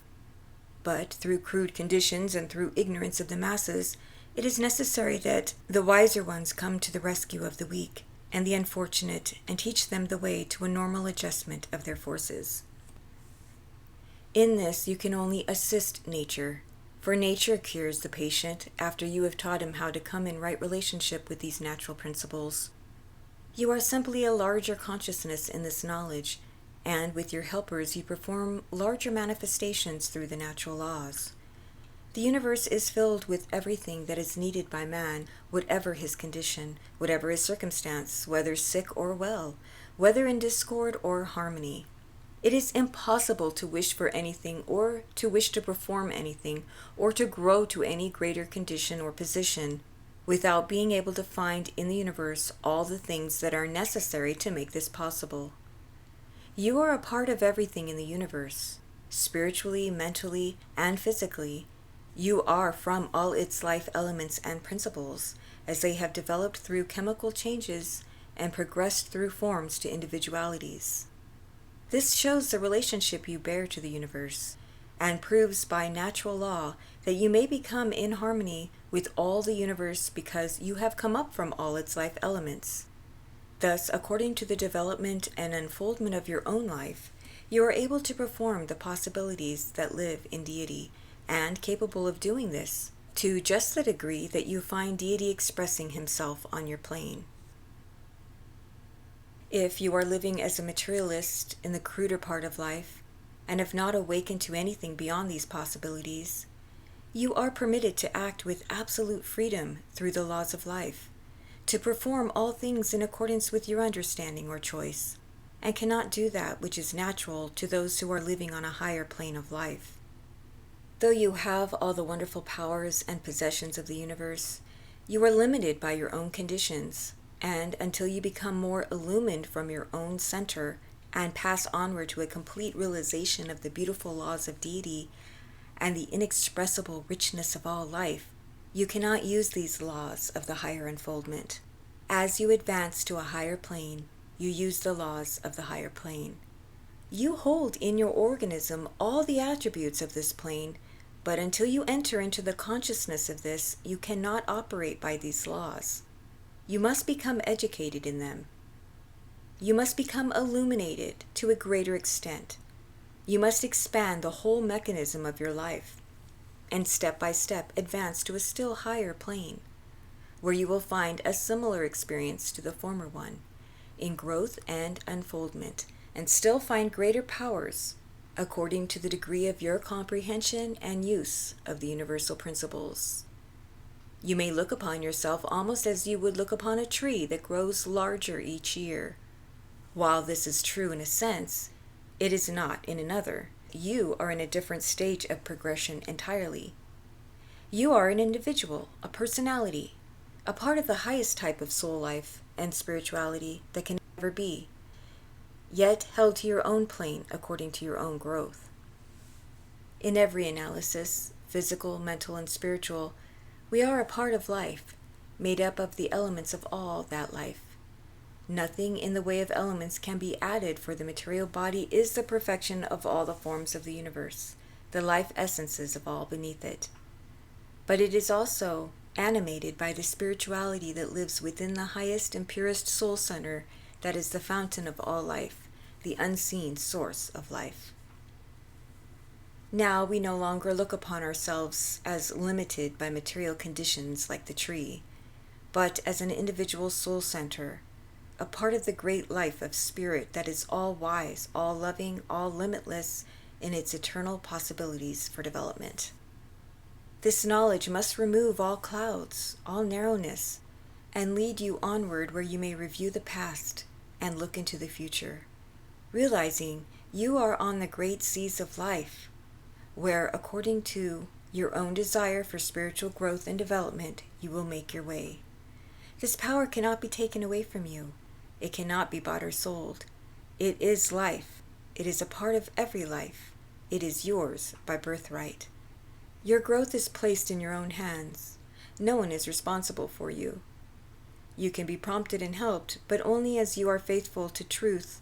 According to the light you have, can you advance. Your own soul center is a part of the great soul center, so nothing more in quality is necessary.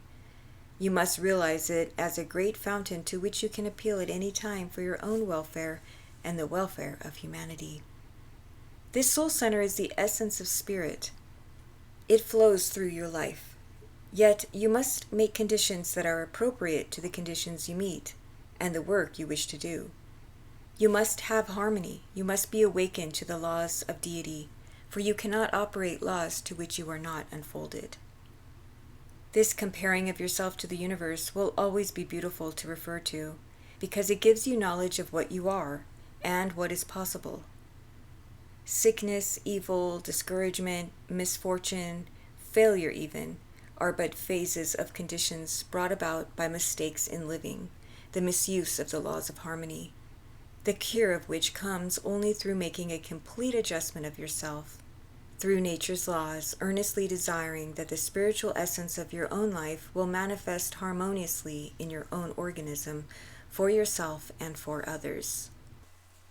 Adjustment solves the mystery of evil and illness and ends it. Both are caused by ignorance and are the obstructions in life.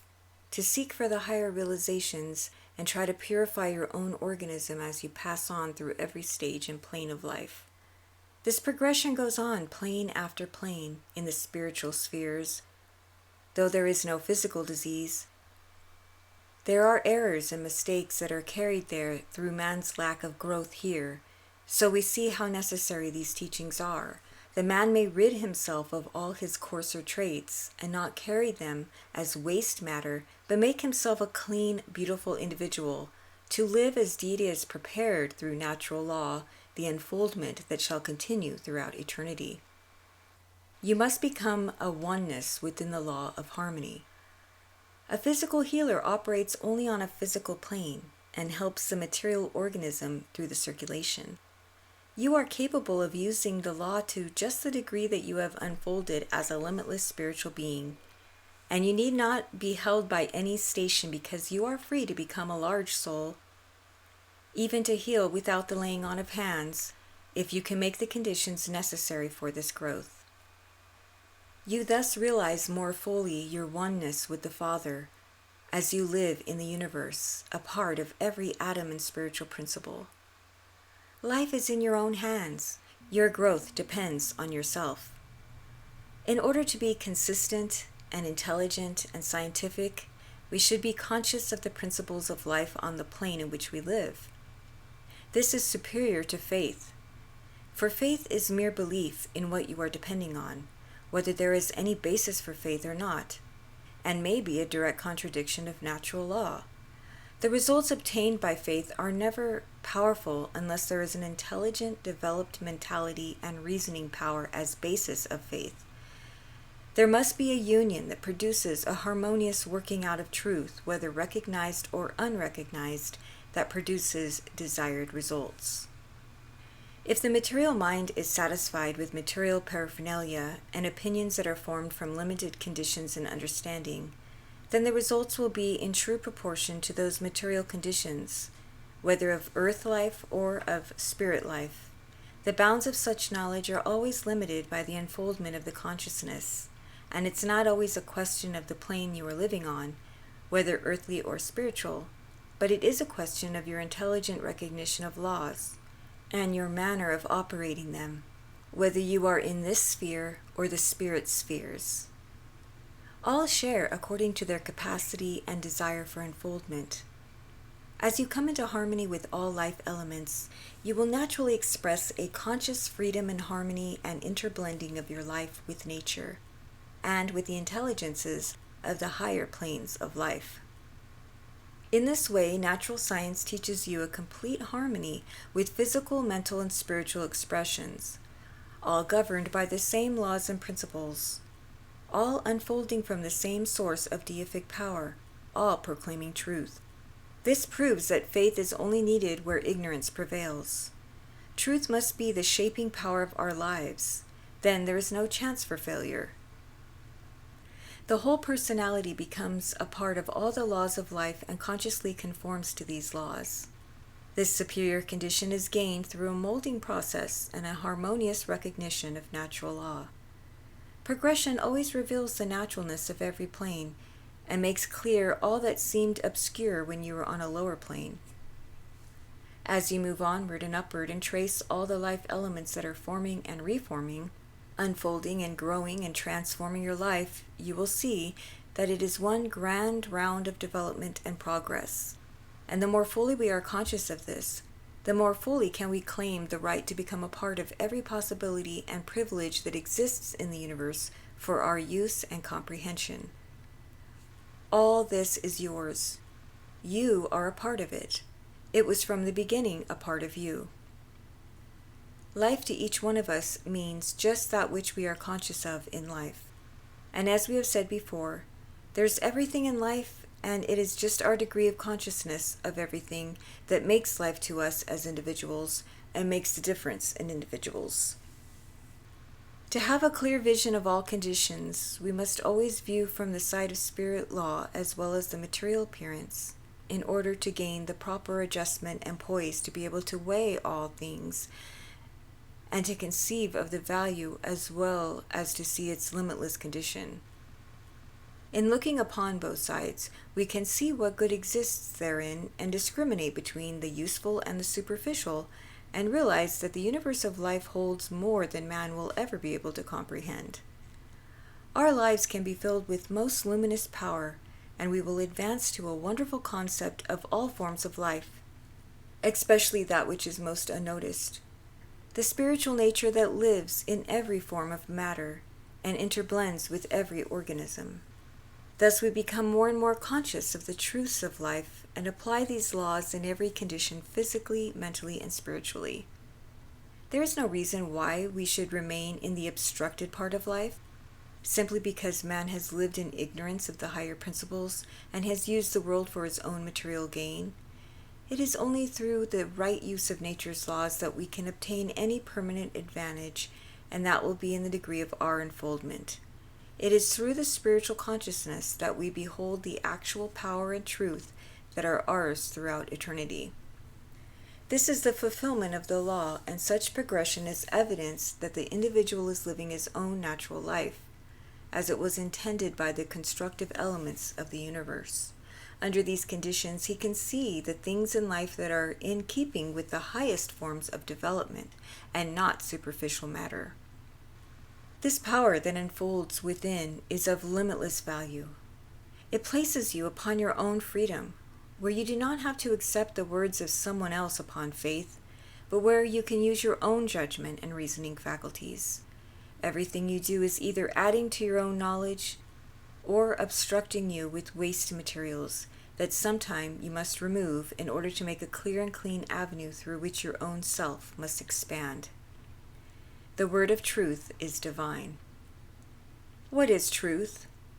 Truth is that which we can absolutely prove because of the results obtained in operating it as a truth. That which is a truth to you may not be a truth to someone else, because their consciousness is not sufficiently unfolded to comprehend the laws and to apply the principles of that truth. One truth leads to another, and so greater truths are unfolded as we advance in our own conscious intelligence and progress to higher planes of existence. Those on a lower plane do not perceive the truths of the higher plane, so there is much confusion of thought and disagreement of minds. But whatever you find to be true, hold to that, regardless of opinion. And as you grow more and more harmonious in your unfoldment, you will behold more and more truth, and know what you have gained, and realize the justice that is in nature's laws, and that truth is divine. It will always lead you into larger spiritual consciousness, where you will assume larger responsibilities, and with charity instill into other lives some truth that will enable them to advance from out the path of materialism and progress in a natural, normal, reasonable consciousness of the laws that control all existence. Truth has always been in the universe. No one creates it. We simply unfold to consciousness of truth and expand our lives upon the existing truths and become clearer, cleaner, larger, stronger, better, and more beautiful as we progress in this universal life. Truth is a living entity, a germ that, when it falls in good soil, increases and multiplies and grows into a hardy giant plant that spreads out its branches and nourishes and protects those who believe in it. Truth never dies. It lives throughout eternity.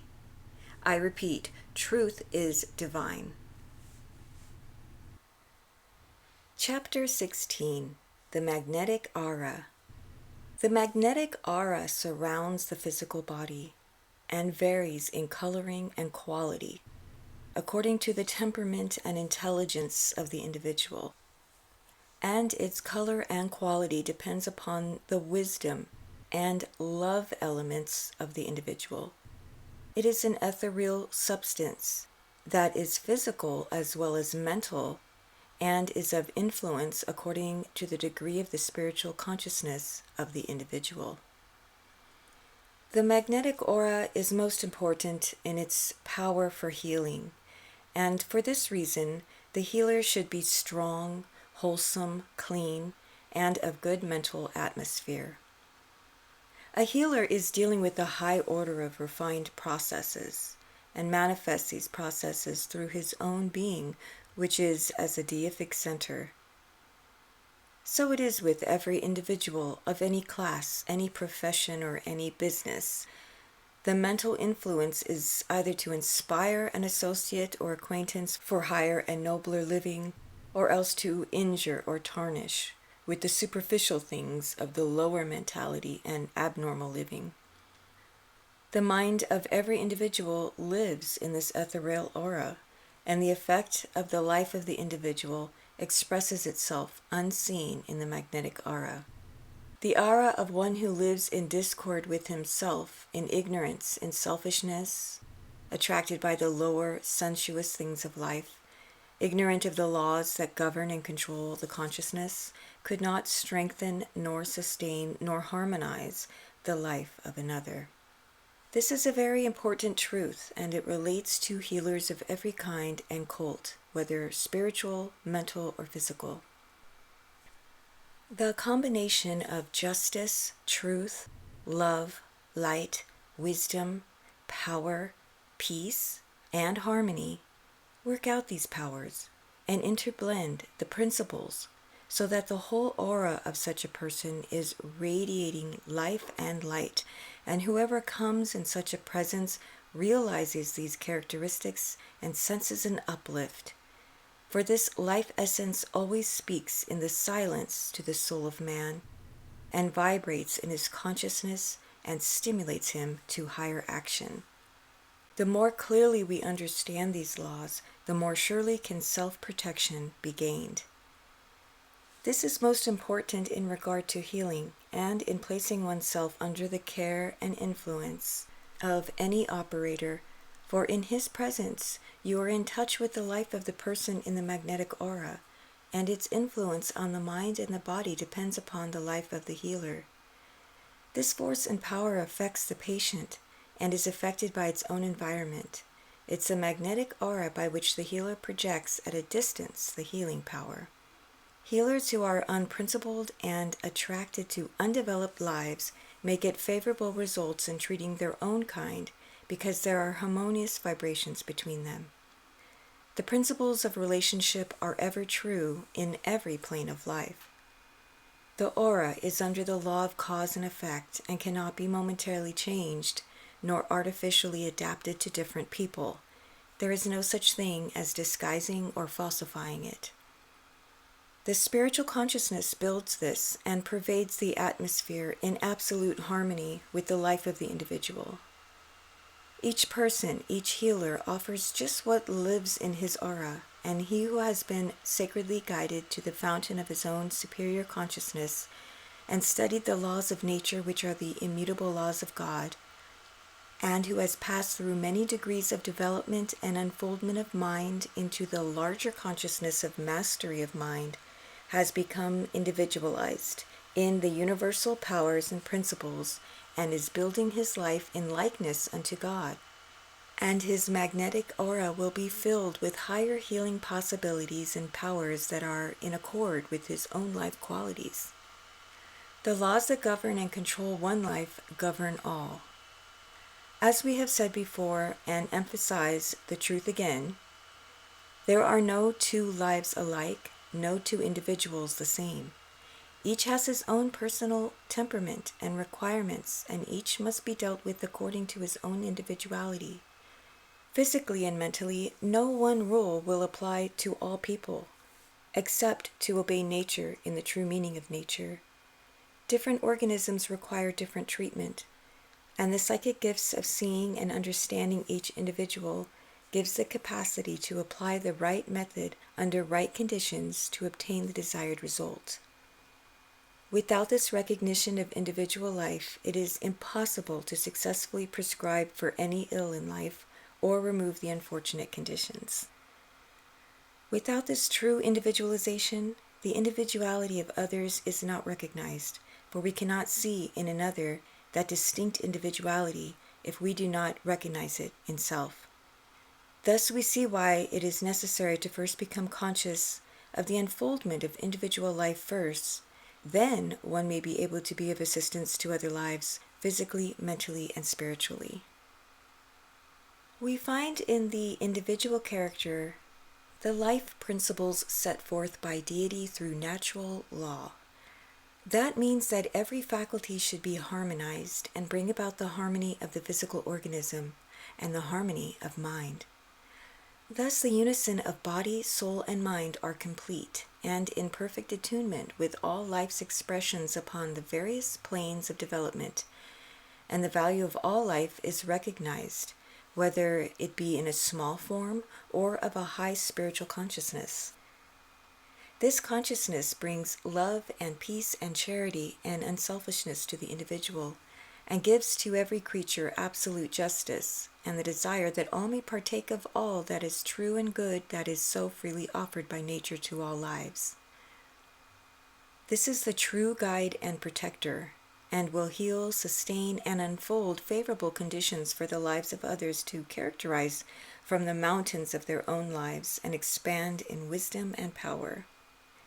This consciousness lives in the aura and is filled with emanations from the soul and mind that are the normal and natural expressions of deity's laws in nature. This aura is gained through the unfoldment of the organism, body, soul, and spirit. It does not come for the asking, or become beautiful through false beliefs and erring ways, but it is won through struggle and the overcoming of all lower environments and characteristics. In the presence of such a person, you sense harmony, strength, peace, truth, and justice. Such a character, especially if a healer, radiates a magnetic aura that is light and peace and all that is powerful to dispel darkness and illness, and give truth and lead each into the higher attributes of his own life through the awakening of the consciousness to the atmosphere and mentality that he possesses. Then may each adjust his own life through this clear understanding. Assistance in this is natural and normal at first, and it is right to ask for this sustaining power and kindly light, that through this individualization you may be born into this life and live in the aura of the individual power, characterized through the laws of deific life. This magnetic aura lives. It never dies, but continues with the individual throughout eternity. Its luminous effects, because of the soul's radiations, make it powerful to dispel darkness. It is soft and peaceful in its influence, yet strong in the wisdom of God, loving and gentle as an angel in its deific manifestations. Its influence is harmonious for life building.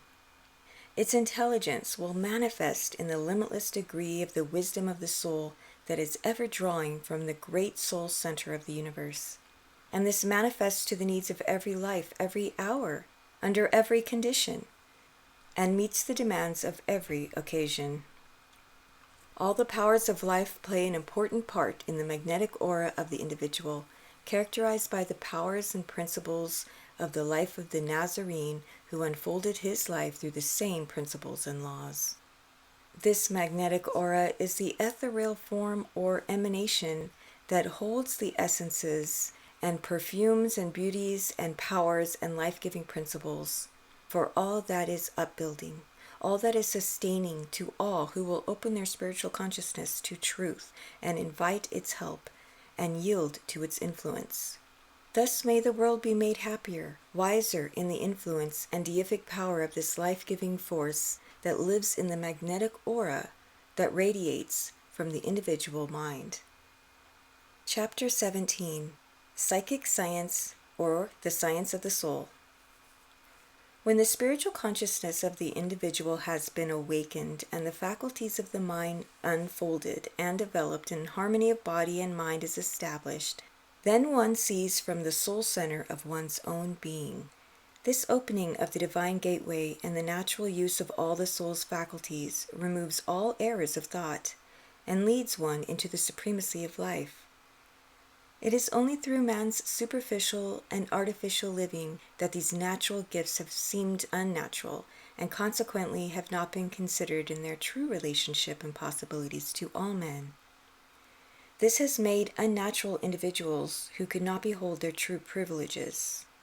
It has been a loss and an unfortunate conclusion, for it has given man the wrong interpretation of divine law and led to unnatural religious beliefs, which in turn have proven disastrous to the freedom of mind, or freedom of the individual, and thus robbed the world of true justice to all.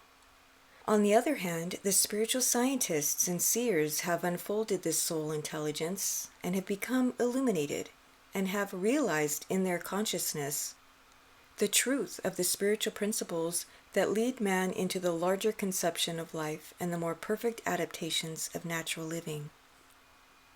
The world has gradually recognized that the vision of seers is something more than imagination or hallucination, and as never before there is an earnest search for the truths of mental life. They begin to ask more about these unknown laws, that they may have more knowledge of the laws that govern individual life and of their own inherent powers, that ignorance may be overcome, and that the common people may be freed, and that the weak may be assisted, and the unfortunate emancipated from whatever form of slavery has been thrust upon them, industrially, socially, religiously, by foul conditions, and injustice of any kind, that all may be led into a consciousness of the simple methods of living, that false teachings be removed, and the uncivilized statutory laws that are imposed upon mankind through ignorance of natural law and the soul rights of every individual. Then will mankind see with spiritual eyes, hear with spiritual ears, and know by spiritual knowledge. Then will the unexpected strength of life throb in the heart, because the soul consciousness has impressed the mind with its inspiration and power and lifted them from all the unwise entanglements of life. They have entered into the higher plane and are encircled by the protecting arms of deity. Through the liberty of nature's laws, all have come into the wisdom that is provided for every individual. In every land and upon every sea, they will be stronger and nobler and unfold the higher intellectual life, and truth will be the consciousness of every soul. This psychic unfoldment will bring love and justice to the world and teach the universal principles of right living, for usefulness, for happiness, for true adaptability and harmony, as well as the healing for physical suffering. This psychic or soul self does not only see the needs of the sick, but it senses the conditions of every individual it comes in touch with, and knows deity's natural remedy that is supplied through natural laws, and realizes the limitless possibilities of the soul. The natural diagnosing of disease and this natural power of healing has already demonstrated its truth, and the world is asking for more light and a better knowledge of what has been so little regarded and so disfavored by the medical profession.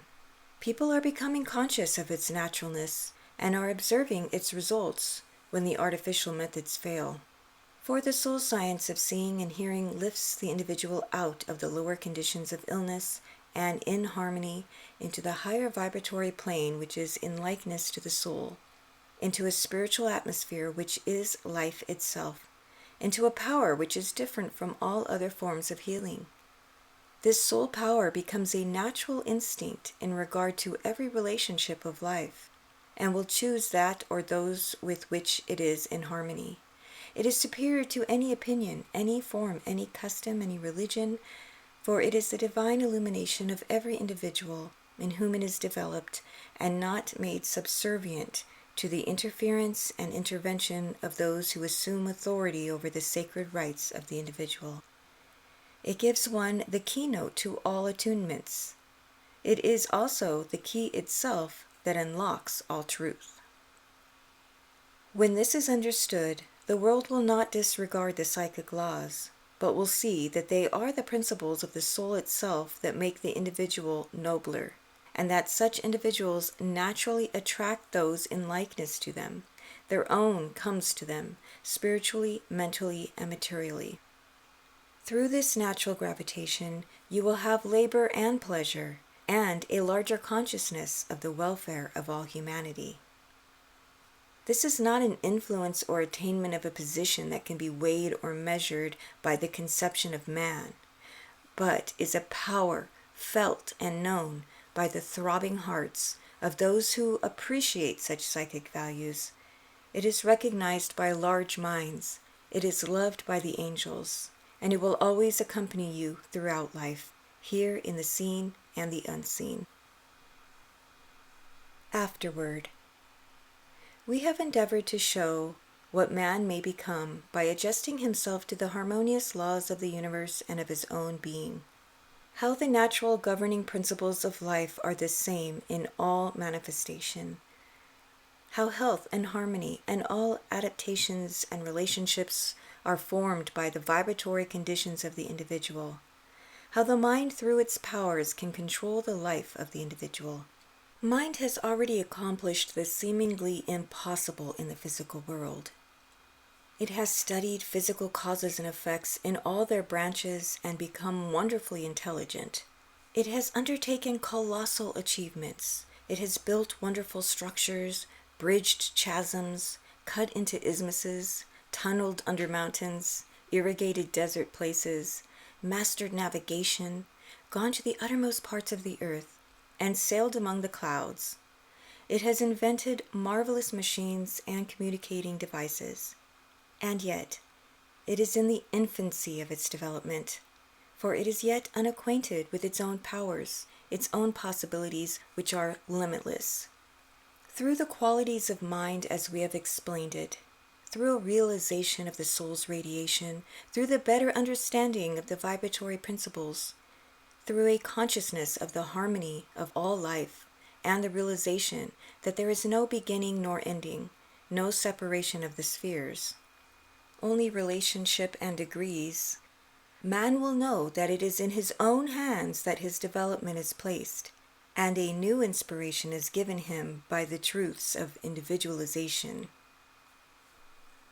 Maintain your right in the universe as a child of God.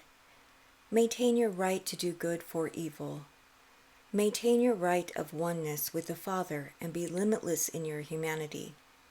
Fear not, live in harmony with spiritual law and in the wisdom of life. Why think ye sorrowfully of death? It is thy rebirth into the higher life. Wonder no longer in doubts and uncertainties. A true understanding of nature will unfold truth and progress to every mind. Judge not bitterly of the tears and sorrows of life. They are but the advocators of broader unfoldment and happier realizations. O brother man, scatter broadcast the seed of uplifting love, that all humanity may be blessed by the Spirit of mercy.